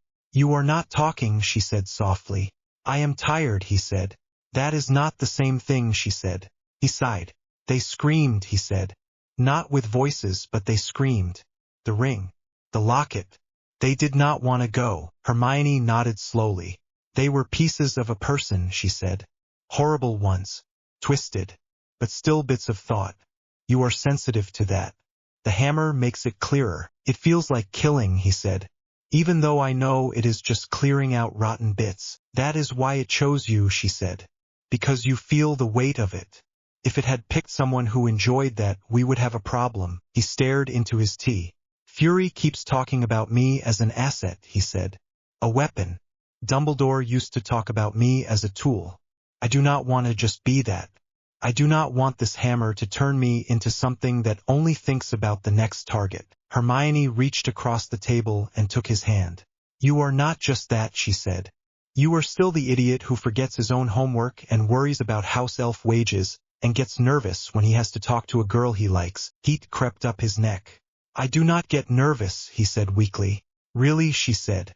Her thumb traced a small circle on the back of his hand. Because you went very quiet when I kissed your temple, he swallowed. That was a surprise, he said. She smiled a little. Good surprise or bad surprise, she asked. Good, he said at once. Then wanted to sink under the table. Hermione laughed softly. Then remember that too, she said. Mjolnir did not erase you. It added to you. You are allowed to be Harry Potter who likes Quidditch and stupid jokes and possibly one particular girl. And also the boy who smashes soul jar things with a cosmic hammer. He snorted at soul jar. That is not a proper term, he said. It works, she said. He let out a breath. His shoulders eased a little. Thank you, he said quietly. She squeezed his hand. Get some sleep, she said. Tomorrow we talk to goblins and Shield at the same time. You will need all your brain cells. He did not move right away. Hermione, he said. Yes, she asked. You know when this gets to Nagini, he said. When it is not a ring or a locket, but a living thing. And after that, Voldemort himself. I am going to have to decide how far to take this. You keep telling me there will be a line I cannot step back from. She looked at him, eyes soft and serious. I know, she said. And I am not going anywhere. When that moment comes, I will be there. You are not going to stand over that snake alone. He nodded slowly. That helps, he said. She shifted her chair round the edge of the table until she sat close enough that their shoulders touched. Also, she said, voice lower now. I did not just kiss your temple because you did not blow up the street. Oh, he said. His heart sped up. I did it because I like you, she said simply. I have for a while. I thought that was obvious. It was not obvious, he said. She smiled wider. Then I will be obvious now, she said. She leaned in and kissed him properly, soft and slow. No big sparks. Just warmth and the taste of tea and the faint scent of smoke from his hair. His hand tightened around hers. The hammer on the floor stayed quiet. For once, the storm in his head went still. When she drew back, her cheeks were pink. Do not make a big deal out of it, she said quickly. We have enough big deals already. Just know that when Fury and Dumbledore start arguing about who gets to point you at the next target, I am always going to vote for you." He smiled in spite of everything. "I will hold you to that," he said. "Good," she said. He walked her to the door of the room she was sharing with Ginny. She squeezed his hand once more, then slipped inside. Harry went to his own room, closed the door, and leaned the hammer gently against the wall by the bed. He lay down and stared at the ceiling. Tired as he was, his mind still spun. Ring, locket, cup, diadem, snake, war, cameras, Shield, Dumbledore, Hermione. The list of problems was long. The list of things he had already done was longer than it had ever been. He closed his eyes. The screams from the Horcruxes echoed in the back of his head for a moment, then faded. In their place he heard Ron swearing about dragons and Hermione laughing as she called soul jars a real term. He clung to that as sleep finally dragged him under. Tomorrow would be about dragons and goblins and plans. Soon Nagini would move into focus. For now, for one night, Harry slept with a hammer at his side and the knowledge that he was not facing any of it on his own. The cart was already moving when Harry realized how tired his hands were. Cold metal pressed into his palm. Mjolnir rested across his knees, heavy even when it floated at his call. The cart rattled along the Gringotts track, wheels squealing as it dipped and twisted. Wind tore at his hair and cloak. His shoulders ached from 2 Horcrux hits in one day. Ron clutched the side of the cart with both hands, knuckles white. "Remind me," Ron said through his teeth as they plunged down a steep drop. "Why these things never get smoother." "Security through nausea," Hermione yelled back over the rush of air. Her hair whipped around her face. She still had ink on her fingers from the planning board. "If you throw up on the director of vaults, diplomacy is already over." Across from them, the goblin watched all 3 humans with narrowed eyes. He sat with perfect balance, not even swaying when the cart lurched. His armor plates glinted in the dim light from the tunnel crystals. "I am Ragnarok," he had said upstairs, voice clipped. "Director of Vault Security. Not your friend. Not your enemy. I am here because you brought something that breaks curses in ways we have not seen." Now he just looked like he wanted them out of his bank as quickly as possible. The cart screeched around another corner. Damp air rose from a lower tunnel. Somewhere far below, a dragon roared. The sound rolled up through stone and metal and into Harry's bones. Ron groaned. "Brilliant," Ron muttered. "Vaults, ancient curses, and a dragon. Just like old times. Only now we are doing it with permission." "That is an improvement," Hermione said. Harry said nothing. The hoarse sound of the dragon slotted neatly next to the screams from the ring and locket in his head. His grip tightened around the hammer. Hermione saw it. "Breathe," she said quietly over the clatter. "In, out. You are not alone down here." He nodded once. The cart slowed as they approached a pair of tall iron gates. Old runes glowed along the metal, faint red. Ragnarok lifted a hand and the cart eased to a stop. The dragon roar rolled again from the depths. Closer now. 2 armored goblins stood at the gate. Each had a curved blade on one hip and a wand holstered on the other. Their eyes went straight to the hammer in Harry's lap. Ragnarok hopped down from the cart with neat economy of movement. His boots hit the stone floor with a small echo. "Hold," he barked to the guards. "We have agreement from the board. Controlled entry to Lestrange primary vault. 1 cursed object only. No touching anything else. No spells that damage the walls. If anything goes wrong, we seal the tunnel." 1 cursed object, 1 guard repeated. His eyes stayed on Mjolnir. "You are sure the boy will not smash the track as well?" Harry swung his legs over the side and jumped down. His boots slid a little on the damp stone. He planted the hammerhead on the floor by his foot. "If I wanted to smash your track, I would have done it on the way down when I thought we were going to die," he said, breathing a bit harder than he liked. "I am here for one thing. I will not touch anything else." The guard snorted. "Your reputation says otherwise, Potter," he said. Harry blinked. "Which reputation is that?" he asked. "The bank robber one or the world saver one?" Hermione stepped down beside him. "The one where he pays his vault fees on time," she said sharply. We signed your agreement. We follow your rules. We all walk out of here with fewer cursed objects in your system. That benefits you. Ragnar's mouth twitched. Let them through, he told the guards. We are wasting time and I want that cup out of my catalog. The gates swung open on silent hinges. Beyond them, the tunnel widened. Another cart waited, smaller, with a single track leading off to the right. The air here was hotter, carrying the sour tang of dragon breath. Ragnar climbed into the smaller cart. Harry, Hermione, and Ron followed. Why can your people not just bring the cup to us? Fury's voice crackled faintly in Harry's ear from the charmed earpiece. The signal was weaker this far down, but Hill had layered it with magic upstairs so it still worked. Because that is not how goblins work, Hermione murmured, more to Harry than the air. Vaults are sacred. If anyone is going to take something out, they want to see it. Ragnar gave her a sharp look. You learn quickly, Miss Granger, he said. Remember that when the hammer makes you think everything is simple. The cart rolled them deeper into the dark. The Lestrange vault door looked like it had grown out of the rock. Thick metal. No hinges. Just a smooth surface carved with goblin script and a single recessed keyhole shaped like a clawed hand. The air around it hummed with old, layered magic. Ragnar stepped down and pressed his palm into the keyhole. The metal flared dull red. The runes along the door brightened one by one, then settled. Stay behind the line, he said over his shoulder. A faint white line had been painted across the stone floor a few feet back from the threshold. Harry, Hermione, and Ron stood just behind it. Mjolnir rested beside Harry's ankle again. He could feel the vault wards pushing against the hammer's presence, like static against metal. The hammer just sat there, unmoved.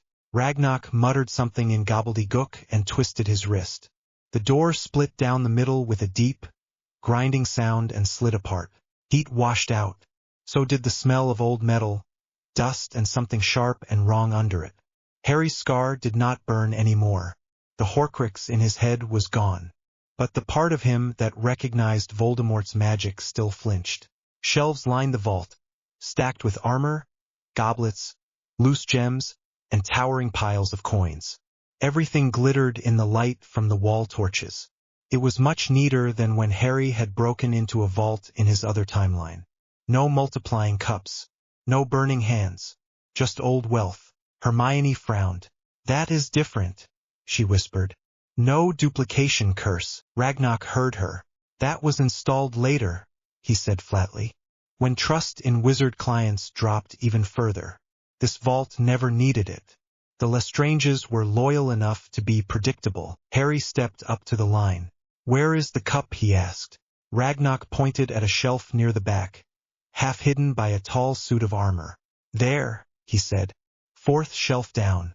Gold, small, with a handle on each side. My cursebreakers tested it when we catalogued the vault after the trials. It stinks. We left it. Ron made a face. Nice, Ron muttered. You just left a soul bomb on a shelf for years. We did not know it was a soul bomb, Ragnar snapped. We knew it was foul. We were not in the habit of volunteering information to a ministry that pretended everything was fine. Harry felt a tired flicker of sympathy at that. All right, he said. Here is what happens. I go in. I pick it up or drag it down. I hit it. It screams. You do not panic and seal the door on us. We walk back out. No one else touches anything. Yes, Ragnar's eyes flicked to the hammer, then back to Harry's face. Yes, he said. If you damage any other item, you pay for it. In blood or gold. Good thing we brought the one with the Potter vault, Ron muttered. Hermione elbowed him. Harry stepped over the line. The air inside the vault was heavier, like walking under deep water. Wards pushed at his arms and legs, testing him. Mjolnir sat solid in his hand, humming faintly. The closer he stepped to the shelf, the stronger the hum became. He kept his eyes on the cup. It sat where Ragnar had said. Small, shiny, pretty in a cold, nasty way. The bad feeling rolling off it was worse than the lockets. The metal almost seemed to pulse. Something whispered at the back of his mind. You do not have to do this. Take me. I will help you. I belong in a hand that understands power. He rolled his shoulders. No, he said out loud. He reached the shelf and set the hammer head down on the stone for a moment. The sound echoed through the vault. Hermione tensed behind the line. Ron held his breath. Ragnar's fingers twitched near his wand. Harry grabbed the cup with his free hand. It was warm, slick. For a second he saw Hogwarts as a pile of rubble, smoke rising, bodies strewn across the grounds. In the middle of it, Voldemort stood holding the same cup up, laughing. He tightened his grip. Not this time, he said under his breath. He set the cup down on the floor, a little away from the shelves, careful not to knock any other items. The wards grumbled at the move but did not flare. He lifted Mjolnir. Hermione was a calm, steady presence just behind the line. Same as before, she said. Quick, clean. Hit the soul, not the floor. He brought the hammer down. The impact snapped through his wrist and up his arm. Light blasted out of the cup. Yellow and green, twisted together, laced with black. A scream tore through his head, sharper than the lockets. The sound slammed into the vault walls and bounced back. Images flashed again. Ron walking away. Hermione lying still. Ginny turning her face from him. Voldemort rising from a lake of gold. Harry forced his eyes open. The energy shot into the hammer. It lashed once, angry, trying to spread up his arm. He shoved it out. Not with thoughts, just with the same stubborn refusal he had used on the locket. The light vanished. The cup crumpled in on itself like soft metal under a hammer. When he lifted Mjolnir again, nothing moved. The gold lay in a twisted lump. No pressure. No whisper. Harry's knees wobbled. He stepped back until his shoulder hit a shelf. Hermione was already at the threshold, fingers white on the line but not crossing it. Harry, she called. Say something. He swallowed. 3 gone, he said. Diary, ring, cup, locket, for gone. His voice shook a little. Counting helped. Ragnar stepped as close to the line as he dared. The curse is gone, the goblin said. Whatever noise that was, it is over. Bring the scrap out. We will study the metal.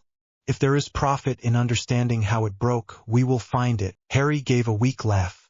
Always straight to business, he said. He bent down, picked up the twisted cup with his free hand, and walked back to the line. Each step felt heavier. By the time he stepped into the tunnel again, his shirt was damp with sweat. Hermione reached for him at once. You are shaking, she said. I am fine, he said. Just tired. It is like pulling something out of your head that does not want to leave. Except this time it was out there. Ron peered at the scrap. Ugly bit of metal now, Ron said. Good riddance. Ragnar took the twisted cup with a cloth. His eyes were sharp. The scream, he said. It was inside the hammer. Harry nodded. Yes, he said. And now it is gone. That is what matters. Ragnar gave a short, jerky nod back. This was worth the risk, he said.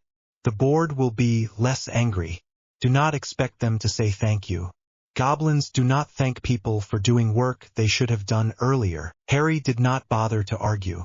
They rode back up in silence. The cart rattled. The dragon roared once more, then faded behind them. Harry leaned his head back against the cold metal and closed his eyes. In his ear, Hill's voice came through again, clearer as they rose. Energy spike confirmed, she said. Same type as the previous artifact. Then a drop. Our instruments show a net reduction in whatever field we have tagged as V-source. That is good. Ron squinted. V-source, Ron muttered. They named it after him. Hermione snorted. They name everything, she said. It helps them feel like they have control. Harry opened his eyes again as they reached the upper tunnels. His hands still trembled, but his head felt a fraction clearer. One more object, he said. Then we are left with the snake. The room of requirement smelled like dust and old secrets. A narrow door had opened into a space full of broken furniture, stacked books, and piles of strange objects. Chairs with missing legs, cauldrons dented and scorched, old broomsticks. Someone's busted suit of armor slumped against a tower of trunks. Harry stepped through first, Mjolnir in his hand, Hermione and Ron right behind him. The door closed at their backs. The noise of Hogwarts faded. The big, cluttered room hummed with old magic. Ron looked around and whistled under his breath. "Blimey," Ron said. "It is even worse than the last time. The last time we came here you nearly died in fiendfire," Hermione said. "Yeah," Ron said. "That is why it is worse." Memories. Harry scanned the stacks. In his other timeline, the diadem had been on a tall pile of stuff, balanced on an old statue. Here, the room had shifted a bit. Different clutter. Same feel. The hammer twitched in his hand. He frowned. "Do you feel anything?" Hermione asked quietly. He nodded. "It is like a cold draft," he said. "Not from the door. From over there." He pointed to the left, where a tangle of bookcases leaned against each other like drunks. Broken quills and shredded parchments littered the floor. They moved together, careful where they stepped. Hermione's shoes crunched on a bit of broken inkwell. Ron caught a falling bookcase with his shoulder and grunted. "Careful," Hermione said. "Anchoring," Ron muttered. "Got it." The cold feeling grew stronger as they picked their way through the maze. Harry's heart thudded faster, part effort, part nerves. Sweat prickled the back of his neck. The hammer grew heavier. Not in a bad way, just deliberate. "There," Hermione said. The diadem sat on the head of a dusty bust, half hidden behind an old wardrobe. The metal circlet gleamed under the dull light, set with pale stones. It looked delicate, almost harmless. Harry knew better. The pressure in his head sharpened. "You could be the clever one," a small voice whispered. "No more guessing. No more depending on others to think. Take me." "Where me?" He grimaced. "Riddle had one trick," he said. "Talk in your head." "I am getting sick of it." Hermione placed a hand between his shoulder blades. "Focus," she said. "Get it down. Same as the cup. Same as the locket. It is just a bit louder because Ravenclaw's ego is attached." Ron snorted. "Even dead she is still smug," Ron muttered. Harry took a breath, lifted the hammer, and reached for the diadem with his free hand. The metal was cool and smooth. His fingers tingled. For a second he saw himself at the top of the astronomy tower, wand raised, everyone below waiting for him to talk. He pulled. The diadem came free with a faint clink as a bit of dust fell loose. The whispers in his head swelled. You could fix everything. You could plan perfectly. No mistakes. He set it on the floor a little away from the stacks. He did not trust what would happen if he broke it near this much flammable junk. Hermione and Ron stepped back. Hermione's hand slid off his back. She moved to his side instead, wand ready but pointed down. "Here we go," Harry said. He lifted Mjolnir and brought it down hard. The hammer connected with a solid crack. Blue-white light erupted from the circlet, laced with silver. The scream this time was high and thin, more like a shriek of outrage than fear. Stabbed behind his eyes, he felt a rush of thoughts that were not his own. Numbers, lines of text, a library burning, a girl crying in a corner while others ignored her. He forced it all away. No, the energy hit the hammer. It slid along the metal surface, looking for a gap. There was none. Harry shoved it out, same as before. The light snapped. The diadem shattered into a mess of bent metal and broken stones. One gem rolled away under a broken table. The pressure in his skull dropped suddenly. His whole body sagged with it. Ron let out a whoosh of breath. "I am never going to get used to that noise," Ron said, rubbing his arms.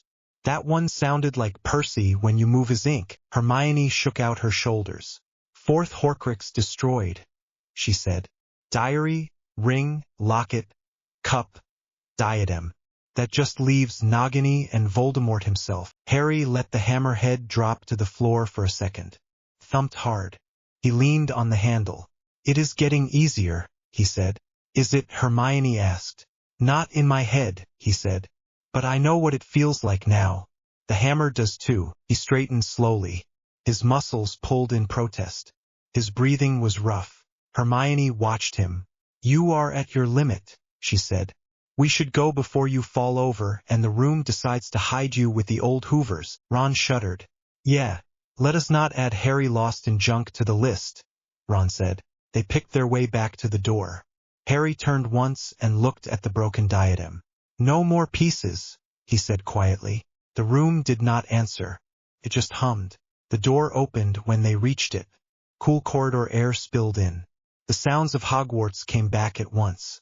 Distant footsteps, a muffled laugh, a portrait complaining about noise. McGonagall waited outside, back straight, hands clasped. "Well," she asked. "It is done," Hermione said. "The artifact is destroyed. No fire, no explosion. Just noise." McGonagall's shoulders lowered a fraction. "Very well," she said. "Mr. Potter, Miss Granger, Mr. Weasley, Headmaster Dumbledore wishes to speak with you before you return to the Ministry." "Of course he does," Ron muttered. Harry rubbed at the back of his neck. "All right," he said. They walked together toward the headmaster's office. Mjolnir tapped gently against Harry's boot. The joint HQ was louder than before. Maps covered nearly every wall now. Magical, electronic, or both.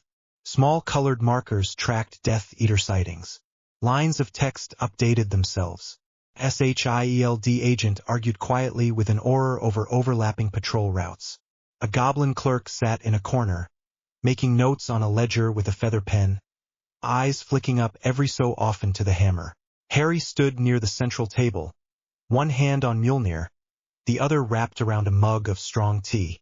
His hands still shook, but less. Hermione stood beside him, her own mug untouched. Ron leaned over the map, tapping at one of the glowing markers with the back of his fingernail. "That is the fourth Horcrux down," Hill said from the far side of the table, looking at a tablet and a stack of parchment at the same time. "Our sensors show another reduction in V-source levels." Kingsley nodded.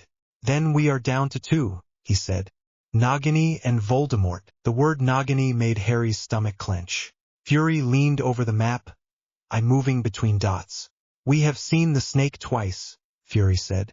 "Our people picked up satellite tracks of something large moving along rooftops near 2 of your attack sites. Thermal signatures are inconsistent with any local animal. We compared it with magic-based reports. Those attacks killed half a dozen muggles and 1 Auror," Kingsley said quietly. "Nagini was present in both. She is not just a pet. She is a weapon." Hermione's jaw tightened. "And a Horcrux," she said. "The last external one. We cannot keep saying we will get to her later." Dumbledore stood a little away from the table, eyes on the map. McGonagall was next to him, lips pressed tight. "We must balance risk and cost," Dumbledore said. "Nagini is a living creature. While she is bound to Voldemort, she is more than simply a snake." Fury looked at him. "Are you suggesting we leave her alone?" Fury asked. "No," Dumbledore said. "I am suggesting we think carefully about the collateral damage that might follow if we drive him into an even more desperate corner too quickly. He has already shown willingness to strike at Muggle centers. Removing his last anchors may provoke him into choices that affect the entire planet." Fury snorted. "He is already affecting the entire planet," Fury said. "He threw people off your London building instead of just leaving a note. He does not need more encouragement to be bad." Hermione looked from Dumbledore to Fury. "We have been dancing around this," she said. "We keep saying we will take Nagini out when we find a neat way. There is no neat way. Every day we leave her alive. He has a backup we could have removed." Kingsley folded his arms. "I agree," he said. "We have an opening. Our spies report that Nagini is being moved to a safe house outside the city for a feeding. Fewer guards. Fewer wards. If we hit that convoy, we remove a major asset." Moody grunted. "And we blind him," Moody said. "He uses that snake like a scout. Cut its head off and he loses more than a bit of soul." McGonagall's eyes flashed. "I do not object to the strategic value," she said. "I object to sending Mr. Potter into yet another lethal situation on the same day he destroyed 2 soul containers." Hermione set her mug down with a sharp click. "We do not send him," she said. "He goes because he is the only one who can finish the job. Anyone else tries to kill Nagini, they risk leaving another cursed scrap behind. We do this now with the hammer, or we accept that we might be leaving a piece of Voldemort alive even if we win later." Silence settled for a moment. Harry stared at the map. A small red marker blinked over a patch of countryside. The label read, Possible Nagini Transfer Route. His stomach knotted tighter. Dumbledore watched him. Harry, Dumbledore said, this choice is not light. You have already carried more than anyone your age should. If we can find another way to neutralize Nagini without striking her down in cold blood, I would prefer that route. Harry thought of the ring, the locket, the cup, the diadem, the diary. Each had screamed. None had begged. He thought of the people Nagini had already bitten. He finally spoke. How many more people die if we try to be clever instead of direct, he asked. Kingsley met his eyes. At least some, Kingsley said. Possibly many. We can put guards on every likely site. We can chase every rumor. We can hope we get lucky. That is all delay. Hermione's voice was softer now. This is the moral crossroads, she said. You said you did not want to become just a weapon. This is where you decide what kind of warrior you are. Someone who looks away because it feels better, or someone who does the hard thing because it saves lives. Dumbledore flinched slightly. Miss Granger, he said. She did not look at him. I am not saying this lightly, she said. I love magical creatures. I do not enjoy the idea of killing a snake. But Nagini is not just a snake anymore. She is a Horcrux and an active threat. Leaving her alive because it feels kinder is not mercy. It is negligence. The word hung in the air. Negligence. Harry's chest tightened. He remembered how Dumbledore had held back truths for his own good. How that had nearly cost them everything. He had sworn he would not repeat that mistake. He looked at Fury. If we do this, Harry said, we do it clean. We hit the convoy away from any Muggle houses. We keep the team tight. We make sure only Nagini and any guards with wands are in the line of fire. No bystanders. Fury nodded. We can manage that, Fury said. We already have eyes on a stretch of road that fits. Rural. No civilian structures within half a mile. My agents can provide perimeter containment. Your people handle regular magic resistance. You bring the hammer. Dumbledore folded his hands tighter. You are very quick to accept lethal solutions, he told Fury. Fury met his gaze without blinking. I am slow to accept preventable casualties, Fury said. Your world has been playing chess with this man for years. My job is to stop the board from catching fire. McGonagall closed her eyes for a moment. When she asked, in 3 hours, Hill said. Our satellite passes line up with the projected route. We will see the convoy. That is your window, 3 hours. Harry took a breath and let it out slowly. Then we go, he said. Nagini dies today. The words made his throat dry. He did not take them back. Rain hammered on the windscreens of the parked vans. They sat in a shallow depression off the dirt road. Lights off, engine silent. Hill crouched near the front bumper of the nearest van, squinting at a small handheld screen protected by a plastic hood. Lines flickered across it. A glowing dot moved slowly east to west. Vehicle package confirmed, she said quietly. 2 cars, 1 cart between. Thermal scan shows 1 large heat signature in the cart. Too long to be a human. Wards are distorting the picture, but it fits your description. On the other side of the van, Kingsley checked his wand. Moody adjusted the strap of his eye patch. Ron bounced on his toes once and then forced himself to be still. Harry stood a few steps from the group, Mjolnir held loose in his right hand.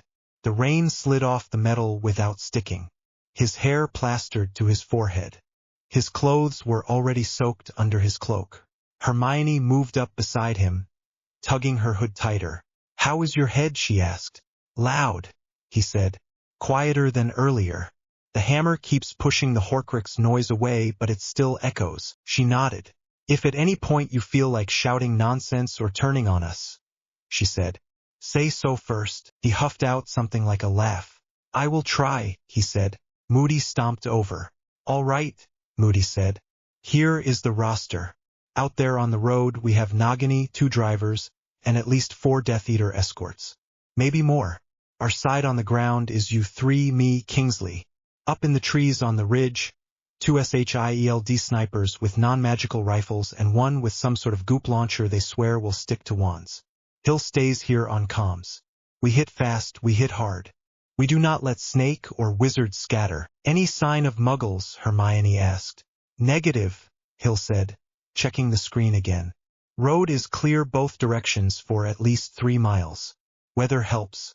Nobody in their right mind is out in this. Ron sniffed. We are out in this, he said. Exactly, Hill said. Fury's voice came through Harry's earpiece. He was at HQ watching through linked feeds and magical projections. Remember the priority, Fury said. The snake dies. Death Eaters are secondary. If they run, fine. If they stand and fight, drop them. But if you have to choose between chasing a masked idiot and finishing the Horcrux, you know what to do. Nagini dies. Harry rolled his shoulders. His heart thumped harder. His mouth tasted sour. Kingsley put a hand on his shoulder for a second, solid and grounding. We move in 30 seconds, Kingsley said. Positions. They took their places.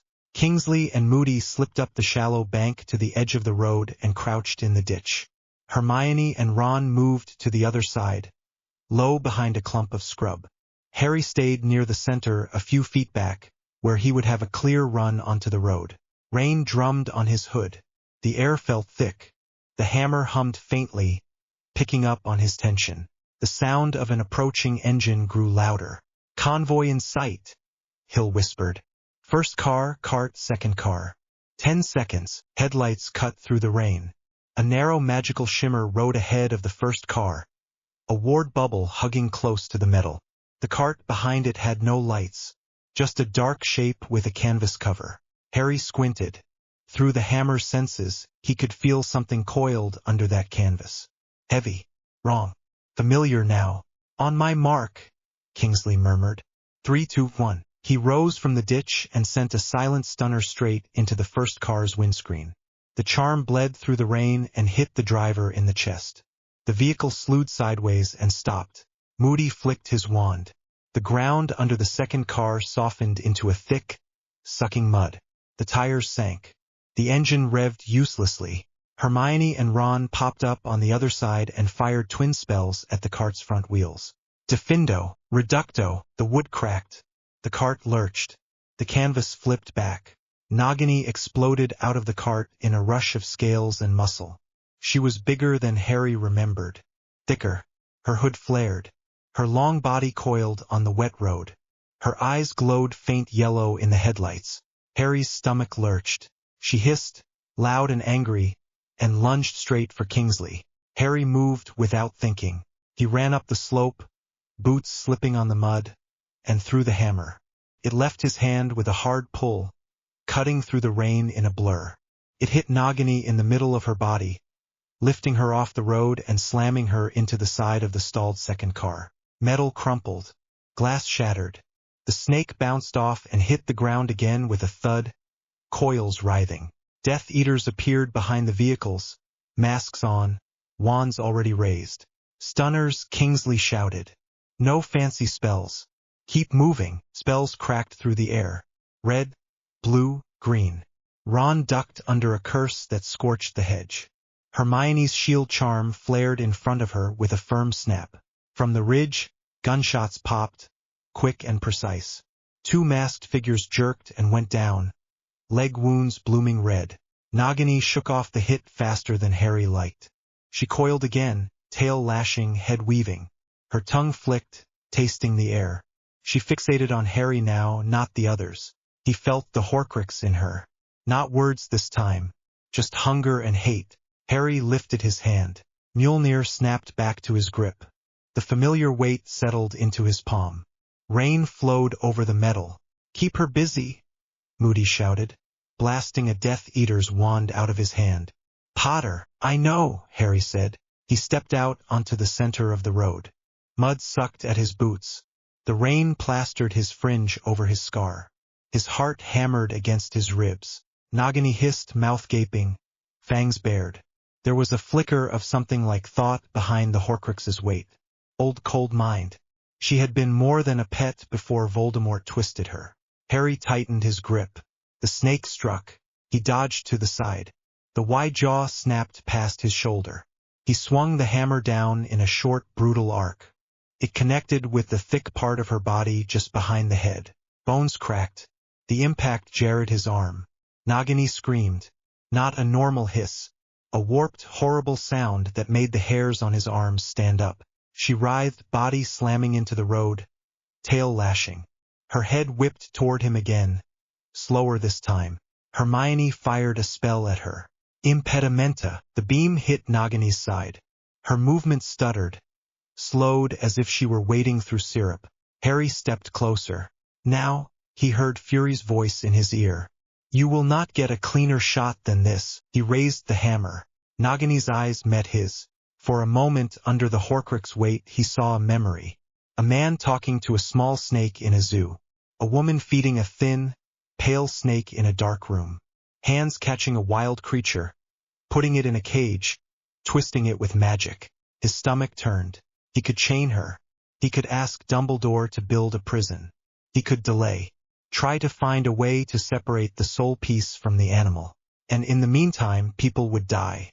Hermione's voice cut through the rain. If you do not do it now, he will send her at someone else, she shouted. Maybe a classroom. Maybe the ministry. Maybe your aunt. You know that. Dumbledore's gentler tone floated back from the earlier argument. We should think of collateral damage, Harry. He did. He thought of Hogwarts full of students when Nagini slithered through a corridor. Of the ministry atrium during rush hour. Of families in Muggle suburbs who did not even know what a snake like this could do. He thought of his own hand bleeding under Umbridge's quill, of being told to do nothing in 5th year while Umbridge and Fudge lied. He thought of calling that obedience goodness. He was done with that. I am sorry, he said quietly. He meant it for the snake and for himself. He brought the hammer down on Nagini's head with all his strength. The impact was sickening. There was no clean flash. Just a wet crunch and a heavy thud. Her skull caved. Blood spattered his boots and cloak. Her body spasmed once, then lay still, coils slack. For one horrible heartbeat, there was no scream. Then it hit. The Horcrux inside her ripped free in a blast of pure rage. It was louder than all the others. Voldemort himself shrieked through that bit of soul. A sound that made Harry's teeth ache. The energy slammed into the hammer in a thick wave. Harry almost dropped Mjolnir. The world narrowed to pain and noise. He saw flashes. Voldemort in a chair, Nagini in his lap. Little Tom Riddle in the orphanage, eyes cold. A ring on a finger. A locket on a throat. A wand in a hand. He felt the hammer trying to contain the surge and the surge trying to rush past it into him. He pushed back harder than before. He shoved the energy back through the metal and into nothing, refusing to give it any place to settle. His vision went white for a second, then black, then slowly shapes slid back into place. He was on his knees in the mud. His hands were still wrapped around the hammer. His arms shook. His chest burned. Rain hit his face. Mud soaked his trousers. The smell of blood and wet earth filled his nose. Hermione's voice snapped in front of him. Look at me. He dragged his head up. She crouched right in front of him, hood half fallen back, rain flattening her hair. Her face was pale. Her eyes were wide and fierce. You are here, she said. Say it. I am here, he rasped. I am here. She searched his face, then nodded once. Ron stood a little to the side, wand out, chest heaving. Kingsley had one Death Eater tied up under a full body bind on the verge. 2 others lay still in the road. Moody's eye spun once and then fixed on Nagini's body. The snake did not move. Moody limped closer. She is gone, he said. No soul stink. No magic. Just a dead snake. Harry flinched at the word dead. His stomach rolled. He turned to the side and threw up into the mud. Hermione's hand landed on his back, firm and steady. She did not say anything while he retched. When he was done, she handed him a conjured cloth. His hand shook as he wiped his mouth. That was worse than the others, he said hoarsely. Living host, Hermione said. More connection. More resistance. You still did it. He looked at Nagini. Her body lay twisted, head smashed, eyes dull. There was no sign of the Horcrux now. No pressure. Just the ugly remains of what she had been turned into. I killed her while she was down, he said, voice flat. That feels different than breaking a ring. Moody snorted. She was not down, Moody said. She was slowed and wounded. She would have bitten your throat out given half a second. You did what needed doing. That is what war is. Dumbledore's voice came through the earpiece, quiet and strained. Harry, he said. Are you all right? Harry tasted bile and rain. No, he said. But I am not possessed. It is gone. Fury's tone followed, steadier. We felt that spike all the way back here, Fury said. Whatever you just did, you cut our V-source levels down to near zero. The only readings left are clustered around one signature. Him, Voldemort. Harry closed his eyes for a second. Then that is it, he said. No more anchors. No more backups. It is just him now. Hermione squeezed his shoulder. That is what this was for, she said. Something shifted in the hammer. Harry felt it like a click in his bones. The constant hum of power in Mjolnir smoothed out. The edges of its presence softened. It was still heavy, still solid, but the weight felt settled. He blinked and looked up at the sky. The rain was still pouring on this patch of road. But beyond it, he could feel other storms. Not just above them. Far away. Over the sea. Over distant cities. Tiny points of pressure in the atmosphere. He sucked in a breath. Hermione, he said quietly. I can feel the weather in France. She stared at him. What, she asked. I do not know how, he said. It is like more doors opened. I can feel the wind patterns, not just here. The hammer is showing me more. Fury's voice sharpened. Say that again, he said. I can feel storms in other places, Harry said. I could not before. It was all local. Now it is bigger. I think killing Nagini unlocked something. Hermione frowned. Because you accepted the role, she said slowly. A warrior with power who still chooses carefully. The hammer responds to that. It trusts you more. Harry gave a short, humorless laugh. Trust based on how cleanly I can kill, he said. No, she said. Trust based on you making the hard choice for the right reason. You did not enjoy that. You are not going to start looking for things to smash. That matters. Hill's voice cut in. We have transport inbound, she said. We will extract the prisoner and bodies. You forget off the road before more cars come through. Kingsley nodded. Back to the vans, Kingsley said. Move. Harry pushed himself to his feet. His legs wobbled but held. Hermione stayed close in case he tipped. Ron walked on his other side. As they stepped away from Nagini's body, the hammer tugged gently in his hand. A few feet ahead, the air shimmered. Harry stopped. What is it? Ron asked. I do not know, Harry said. He focused. The shimmer widened into a narrow, vertical slice of light, no wider than a door. The edges sparked faintly.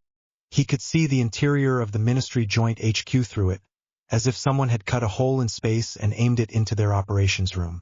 Fury stared back at him from the other side, eyebrows up. Behind him, the big map glowed. Interesting, Fury said. New trick. Harry's breath caught. I did not mean to do that, he said. I just thought about getting back quickly and the hammer answered. Hermione's eyes went wide. Small portal, she said, voice hushed. Controlled, anchored. Harry, do you realize what this means for evacuation, for deployment, for later? Moody snapped. Are you sure that thing does not slice us in half? Harry swallowed. He extended his free hand slowly toward the edge of the light. It was warm but did not burn. When he pushed his fingertips through, they vanished from this side and appeared in front of Fury's chest on the other. Fury did not flinch. That is one way to knock, Fury said. Harry pulled his hand back. It is safe, he said. I think. If it is not, we find out the hard way. Ron shifted. Oh, that is comforting, Ron muttered. Hermione took a breath. Trust it, she said. You trust the hammer in everything else. This is part of it. Harry nodded. Right, he said. He stepped through. For a second, his stomach flipped like he had just gone over the drop on the Gringotts track. Then his boots hit solid floor. The Ministry operations room smell of parchment, tea, and electronics replaced the wet road. He turned back at once. Hermione stepped through next, then Ron, then Kingsley and Moody. They emerged one by one without incident. The portal flickered and snapped shut once the last foot cleared it. Hill let out a low whistle. "Okay," she said. "Add localized portal generation to his file." Dumbledore's face was pale. "I had thought you were already stretched to your limit," Dumbledore said softly. "Yet the hammer continues to develop new expressions of power." Harry wiped a bit of dried mud off his sleeve. "It is not just about power," he said. "It is about what I do with it. Nagini is dead. That was the cost.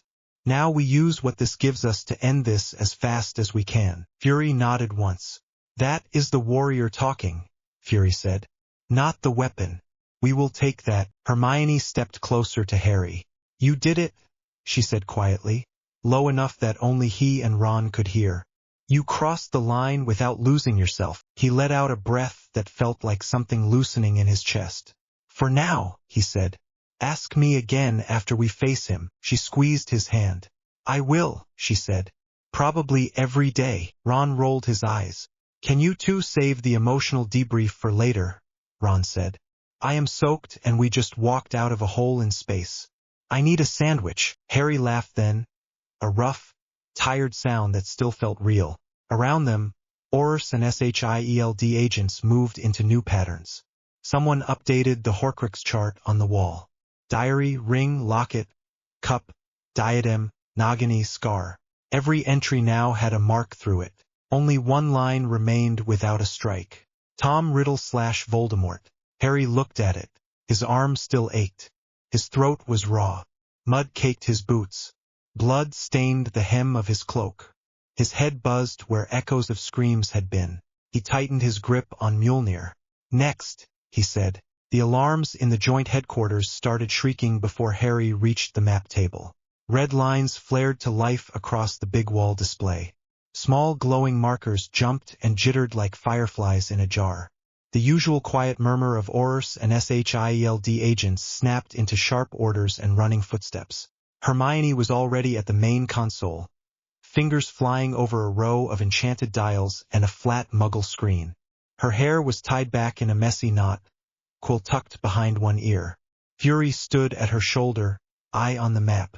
Harry pushed through a pair of Aurors and stopped at the table, Mjolnir hanging from his hand. The hammer hummed faintly, a low sound in his bones. "What now?" Ron asked from his other side, a piece of toast still in his hand. "I thought we earned at least one morning where nothing explodes." Hermione did not look up. "New spike on the V-source grid," she said. "It just jumped from background level to this." She flicked her wand at the map. A small cluster of lights near the coast brightened and pulsed. Numbers updated in a corner of the screen. Harry did not understand the exact figures. He did not need to. The color shift from gentle blue to harsh white said enough. "That is near Dover," Kingsley said, stepping closer. "There is an old manor there. Some pure-blood family. We raided it twice during the First War." Hill spoke without looking away from her pad. "Thermal scan shows an energy pattern that matches your snake kill," she said. "Only sharper, concentrated. This is not just him sitting in a chair. Something active is happening." Harry swallowed. The hammer had already told him that. The background feel in his head had changed. Since Nagini, he could feel storms over the sea even with the windows closed. Right now there was a hot, ugly twist in that sense. One finger of the world tugged in the wrong direction. "Can you narrow it?" Harry asked. Hermione adjusted one of the runic dials. "There," she said. "Deep cellars under the manor. Multiple signatures in a circle. One bigger than the rest." Fury frowned. "Ritual layout," he said. "Your kind of thing." "Their kind of thing," Ron muttered. Moody clicked his tongue. "He is making a move," Moody said. "He knows the crutches are gone. He is gambling." Harry tightened his grip on Mjolnir. "It feels wrong," he said quietly. "Not just like him. Like he is trying to grab something that is not meant for him." Hermione finally looked at him. "You can sense that from here?" she asked. He nodded. "It is like someone pulling at a loose bit in the sky," he said. "The hammer hates it." Fury checked the time. "Do we intervene?" Hill asked. "We have eyes in the area but no ground team in place yet." Kingsley took a slow breath. If we go in blind and he is in the middle of whatever that is, we risk walking straight into a trap, Kingsley said. If we sit back, we let him finish and deal with the result. That seems to be the pattern with this person, Fury said dryly. You all waited him out for years, and now we have snake pieces and cosmic mess on the board. Dumbledore stood near the back of the room, silent so far. His face looked more lined than usual. He wore plain robes, no bright patterns, as if he had decided not to offend the Hammer with any more theatrics. Hermione glanced back at him. Headmaster, she said. Thoughts? His gaze stayed on the flickering lights. Options are limited, Dumbledore said quietly. If we interrupt his work, we risk him lashing out on the nearest town with whatever he is holding. If we wait, we face a Voldemort who has completed a dangerous experiment. Harry's jaw clenched. We cannot just let him do whatever this is, he said. I will not stand around again while he gets stronger. Hermione touched his arm. I know, she said. But if you portal in alone while he is channeling something unknown, we could lose you and Mjolnir in seconds. That is a bigger risk than letting this one run for a short time. The Hammer hummed again. Not a push, just agreement that caution mattered as well as courage. Fury tapped the table. We treat this as observation, not engagement, Fury said. We give it 10 minutes. We record every fluctuation. If the field starts to expand toward civilian areas, we move. Until then, we watch. Harry hated it. He also knew that charging into a circle of masked fanatics around an unstable energy source, with no idea what they were doing, was the kind of choice older wizards had used to make and call it brave. Mjolnir did not like that pattern either. He let out a slow breath. Fine, he said. But we are ready to move the second this tries to spill over. Hermione nodded. I will keep the grid centered on that spot, she said. You go eat something before you pass out. He opened his mouth to argue. Both Hermione and Ron stared at him in the same way. You threw up on a road yesterday after smashing a giant snake, Ron said. You are not winning the argument. Harry shut his mouth and took another bite of Ron's toast, not even tasting it. He stayed by the map anyway, eyes on the pulsing lights. The 10 minutes stretched. The field around the manor pulsed higher. On the screen, the lines representing energy climbed. The big signature in the center flared, then dimmed. Several smaller ones winked out one after another, like candles snuffed in quick succession. Hermione's hand tightened on the edge of the console. Those small signatures, she said. They just vanished. No fade. Straight from solid to nothing. Moody swore under his breath. He is burning his own, Moody growled. Trying to feed their magic into his. Fury's mouth flattened. That tracks with everything we know about him, Fury said. How many did he bring? 7 smaller signatures, Hill said quietly. 5 gone. 2 unstable. The central one just jumped again. On the map, the core point turned almost white. The screen flickered, as if the device itself did not like what it was seeing. The hammer vibrated in Harry's hand hard enough to sting his fingers. He gripped it tighter. Whatever he is doing, Harry said, voice tight, he is forcing your cosmic rules to bend. The hammer feels it twisting. Dumbledore moved closer at last, eyes on the display.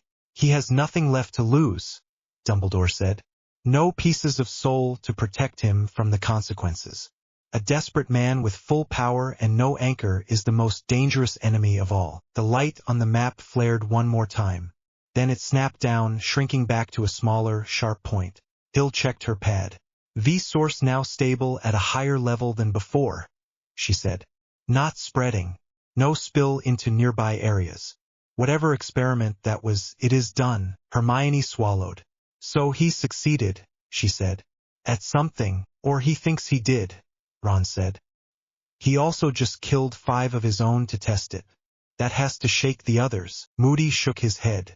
Fear is fuel for his lot, Moody said. They will call it a glorious sacrifice and keep following. Fury looked from the map to Harry. We need eyes inside that manor, Fury said. Someone has to tell us what he did. Not theory. Details. All eyes slid to the same person.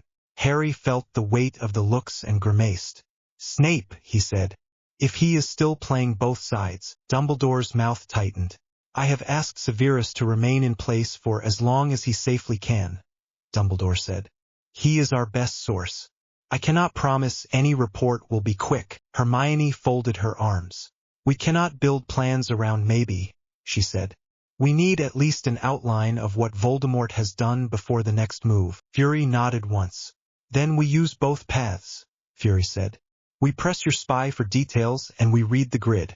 He'll keep a separate line on that energy signature.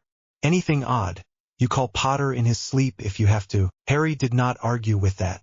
He knew one thing very clearly. Whatever Voldemort had just done down by Dover, the world felt more fragile in its wake. Voldemort's world had narrowed to pain and numbers. He stood in the middle of the cellar, one hand wrapped around his wand, the other pressed to his chest. Sweat ran down his face, cold and sticky. His breath came shallow and sharp. The old stone room stank of burnt hair and magic gone wrong. The blackened shapes on the floor that had once been men still smoked in places. Cloaks lay in twisted heaps. Masks had fallen and cracked. Around him, for Death Eaters still lived. Barely. One clung to the wall, fingers dug into the stone. His eyes glowed a faint, unnatural blue. Thin arcs of light occasionally snapped across his skin and vanished. Another knelt, head down, chest heaving. Sparks popped at the edges of his fingernails. Bellatrix stood straight. Her grin had slipped. Her face was pale, lips set, but her eyes still shone fever-bright. Thin threads of wild power clung to her hair. The fourth, a tall figure who had once been Yaxley, inched forward on shaking legs. His skin under the rolled-up sleeve of his robe crawled with shifting patterns of light as if something under it was trying to get out. "Do you feel it?" Voldemort asked, voice rough. "Do you feel the sky answering?" Bellatrix nodded at once. "Yes, my lord," she breathed. "It burns. It sings. I can hear it in my teeth." Yaxley shuddered. "It feels wrong," Yaxley whispered. "My lord, I cannot hold it. Make it stop." Voldemort's eyes narrowed. "Then you are weak," he said.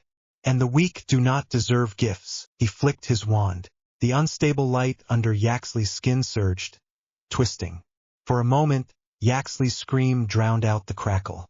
Then the scream cut off as his body tore itself apart from the inside, collapsing into a pile of ash and charred cloth. The room fell quiet. Only Bellatrix dared to look pleased. Voldemort turned his head toward the other two. "Do you still complain?" he asked softly. They shook their heads at once. "And no, my lord." The one near the wall stammered. "We are honored." Voldemort ignored them and looked down at his own hand.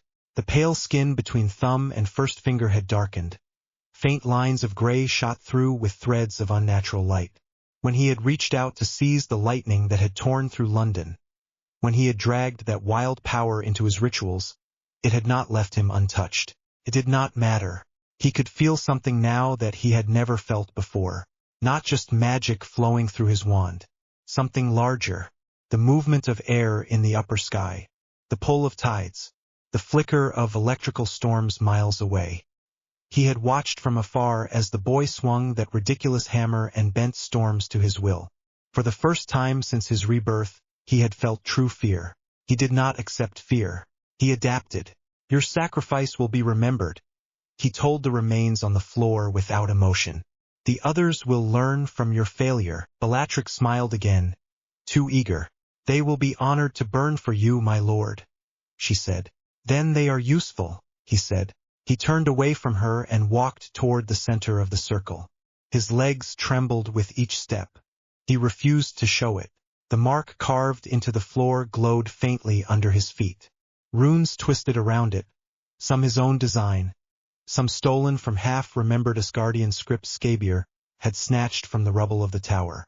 He had tried to wrap his mind around the cosmic rules that seemed to bind the hammer. He had failed at understanding, so he cheated. Where the boy had been chosen by an alien will, Voldemort would gouge his fingers into the fabric of the world and drag power out by force. He did not need to be worthy. He needed to be first. The ritual had left him drained, but the space around him felt thin now. He could, if he concentrated, tug at threads of power the way he would once have tugged at a schoolboy's hair. He could not turn them as smoothly as the boy did. Every pull sent a ripple of pain through his bones.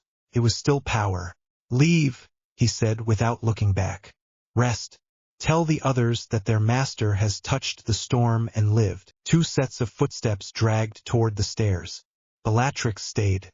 "My lord," she said softly. He turned to her with a flicker of impatience. "What?" he snapped. Her eyes were wide. "He has destroyed them," she said. "The trinkets. I could feel them go.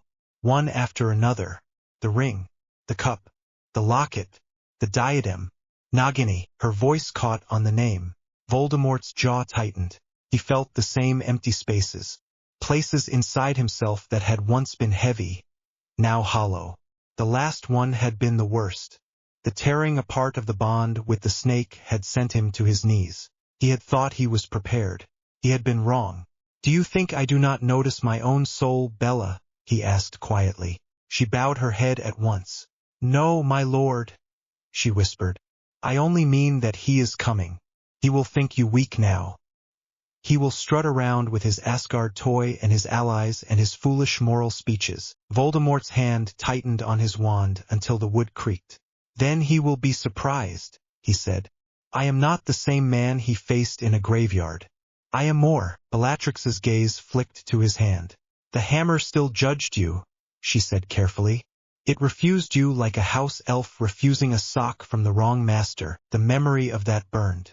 He had stretched his hand toward the fallen weapon in London, sure that any power in the world should bow to him. It had not. It had rejected him openly and leaped back to the boy. He had never been so humiliated. Blue light had flared. His hand had blistered. His mind had rung with the sense of being weighed and found unfit. He would break that judgment if it was the last thing he did. "If I cannot claim his artifact," he said slowly, "I will take one of my own." Bellatrix tilted her head. "My lord," she asked. "There is another wand," he said. "One of legend. One that will answer to the one who takes it with courage and ruthlessness." The elder wand. Her eyes widened. "You are certain it exists," she breathed. "I have seen its trail," he said. "Whispers from wand-makers. Old stories of unbeatable duels. And then, silence." He smiled, thin and cold. "The silence began when Albus Dumbledore started to win every fight he touched," he said. "You worship me. You forget others have moved pieces too." Bellatrix frowned slightly. "You think Dumbledore held it?" she asked. "I do not think," he said. "I know.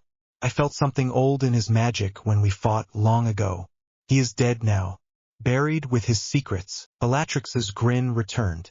"So we take it from his bones," she said. Voldemort nodded once.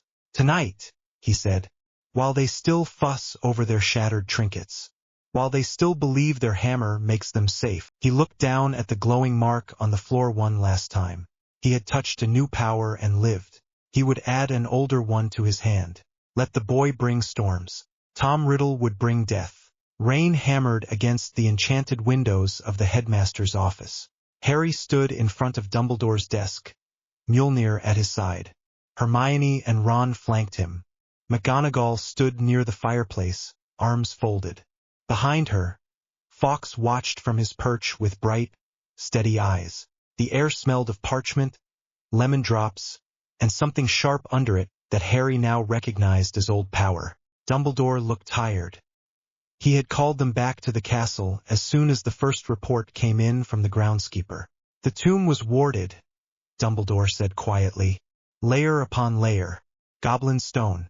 Ancient runes. My own spells. None of it was enough." He flicked his wand toward the window. A small image appeared in the air above his desk. A stone white tomb split down the middle. Chunks of marble scattered across the grass. Deep scorch marks blackened the inside. Even without any written note, Harry knew what had been taken. "The wand," Hermione said, voice low. "He dug you up for the wand." Dumbledore bowed his head. "It would seem so," he said. "My hope that he would overlook the old tales was optimistic." Ron made a disgusted sound. "Of course he did not overlook it," Ron said. "He is obsessed with being special. Someone says there is a wand that is better than the rest, and he is going to chase it like a niffler after gold. McGonagall's mouth thinned.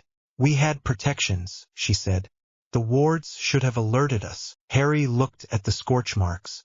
Unless he used whatever he just did at that manor to punch through, Harry said. Something that was not pure magic. Something that slid past your scripts because they were not written for it. Hermione nodded slowly. The energy trace in the graveyard matched the spike from Dover, she said. Hill said the patterns were similar. Not as strong as the Nagini event, but close. Dumbledore sighed. He has managed to link himself to your storms in his own crude way, he said to Harry.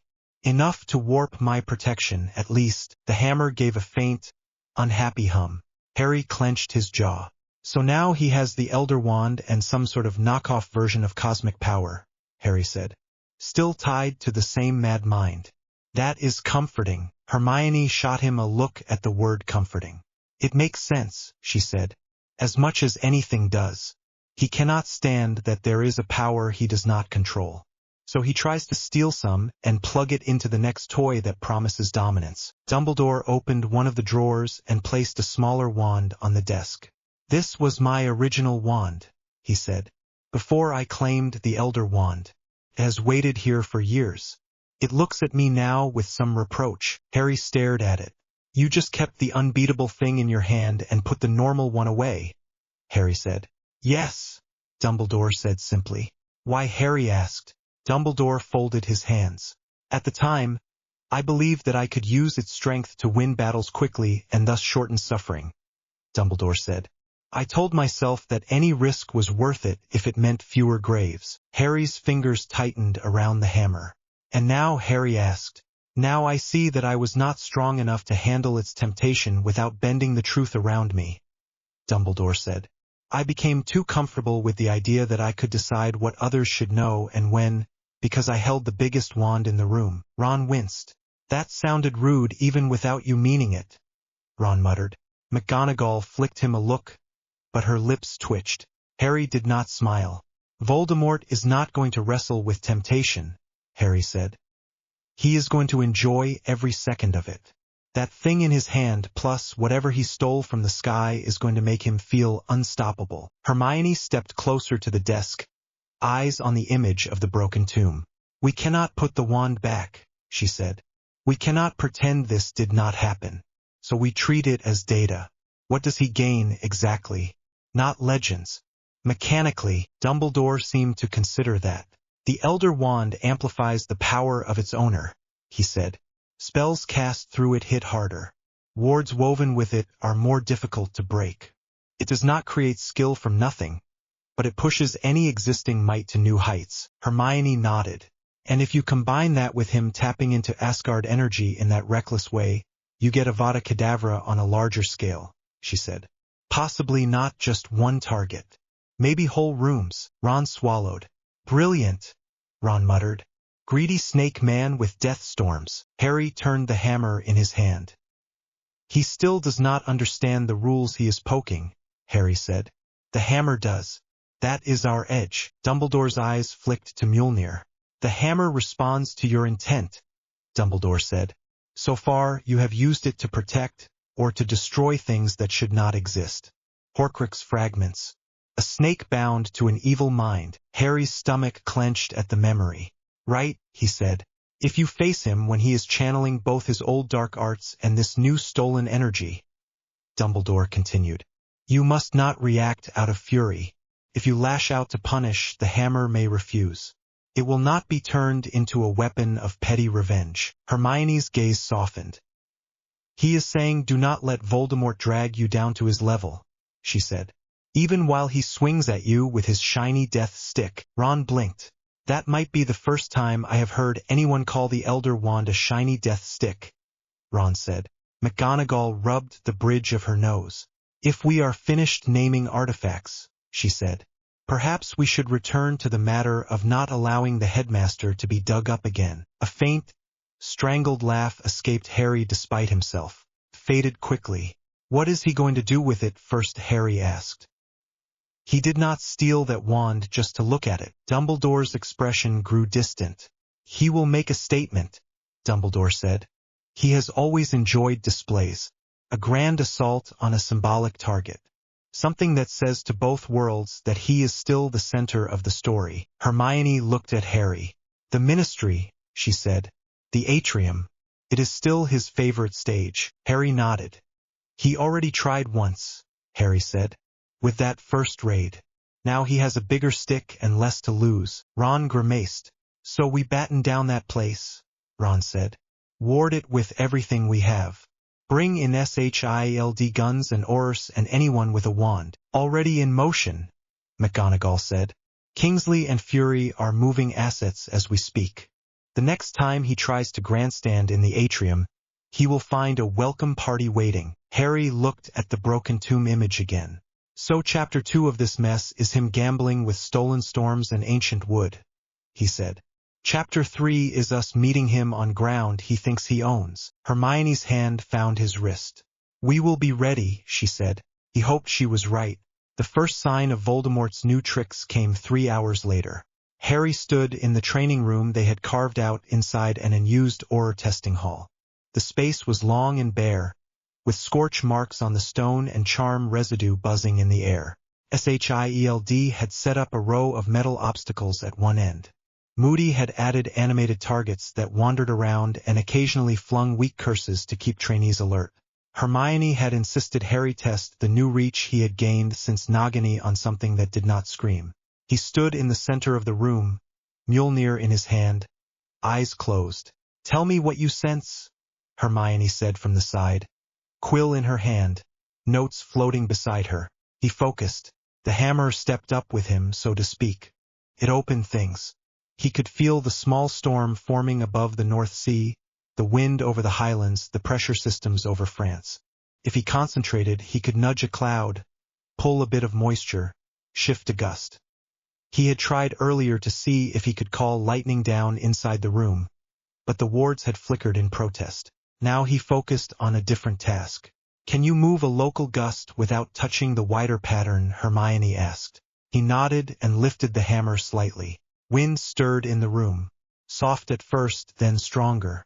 Dust skittered across the floor. The practice targets creaked as they turned. One nearly toppled. Hermione shielded her notes with her sleeve. All right, that works, she said. Can you aim it without knocking me over? He opened one eye. Do you trust me? He asked. Always, she said. He turned the head of the hammer by a fraction. The wind shifted.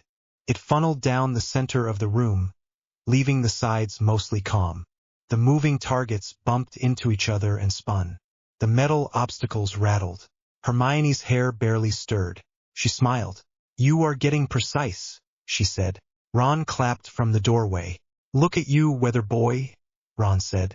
Next you will be doing SHIELD reports and talking about pressure fronts. Harry lowered the hammer and let the wind die. It is not just fun, he said. The more I can split fine control from big hits, the less chance I clip someone I like while I am aiming at someone I do not. Hermione nodded. That is the whole point, she said. You have enough raw power. What you need is control. Moody stomped in, cane clicking on the floor. Control is nice, Moody said. But the enemy is not going to wait while you practice your breezes. We have news. Harry's stomach sank. Voldemort, he asked. Moody nodded. He sent a test group after a Muggle power station near Bristol, Moody said. For Death Eaters turned up with new tricks. None walked away. Harry's hand tightened on the hammer. How many others did not make it out? Harry asked. 2 Aurors injured, Moody said. No civilians dead. Thanks to SHIELD having a team nearby. They called in support as soon as the energy readings went strange. Hermione's eyes sharpened. Energy readings, she repeated. Like Dover, Moody grimaced. Exactly like Dover but smaller, he said. According to Hill, those 4 had the same unstable signature as the ones he burned in that cellar. We just intercepted the ones that survived the ritual. Harry swallowed. How bad were they? He asked. Moody's magical eye spun once. They were throwing curses with extra punch, Moody said. Stronger than they should be. Wands sparking between spells. 2 of them burned out mid-fight. Literally. collapsed and cooked from the inside. Ron made a sick noise. And the others? Ron asked. Or stunned one, Moody said. Potter, that one took 3 separate hits before he stayed down. And while he was moving, I saw lines of light crawling under his skin. Like the snake man was trying to turn them into walking storm rods. Harry felt bile in his throat. He is making copies, Harry said quietly. Bad copies. Hermione's hands went cold around her quill. How did the stun spells stick in the end? She asked. Intensity.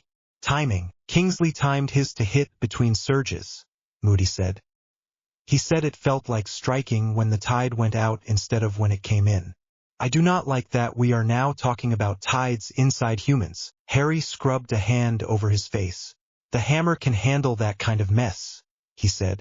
But if he spreads this to every masked idiot in his crew, I will be stretched thin. Moody thumped his cane.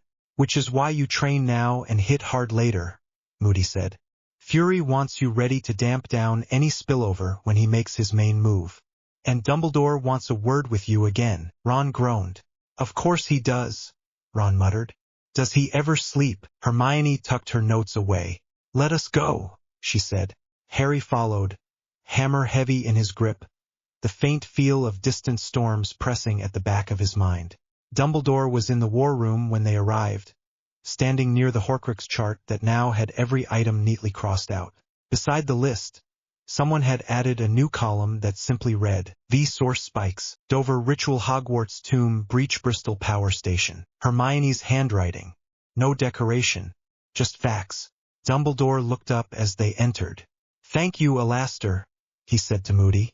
If you would give us a moment. Moody grunted and moved to the far side of the room, where he began to argue with Tonks about line of sight in the atrium. Dumbledore turned back to Harry. I will be plain, Dumbledore said. We are running out of time. Harry let out a humorless breath. I guessed, he said. The pattern of the attacks makes his intent clear, Dumbledore said. He is testing his new power in small, contained bursts. Power station here. A grave there. Next will be something that carries meaning. The Ministry. Or perhaps a large Muggle building tied to their government. Hermione frowned. He still wants the wizarding world to kneel first, she said. He will hit the Ministry. It has always been his theater. Ron muttered something rude about people who like theaters. Harry stayed quiet. Dumbledore stepped closer, his gaze steady on Harry's face. When that attack comes, Dumbledore said, you will be drawn into it whether you want to be or not. Mjolnir will react to the spill of cosmic energy and drag you toward it. Harry thought of the way the hammer had tugged when Nagini died, when the portal had opened on its own. I know, he said. I felt it already with the test attack near Bristol. The hammer twitched. I just did not know what it was. Hermione's brow furrowed. And you did not tell me, she said. It happened while you were in the library, he said. I thought it was a false alarm. She stared at him. You do not get false alarms anymore, she said. Not with that thing in your hand. Guilt pricked his chest. You are right, he said. I am still catching up with what it can do. Dumbledore nodded slowly. You are learning while the enemy is adapting, Dumbledore said. That is not a comfortable position. But it is the one we have. He paused. You have already carried burdens I should have shared earlier, Dumbledore said. I will not add more secrets to that pile. You deserve to know the worst case. Harry fought the urge to tell him to get to the point. I am listening, he said. If he succeeds in merging his dark magic with the stolen cosmic force, Dumbledore said, he may be able to cast killing curses that spread like storms, not limited to one target. Sheets of death over rooms. Hermione's face went white. Can Mjolnir block that? She asked. Harry gripped the hammer, feeling its weight. I do not know, he said. I have blocked a single curse. I have channeled storms away from streets. I have not tried to catch a wide wave of killing magic. Dumbledore's gaze sharpened. You may have to, he said. In the atrium, with people around you. Harry imagined a wide sweep of green light crashing down over Aurors, over agents, over Ron and Hermione, over civilians who had come in to file papers. He imagined lifting the hammer and hoping it was enough. His throat closed. Hermione stepped closer until her shoulder pressed to his. "You will not be alone," she said quietly. "We will be there. Shield charms, counter curses, whatever we can throw. You are not a one-man wall." Ron nodded, jaw set. "If he sends waves of curses, we send walls of spell fire back," Ron said. "He is not the only one who can plan." Dumbledore watched the three of them, something like regret in his eyes. "This war should not rest on your shoulders," Dumbledore said softly. "You are 17, Harry huffed. "Tell that to the prophecy," he said. "Tell that to the snake who tried to eat my friends. We passed the point where age mattered a long time ago." Dumbledore inclined his head. "Then I will say this instead," Dumbledore said. "You have the right to walk away after this fight. You are not bound to stay in this world that we have broken." Harry looked at him, surprised. "You are planning for an after," Harry said slowly. "I have always hoped for one," Dumbledore said. "I simply failed to plan for you to see it as anything other than a weapon. That was my mistake. I would not have you repeat it." Harry thought of Hermione's hand on his neck in the kitchen, of Ron's jokes in the middle of disaster, of the feel of the hammer humming when he acted to protect rather than destroy. "I am not going to walk away before he is down," Harry said. "After that we can talk about beaches. Or space. Or bed. Not now." Hermione squeezed his shoulder. "Good," she said. "Because I am not doing this without you." Ron snorted. "And if you even tried, Hermione would drag you back by your hair," Ron said. She did not deny it. Dumbledore gave a worn smile that did not quite hide the worry. "Then we prepare," Dumbledore said. "We have perhaps a day before he chooses his stage. Make every hour count." The hammer pulsed once. Firm. Harry nodded. "Right," he said. "Let us get ready to ruin his big scene." Night fell over the country like a heavy curtain. For once, Harry did not dream. When he did sleep, it was flat and black. No snakes. No screaming Horcrux echoes, just exhaustion. When Hermione shook his shoulder in the gray light of morning, it took him a moment to remember where he was. He sat up in the narrow bed at Grimmauld Place, hair sticking up in every direction. "What time is it?" he mumbled.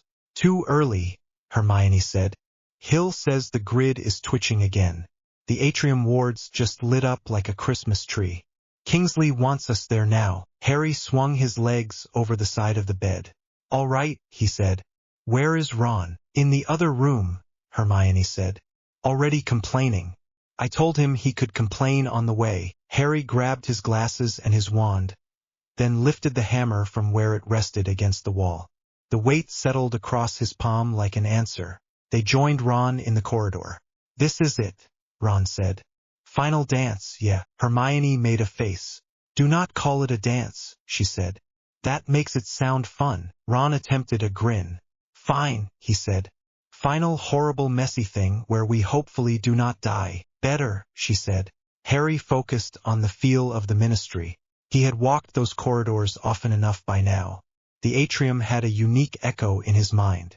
Magic pressed in from all sides, layered with the smell of old wood, parchment, and polished stone. He lifted Mjolnir. "Hold on," he said. Hermione caught his arm. Ron grabbed his sleeve. Harry thought of the atrium, of the central fountain, of the spot near the security desk. The hammer twisted. Space bent around them in the now familiar flip that was not quite like apparition. The corridor of Grimmauld Place snapped out of existence. For a breathless instant there was nothing. Then they stepped forward into bright light and the roar of panic. They arrived in the ministry atrium right next to the fountain, or what was left of it. The golden statues had already shattered. Chunks of metal lay scattered across the polished floor. Water from the broken pool spread in puddles, tinged with red in places. Spells cut the air. Aurors and Shield agents had taken cover behind toppled benches and conjured barriers. A cluster of Death Eaters in black cloaks and masks stood near the far end, where the visitor entrances rose. In the center of it all stood Voldemort. He looked worse than the last time Harry had faced him.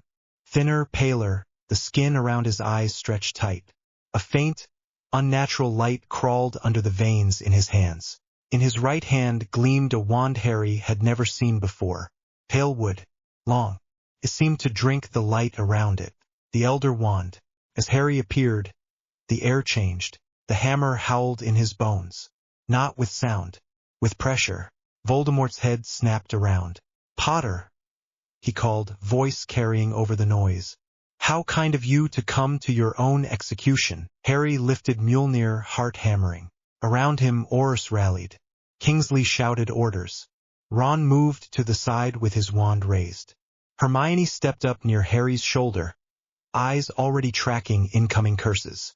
The atrium shook as a bolt of green light crashed into one of the upper walls, leaving a smoking hole. Harry raised the hammer and caught the next one. The killing curse slammed into the metal with a sound like a crack of thunder. Green light wrapped around the head and sizzled. Harry felt the force of it in his arm, the way he had when he blocked a single curse in the graveyard. This one was stronger. He pushed it down, grinding his thoughts into one clear line. Not today. The deadly light split and blew out to the sides in harmless sparks. Gasps rippled through the room. Voldemort laughed, high and unpleasant. "So your toy can block even this," he called. "Let us see how long you last when the storm falls on more than one head." He raised the Elder Wand. The air grew cold. Harry felt the pressure gather like a wave. This was the gamble. Voldemort had stolen pieces of Asgard power and wrapped them around an old wand built for unnatural force. He meant to hurl both at the Ministry and crush everything that stood between him and control. Harry tightened his grip on Mjolnir and braced. The storm was coming. The storm hit. Green light sprayed out from Voldemort's wand in a wide sheet. Not one neat curse. It tore across the atrium like a low, rolling wave. Every statue chunk, every puddle, every bit of fallen bench picked up the sickly color for a second as it passed. Harry moved without thinking. He dropped his stance, planted his feet on the slick floor, and yanked Mjolnir up in front of him with both hands. "Down!" he shouted. Hermione and Ron ducked behind the cracked base of the fountain. Aurors near them threw themselves flat. Someone screamed from the far side as a shield charm misfired. The curse slammed into the hammer. It was not like blocking one spell. This felt like standing in front of a train. The impact poured through the metal into his arms. His teeth rattled. Ozone filled his nose. His vision went white at the edges as green fought with blue, curse against storm. Mjolnir dragged the power in. Harry could feel it. The way the magic wanted to spread sideways to any warm body it could reach. The way the cosmic stuff Voldemort had jammed into it tried to twist the path. He breathed through it. One thought clear. Not them. The wave fractured. What made it past the hammer splashed out in tiny sparks that burned holes in the floor and vanished. No bodies dropped. No one stopped moving. Harry's legs shook. He sucked in air and lowered the hammer a fraction. His arms ached all the way to the shoulders. Ron peered up from cover, eyes wide. "You good?" Ron shouted. Harry swallowed and nodded. "Still here," he said, voice rough. "Then do that again if he tries it," Ron called. "Preferably before my hair falls out." Hermione swatted his sleeve without looking away from the field. "Ron," she said. "Focus." She already had her wand out, eyes tracking the next threat. The atrium was a mess. The fountain was gone, reduced to a broken ring of stone. Shattered figures lay in golden pieces among puddles of water and blood. Smoke hung under the high ceiling. The big fireplaces along one wall spat sparks and spells as people ducked in and out. On the far end, near the visitor entrances, Death Eaters held a tight line. Their masks were dirted now. Some of them flickered with thin veins of strange light under the skin at the edges of their sleeves. The unstable ones. Kingsley was crouched behind a toppled bench off to Harry's left, barking short commands. Tonks moved beside him, hair short and dark, flicking from cover to cover as she threw curses. Moody was further back, one normal eye on their people, the magical one spinning to watch the upper levels. SHIELD agents had taken the balconies and the high walkways. Dark uniforms. Guns braced on railings. One of their tactical screens flickered behind a conjured barrier, feeding live numbers and heat maps into Hill's earpiece, as she shouted quick updates down to Kingsley. 2 enhanced targets at the north side, she called. Glow under the sleeves. Unstable readings. Do not let them get close. Copy, Kingsley answered, sending a stun at one, a binding curse at another. Harry drew a breath and forced his grip to steady. The hammer hummed in his hand. Not angry, focused. The air above him crackled as the storm he was half calling, half holding, rolled in. Voldemort stood near the middle of his line. Pale, thin, elder wand raised. There was a faint halo around him where the air looked bent, as if the space itself did not like what he was doing. He tilted his head. Impressive, he called. You caught it. For now, Harry did not bother to shout back. He wanted his throat for breathing. Hermione's hand brushed his shoulder. Breathe slower, she said quickly. You are burning through your strength too fast. Let others pick up some of it. He nodded. Right, he said. He watched. Spells flew across the room. Red, blue, yellow, the occasional ugly dark purple. Gunfire cracked from the balconies, short bursts. One enhanced Death Eater tried to rush the central line, moving too fast, aura sparking. Harry flicked Mjolnir in a short arc. A bolt of lightning dropped from nowhere, neat and tight, catching the man in the chest. He went down in a twitching heap. The unstable glow under his skin flared, then went out. Harry winced. That one had hurt to aim. Not because the man was a Death Eater, just because the power always did. A blast of stone shattered near his leg. He jumped sideways, dragging Hermione with him as a chunk of floor exploded, spraying sharp bits. Down, Ron shouted. He cast a shield in front of them, catching a follow-up curse. It splashed green across blue, sending burning droplets into the puddles. Harry, Hermione said, breathless. We need to thin the right side. Kingsley says they are trying to flank. Harry looked. On the right, a group of Death Eaters had pushed up behind a row of pillars. Their spells were pounding a line of aura shields. One of them raised both arms. Light crawled under his sleeves in jagged lines. Harry felt the wrongness of it in his teeth. Got it, he said. He whipped Mjolnir up in a circle and threw it. The hammer left his hand with a lurch in his chest. It flew across the atrium, low and fast. It smashed into the glowing Death Eater first, knocking him back against a pillar with a crunch. Sparks flared from his chest as the stolen energy got shorted out. The next three went down as the hammer plowed through them and embedded itself in the far wall. Spells stuttered for a second. Auras on that line surged forward, seizing the gap. Mjolnir vibrated in the stone. Harry reached out an empty hand. Come on, he muttered. The hammer ripped free and flew back to him in a straight line. A stray curse glanced off the head as it passed, rebounding into the ceiling with a crack that dropped dust on Voldemort's side of the hall. Voldemort's eyes narrowed. He flicked his wand and a jet of sickly yellow shot at Harry. Harry swung the hammer sideways. The spell hit the metal, deflected, and slammed into the remains of the fountain instead, blowing more marble into the air. Harry raised his voice, even though it scraped. Kingsley, he shouted. Push the right. I will keep him looking at me. Kingsley glanced over, gave a tight nod, and signaled with his wand. Auras shifted, focusing on that side. Shield agents adjusted fire. Hermione stayed pressed to Harry's left, wand scanning. Someone is going to try something stupid, she said under her breath. Besides him, Harry said, nodding slightly at Voldemort. Besides him, she said. We need to watch for it. She was right. The stupid thing came faster than Harry expected. A Death Eater near the back of Voldemort's line raised his wand and shouted something. Then he cast Sonorous on himself and stepped forward. He had a sharp-pointed mask and a limp. One arm hung at a strange angle. His voice carried over the chaos. Too loud. Harsh. Potter, he bellowed. Do they know what Dumbledore planned for you? Spells slowed a little as people glanced over in spite of themselves. Harry's stomach clenched. Do not listen, Hermione hissed. He is fishing. The man laughed. Ugly. Of course they do not, he said. The old man raised you to die. Raised you like a pig for slaughter. He told Snape himself. The word hit like a punch. Snape. Harry grit his teeth. Kingsley shouted for people to keep firing.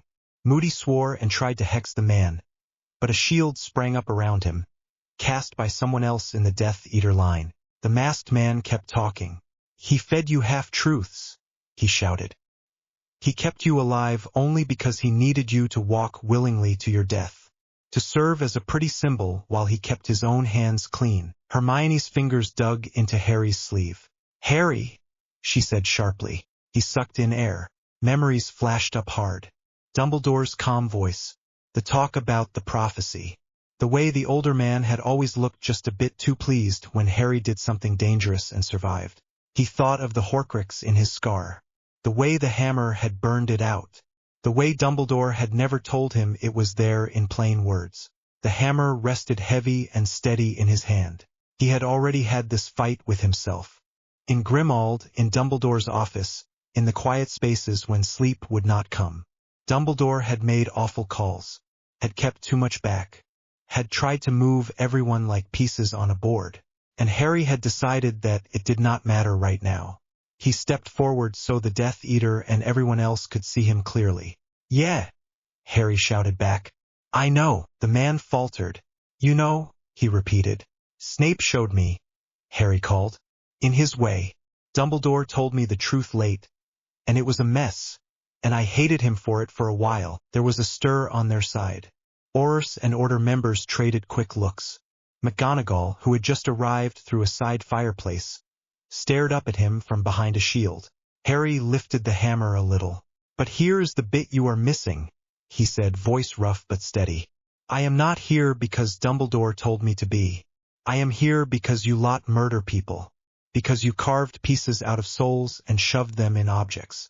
Because you keep trying to rule through fear. He pointed Mjolnir straight at the shouting Death Eater. I chose this, Harry said. I chose to pick up this hammer. I chose to kill the snake. I chose to stand in front of you now. You do not get to turn that into his story again. The man sneered under the mask. You are a child, he spat. You speak of choice with a prophecy around your neck. Harry barked a short laugh that hurt his throat. You know what, he said. I am sick of that word too. Prophecy. Fate. All it means is people using it as an excuse. I am here because I will not let you kill anyone else. That is it. He swished Mjolnir. A short bolt of lightning snapped out, just one. It hit the floor right at the Death Eater's feet. The man yelped and jumped back, losing the Sonorous. The shield around him flickered. Moody did not waste the opening. Stunner! Moody roared. A red jet slammed into the man's chest. He flew backwards into his own line and went down in a heap. His wand skittered away. Harry turned his head slightly toward his own side. Anyone who wants to argue about Dumbledore can do it after this, he shouted. Right now, you hold the line. Tonks gave a whoop. Hear that? She yelled. Boss says argue later. Fight now. Even some of the Aurors who had looked shaken a moment ago gave short, grim smiles and reset their stance. Hermione's grip on his arm loosened. You did not let him grab the shape of it, she said quietly. Harry swallowed. He is not the one who gets to define my life, Harry said. Not any of them. Not anymore. Hermione's eyes softened for a second, even with spells flying past. Remind me to unpack that later in a healthier setting, she said. Kitchen table, less death, he said. Deal, she said. A red spell slammed into the broken fountain where their heads had been a heartbeat ago. Ron yanked them both down. Love the emotional progress, Ron shouted. Maybe less deep talks in the kill zone. Fair point, Harry said. The battle crashed back in. On the left side, an enhanced Death Eater broke through the aura shields. He moved wrong. His joints bent a little too far.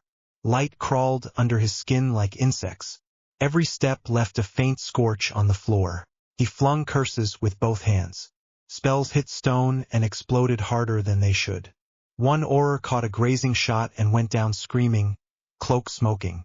Target left, Hill called from the balcony. Unstable. If he reaches the main group, he will blow. Harry already felt it.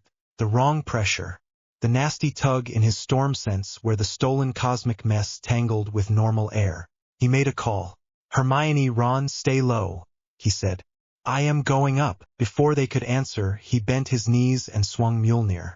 The hammer pulled him off the ground. Air slammed into his face as he shot up toward the high ceiling. His stomach dropped, then settled as he leveled out above the fight. From up here, the atrium looked like a board someone had thrown a handful of sparks onto. Clusters of fighters, pulses of light, smoke and moving figures. The enhanced Death Eater on the left glowed brightest in his senses. A hot knot of unstable charge. Harry raised the hammer over his head.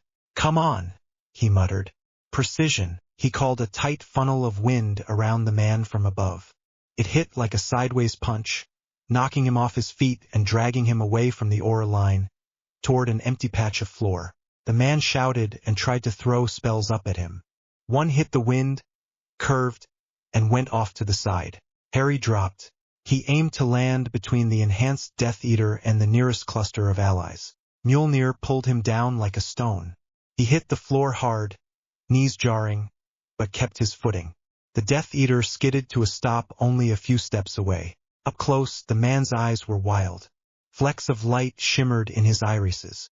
His breathing came in ragged pulls. "You," the man hissed. "You stole what should be ours." Harry did not bother to answer. He could feel the unstable charge screaming under the man's skin. "If you get close to anyone else, you will explode," Harry said, keeping his voice short. "So we will not do that." The man laughed, high and broken. "What does it matter?" he said. "If we burn for him, we are honored." He raised his wand with both hands, fingers shaking. Harry did not have time to think of a clever move. He just knew he could not let that wild blast go sideways into the auras behind him. He stepped forward and shoved the head of Mjolnir straight into the path of the spell as it left the wand. The curse was not green. It was a snarling mass of yellow and blue and something that made his eyes water. It hit the hammer and tried to eat its way inside. Harry gritted his teeth. The energy surged through the metal into his arms. It hurt. His vision went blurry. His knees wanted to buckle. The charge tried to climb up his bones into his chest. For a second, he saw nothing but light. Mjolnir refused to let it pass into him. It hauled every bit of that unstable mess inward, into itself, the way a sponge soaked up water. The hum in Harry's wrist turned into a roar. The Death Eater froze. The glow under his skin flickered as if someone had flipped a switch. Then it went out. The man collapsed all at once, like someone had cut his strings. He lay still. No sparks. No crackle. Harry swayed. A hand grabbed the back of his robe and yanked him behind a low wall that used to be part of a decorative arch. He landed on one knee beside Hermione. Her face was pale, eyes wide.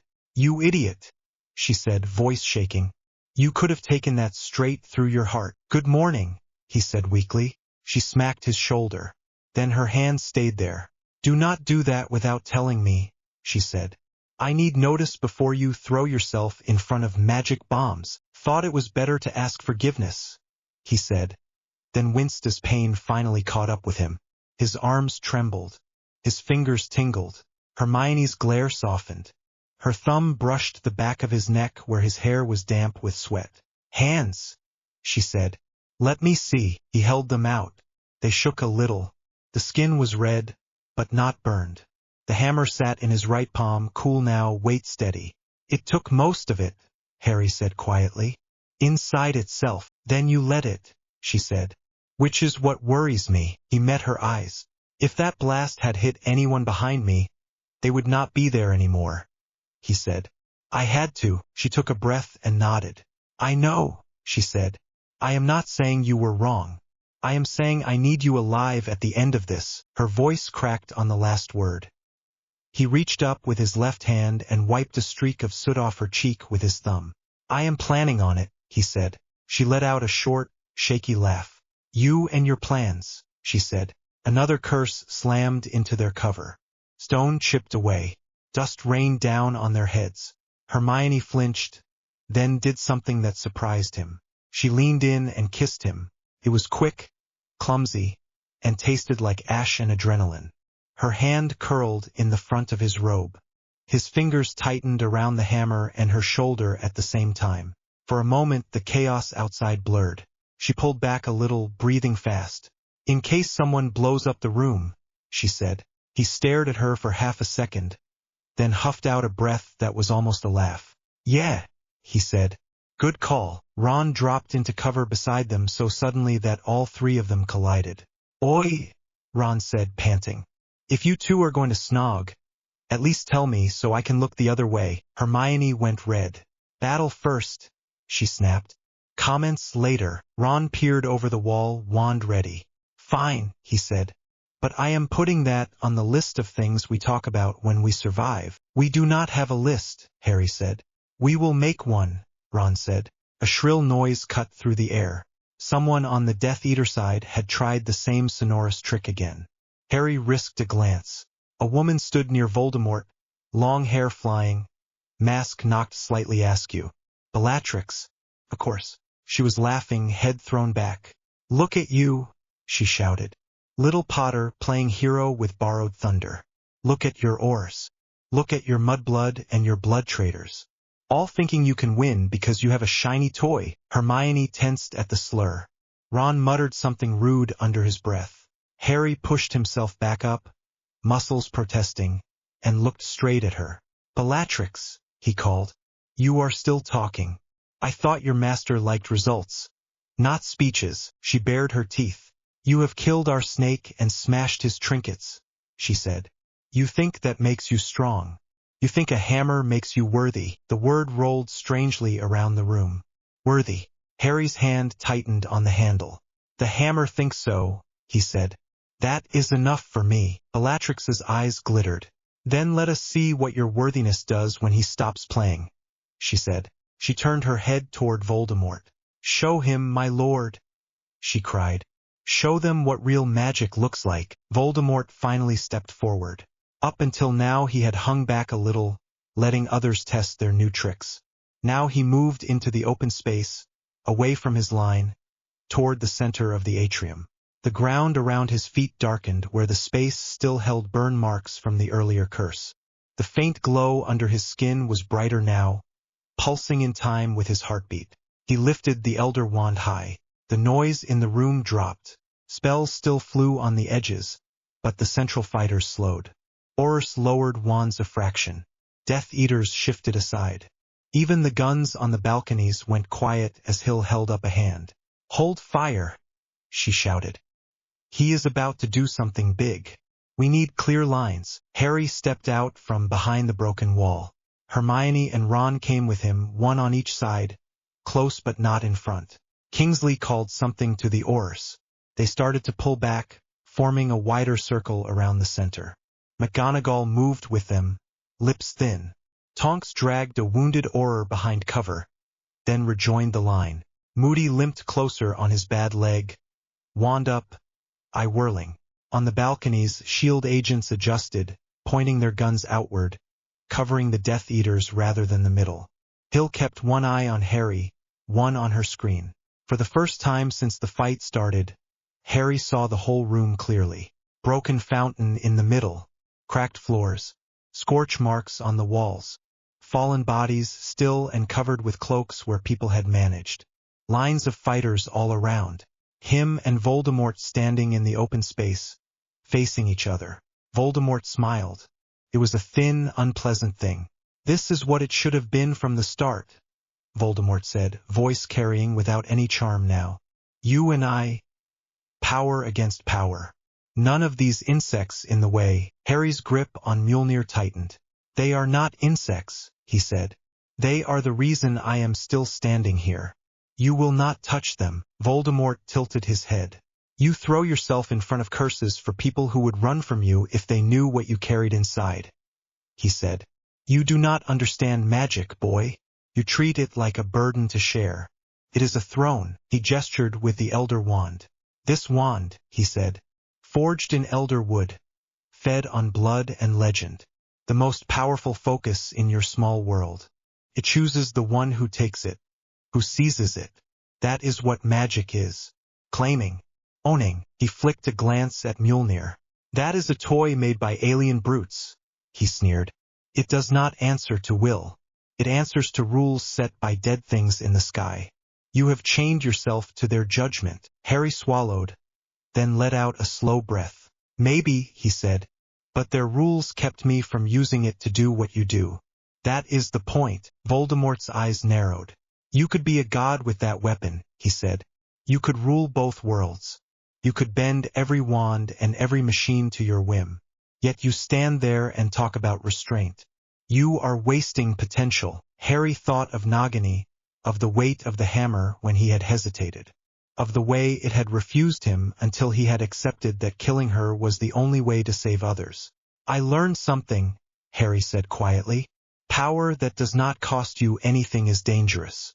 Power that makes you choose who you are every time you use it is safer. Voldemort laughed, bright and mad. Spoken like a child who has never built anything, he said. You let others define your limits. Dumbledore, that hammer. Your friends. He spat the last word. Harry glanced at Hermione and Ron. Both of them stared back, eyes steady. Yeah, he said. That is how I stay human. He lifted Mjolnir not in a showy way, just enough so that the head pointed slightly forward. Ready. Voldemort's smile faded. So be it, he said. He looked past Harry, at the circle of fighters, at the damaged roof where bits of sky showed through. You all stand there thinking you are part of something, he called to them. Thinking your little alliances matter. Wizards and muggles and aliens all clinging together. It is pathetic. Ron muttered something under his breath about speeches again. Hermione elbowed him lightly without looking away. Voldemort raised the Elder Wand straight up. The air in the atrium went thin. Even the smoke seemed to pause. Harry felt the shift in his bones. He knew from that first wave that Voldemort could spread a curse across a room. He could see now that the man was gathering something worse. Not just a blanket of killing light, but a focused knot of everything he had stolen. The cosmic mimicry burned under his skin, flickering around his hand. Dark magic coiled up the length of the Elder Wand. The world will remember this day, Voldemort said. The day magic proved its supremacy. No hammer from the stars will save you. He lowered the tip of the Elder Wand until it pointed directly at Harry's chest. Power gathered at the end. Green at the core, ringed by wild bands of dirty blue and white. Harry lifted Mjolnir in both hands and set his feet. The hammer hummed, deep and steady. It knew what this was. So did he. He thought of every choice that had brought him here. Of Privet Drive and Hogwarts and the Horcrux hunt. Of Nagini. Of the people behind him now holding a line because he asked. He did not think about winning. He thought about blocking that killing flood so it did not roll over them. Protect them, he told the hammer in his head. Not me. Them. Hermione stood just behind his left shoulder. Ron a step to his right. He could feel their presence like anchors. Voldemort took one long, slow breath, then shouted the words he had been building toward. Avada Kedavra. The final curse leaped from the Elder Wand, huge and terrible, wrapped in stolen storm light. Harry pulled Mjolnir in tight against his chest, braced himself and met it head-on. Sources. The world went green. The curse slammed into Mjolnir with a sound that was not quite thunder and not quite a scream. It was both at once. The air around Harry turned hard. His chest jolted as if someone had punched him with both fists. For a second he felt nothing but pressure. The killing magic tried to go through him. Straight through his arms, into his ribs, into his heart, out the other side into the crowded atrium. Mjolnir refused. The hammer dragged the curse inward. Green light wrapped around the metal like a living thing. The stolen storm bands that Voldemort had added clawed at the outside, dirty blue and white, all teeth and edges. Harry dug his feet into the cracked floor. His boots slipped on wet stone and caught again. Every muscle in his arms burned. No, he pushed back. The hammer answered. Power rose from somewhere deep, out of the old metal and the still stubborn bit of him that had never bowed in front of any Dursley, any Death Eater, any prophecy. Not them. The curse crashed against that and bucked. It wanted to spread. He could feel it trying. Green light pressing against the edges of the hammer like water up against a thin dam. The cosmic stuff bent around it looking for gaps. Harry gritted his teeth. Mjolnir was not a shield raised over one head. It was a weight, a focus, a knot in the air. He tilted it. The curse bent with it. Instead of rolling straight into his chest and through him, The killing wave slid along the head of the hammer, ground down by blue crackle. It changed angle by a hair, then more redirected. Green light roared up and out, straight toward the roof. The old glass and metal of the atrium ceiling never stood a chance. The wide beam blew through it with a single brutal flash. Shards rained down, then turned to ash as the tail end of the curse burned them to nothing. Outside, clouds that had been thick and gray a moment before split apart. For one wild heartbeat, everyone in the atrium had a clear view of the open sky as a line of green ripped up and up into the high air where Harry felt his storms live. The curse met the wider weather and scattered. Harry felt it go. He felt the killing light run into the vast cold of the higher air and break apart, like a drop of poison in a vast lake. Still dangerous, but thinned down so much that it could not hold shape. Energy cracked around Mjolnir and then snapped out. The rope of force between the Elder Wand and the hammer vanished. Silence punched the room. Harry dropped to one knee. His arms gave out. His fingers cramped around the handle so hard he could not feel them. His heart hammered against his ribs. His ears rang. He sucked in a breath that felt like knives and tasted like smoke. The atrium smelled of burnt stone, rain and something sharp under it where magic had scorched the air. Hermione slid in behind him, hands on his shoulders. Her fingers dug in hard. "Harry," she said. "Talk to me." He swallowed. "Still here," he rasped. "Still me." Her hands eased a little but stayed. Ron shouted from somewhere to his right. "On your feet if you can," Ron yelled. "He is not done." Harry forced his legs to straighten. Every part of him objected. His arms shook as he brought Mjolnir back up in front of him. The hammer felt even heavier than before, like wet iron. It hummed low and tired in his bones. Across the shattered floor, Voldemort staggered. His grip on the Elder Wand had slipped. His hand was shaking. A thin trickle of blood ran from his nose. The glow that had flickered under his skin was gone, burned out. Only the empty white of scarred flesh remained. He stared at Harry. His red eyes were filled with something Harry had never seen there before. Not fury, not triumph, shock. "You cannot do that," Voldemort breathed. His voice was smaller now that it was not bolstered by ritual echo and gathered storm. "You cannot send it away," he said. "No one stops death." Harry sucked air into his lungs again. He straightened the rest of the way. Felt like lifting a weight in each rib, but he did it. "You do not get to say what death is," Harry said, voice raw. "You spent years dodging it, cutting bits off your own soul and shoving them in cups. That is not conquering anything. That is running." Voldemort's fingers clenched around the Elder Wand. "I am the one who understands magic," he said. "I am the one who took the wand from the old fool's grave. I brought storm light into my veins. I took power from the sky with my own hand. That is what matters. You are a boy with a toy." The Elder Wand shook.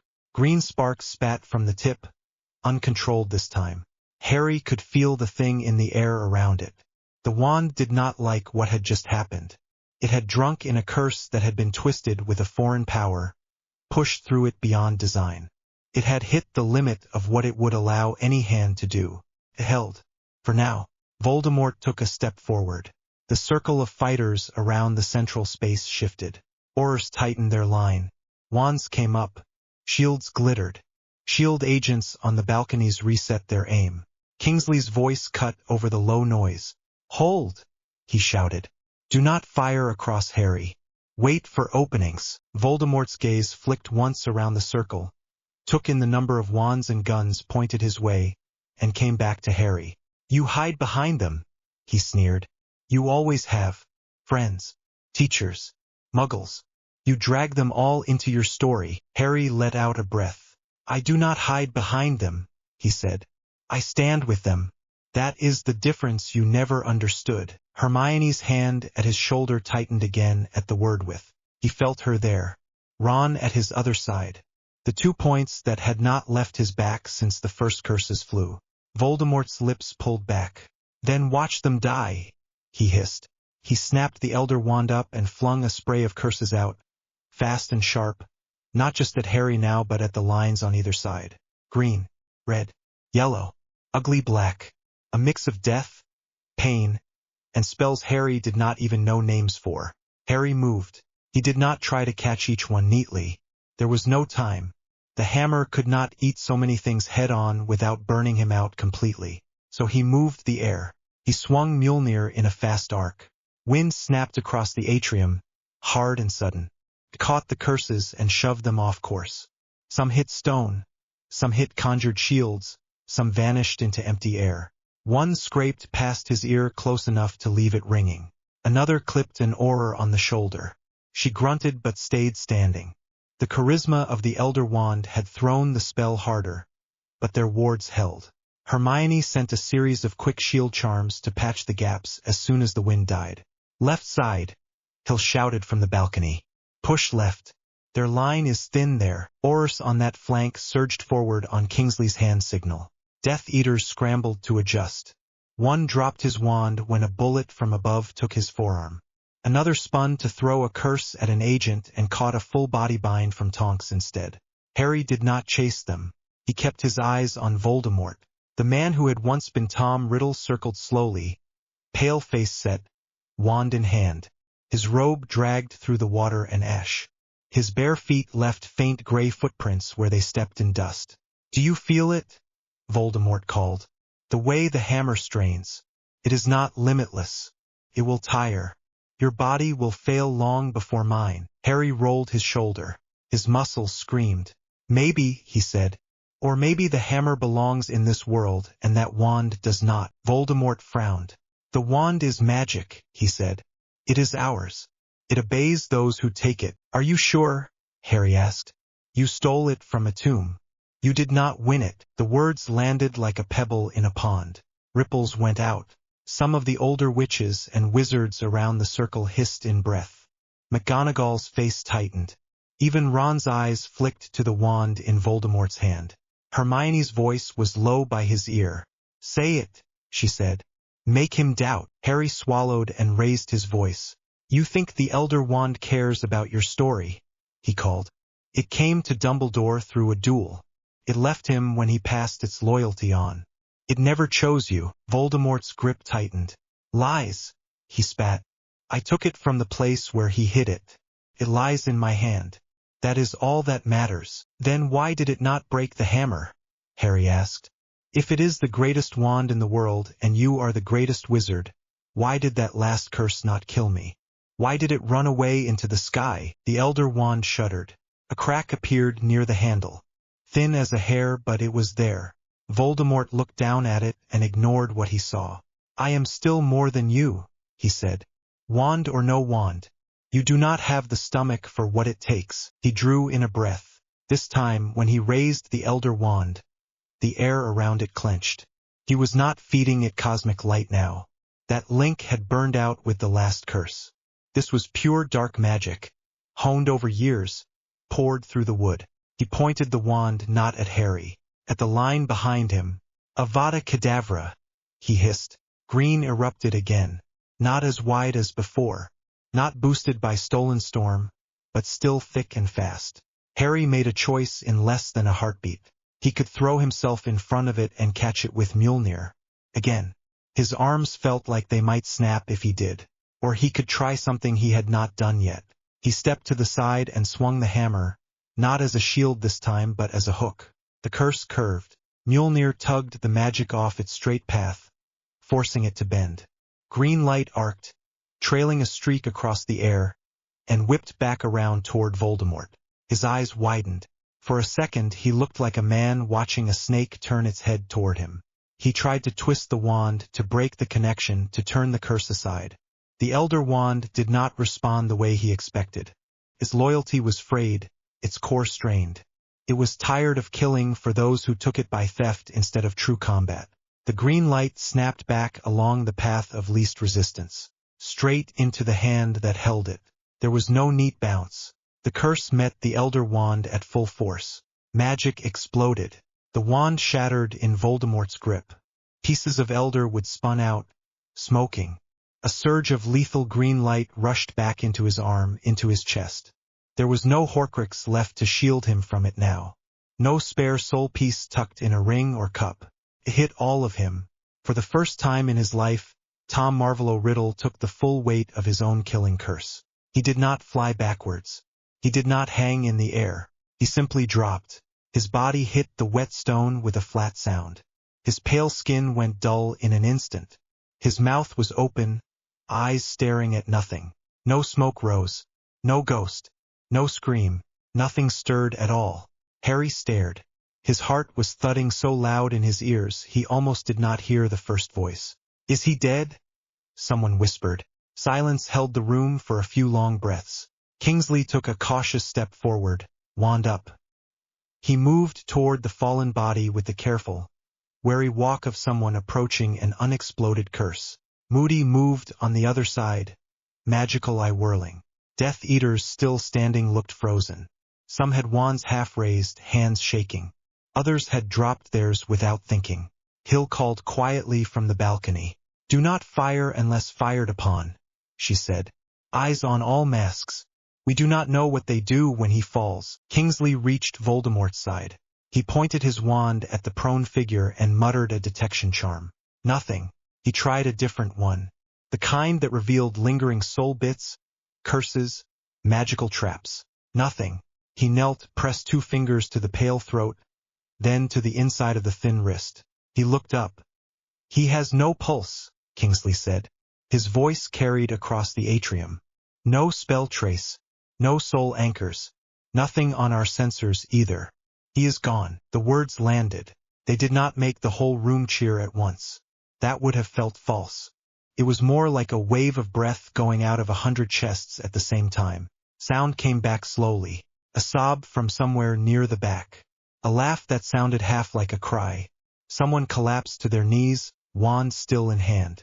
On the balcony, one of the agents lifted a hand to his comm and spoke in clipped words. "V source spike dropped," Hill called down, checking her pad. "Our grid reads clear. 0. The signature we tagged to him is gone." Hermione let out a breath so hard it was almost a cough. Ron sagged against the broken wall behind them. Harry just stood there. His legs shook. His arms felt like they belonged to someone else. His hand was still locked around Mjolnir. He could not feel his fingers. He looked at the body on the floor. This was the man who had haunted every corner of his life. The name whispered in kitchens and corridors. The shadow behind every scar. He looked small now, thin. Nothing grand. Just a man who had pushed himself past every limit and torn himself apart in the end. Hermione stepped closer until her shoulder pressed against his again. "That is it," she said quietly. "We did it." He swallowed. "We did it," he repeated. The hammer was quiet, not humming, not pushing, just a heavy presence in his grip. Dumbledore stepped out from a doorway near the back. Harry had not seen him arrive. The older man must have come through in the last minutes of the fight and held back, letting others act. He walked toward the center, robes singed at the hem, eyes fixed on the fallen figure. He stopped a few paces away. For a long moment he said nothing. Harry could see the tension in his jaw, the lines around his mouth. When he spoke, his voice was low. "Tom," he said. He did not say the title the man had chosen for himself. He bowed his head for a second, then straightened. "This is what you were afraid of," Dumbledore said softly. "An ordinary end. No grand ascension. No throne. Just the floor of a hall you used as a theater." He closed his eyes and murmured something under his breath that Harry did not catch. It might have been a prayer. It might have been an apology. It might have been both. Then he turned to Harry. His blue eyes were bright and tired. "You held the line," Dumbledore said. "You did what I never could. You faced him with greater power than his and refused to become him." Harry opened his mouth, then closed it again. His throat hurt. His head buzzed. Words felt too big. "I had help," he managed after a moment. He nodded toward Hermione and Ron. "And this?" he added, glancing at the hammer. Dumbledore smiled, small but real. "Yes," Dumbledore said. "You had friends. And a weapon that judged you every time you used it. You did not let either down." Ron shifted, flushing. "If we are done with the deep talk," Ron said, voice rough, Can someone please tell me this is the part where we arrest people and go home? Kingsley's mouth twitched. Yes, he said. Oros, move in. Masks off. Wands on the ground. The surviving Death Eaters looked at each other. Some dropped their wands at once, hands going up. Others hesitated, then knelt slowly and placed their weapons on the floor. One tried to run. Tonks stunned him before he reached the nearest fireplace. Shield agents moved along the balconies, guns trained, eyes sharp. Hill barked short orders, splitting capture teams and medics. Within minutes, the central space was clear except for Harry, Hermione, Ron, Dumbledore, Kingsley, Moody, and the still body of Voldemort. Harry's legs finally decided they had had enough. They buckled. Hermione let out a startled sound and grabbed him under the arm as he sagged. Ron got his other side. Easy, Ron said. You can fall over properly in a minute. Just not face first. Harry laughed once, a thin sound. Fine, he said. I will aim for a chair. Dumbledore looked at the hammer in his hand. May I? He asked quietly. Not to take it, just to feel. Harry hesitated. The last time someone else had tried to pick it up, it had refused. Fury had come close once, as a joke in a quiet moment.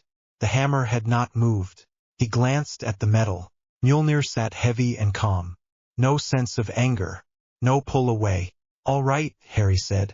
Try. He eased his hand off the handle and set the hammer down on the cracked floor.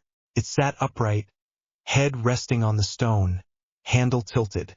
Dumbledore reached down and closed his fingers around it. Nothing.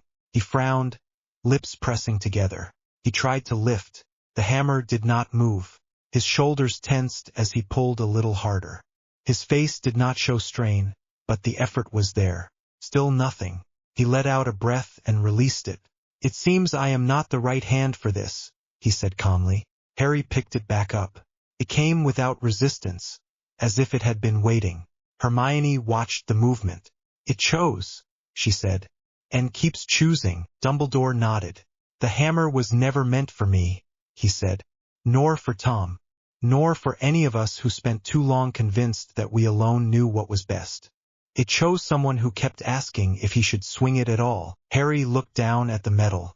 His fingers tightened. I am not keeping this forever, he said before he could stop himself. Dumbledore blinked. Oh, Hermione said softly. Ron looked between them. What do you mean? Ron asked. You are just going to send it back.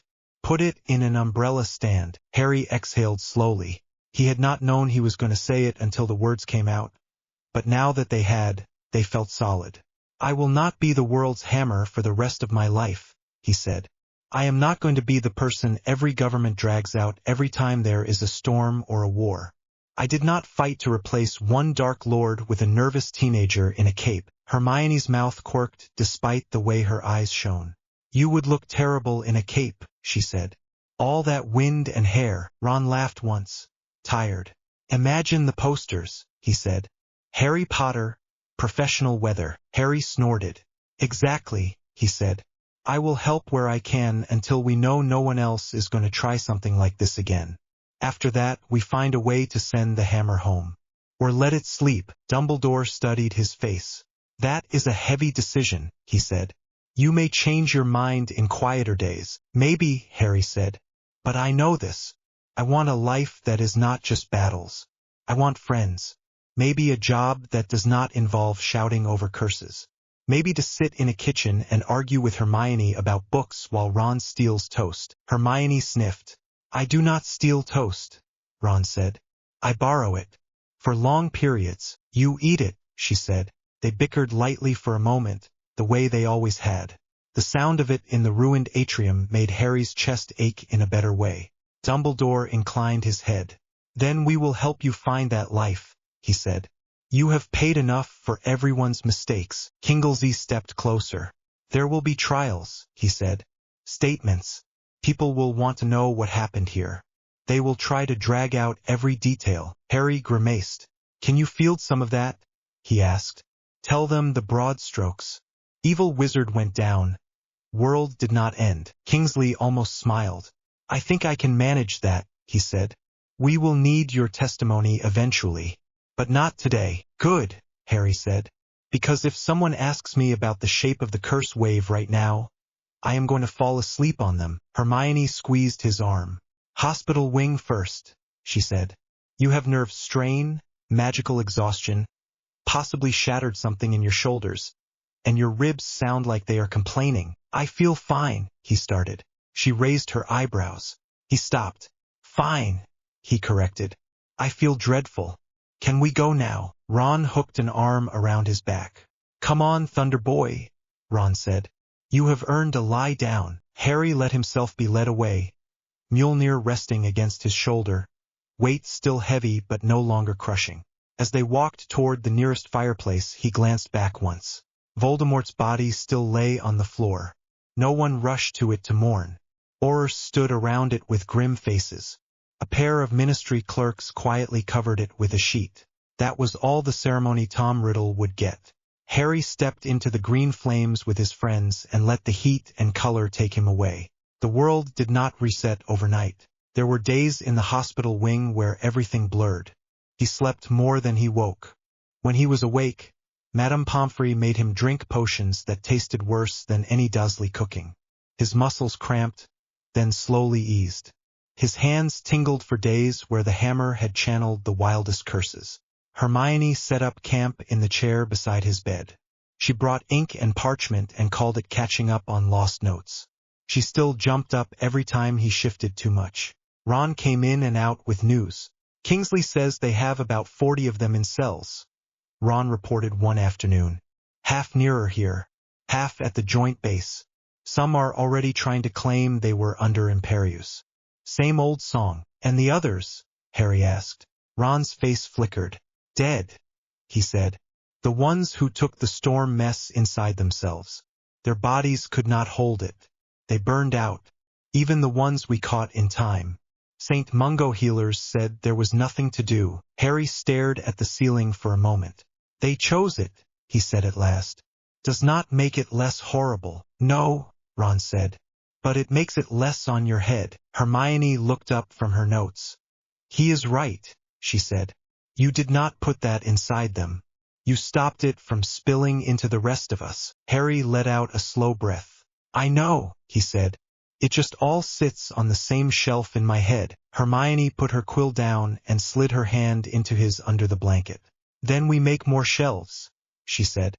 So it is not all on the same one. He turned his head to look at her. That is not how heads work, he said, but his fingers curled around hers. They will if I rewrite your study schedule, she said. Ron groaned. Please do not start talking about homework while he is still on potions, Ron said. He might not survive that. There were other visits. Fury appeared once, framed in the doorway of the hospital wing, long coat still smelling faintly of smoke and rain. He did not come all the way in. He just stood there, I taking in Harry on the bed, Hermione in the chair, Ron on the next bed over flicking a playing card between his fingers. Potter, Fury said. Sir, Harry answered. I am not much for speeches, Fury said. Harry nearly snorted aloud. Hermione's shoulders shook with a suppressed laugh. But I have to give you this one, Fury continued. You did what no one else could. You took charge of a situation that should never have existed and shut it down. You kept our people alive. For that, you have my respect. Harry blinked. Thank you, he said. Fury nodded once. And this warning, he added. The hammer makes you a tempting asset. There will be people who look at you and see a way to bypass a lot of hard work. Harry looked down at his hands. I know, he said. Fury walked a step closer. I told my people they do not get to treat you like a weapons platform, Fury said. We worked together on this because we had to. If anyone in my line tries to drag you back into another war without a very good reason, you tell them to talk to me. Harry frowned. I thought you wanted tools, he said. Fury gave a thin smile. I do, he said. I also know what happens when you use them until they break. We are not doing that again. Not with you. He turned his head slightly. You either, he added toward Hermione and Ron. Ron looked startled. Me? Ron asked. You got him through that mess, Fury said. You two are part of the package. I know the value of support teams. Hermione sat a little straighter. We are not his side notes, she said. I know, Fury said. That is why he is still alive. He inclined his head again, almost like a bow, then turned on his heel and left. Ron stared after him. Did the scary director just say he would stand between you and his own people? Ron asked. Looks like it, Harry said. Hermione smiled a little. Well, she said, that is one less thing to worry about. Harry squeezed her hand.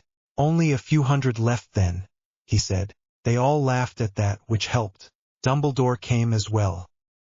He sat by the bed and listened as Harry haltingly told him everything he had felt in the final fight. The pressure, the way the curse had bent, the way the wand had cracked. When Harry admitted that part of him had wanted, for a second, to let the hammer off the chain and just smash everything until nothing moved, Dumbledore did not flinch. I would have understood if you had, Dumbledore said. I did far worse with far smaller excuses. That is not comforting, Harry muttered. It is meant to be honest, Dumbledore said. You did not give in. That is what matters. He stood at the end with a faint smile. When you are ready, Dumbledore said. We should discuss your education, Harry groaned. I already sat my exams once, he said. Then you will perhaps find them easier a second time, Dumbledore said. Or you may not wish to return at all. That is your choice. You have more than earned the right to leave school behind and pursue whatever path you wish. Harry hesitated. The idea of a life that did not revolve around term dates and defense drills felt strange. Empty and full at the same time. I will think about it, he said. Good, Dumbledore said. That is all I ask. When Madame Pomfrey finally cleared him to leave, he walked out of the hospital wing into a Hogwarts that felt both familiar and changed. The castle had taken some damage during the last months of raids and counter-raids, but the core was still there. Students moved through corridors again. The hum of chatter and footsteps filled the air. Some of them stopped and stared. Harry felt their eyes on him the way he once had in second year. Whispered words chased him down the corridor. Is that really his hammer? Did you see the picture in the Prophet? My mum said he blocked a curse that would have killed half the room. He gripped Mjolnir a little tighter. Hermione noticed. They are going to talk, she said under her breath. They always have. They just have new words now. I know, he said. I just do not want to become a story more than a person. Ron grinned. Too late, mate, he said.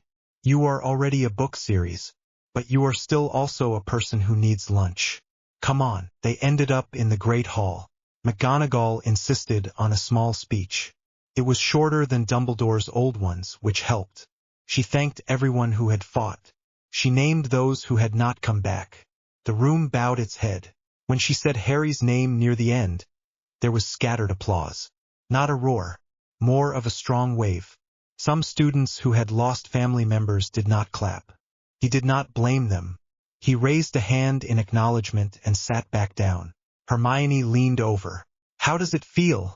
She asked quietly. Strange, he said. Like I am sitting in two places. Here at the table and back on that floor. She nodded. It will fade, she said. Not the memory, just the feeling that you never left. It will become one thing among many. He hoped so. After lunch, they slipped away. The castle was quieter up near the astronomy tower.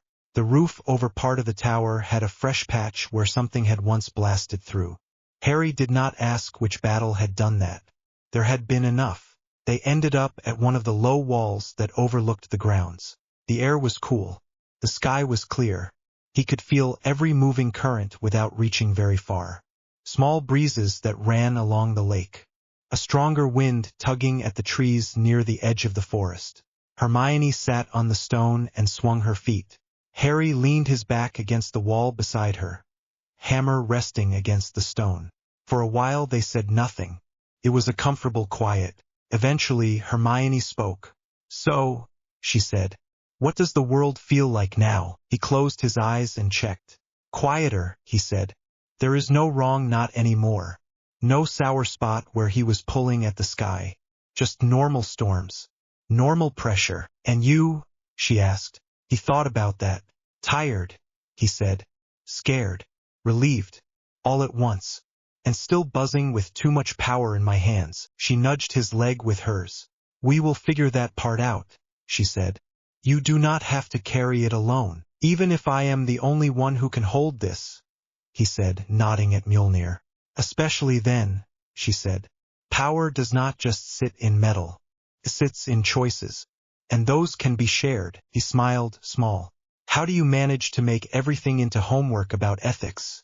He asked.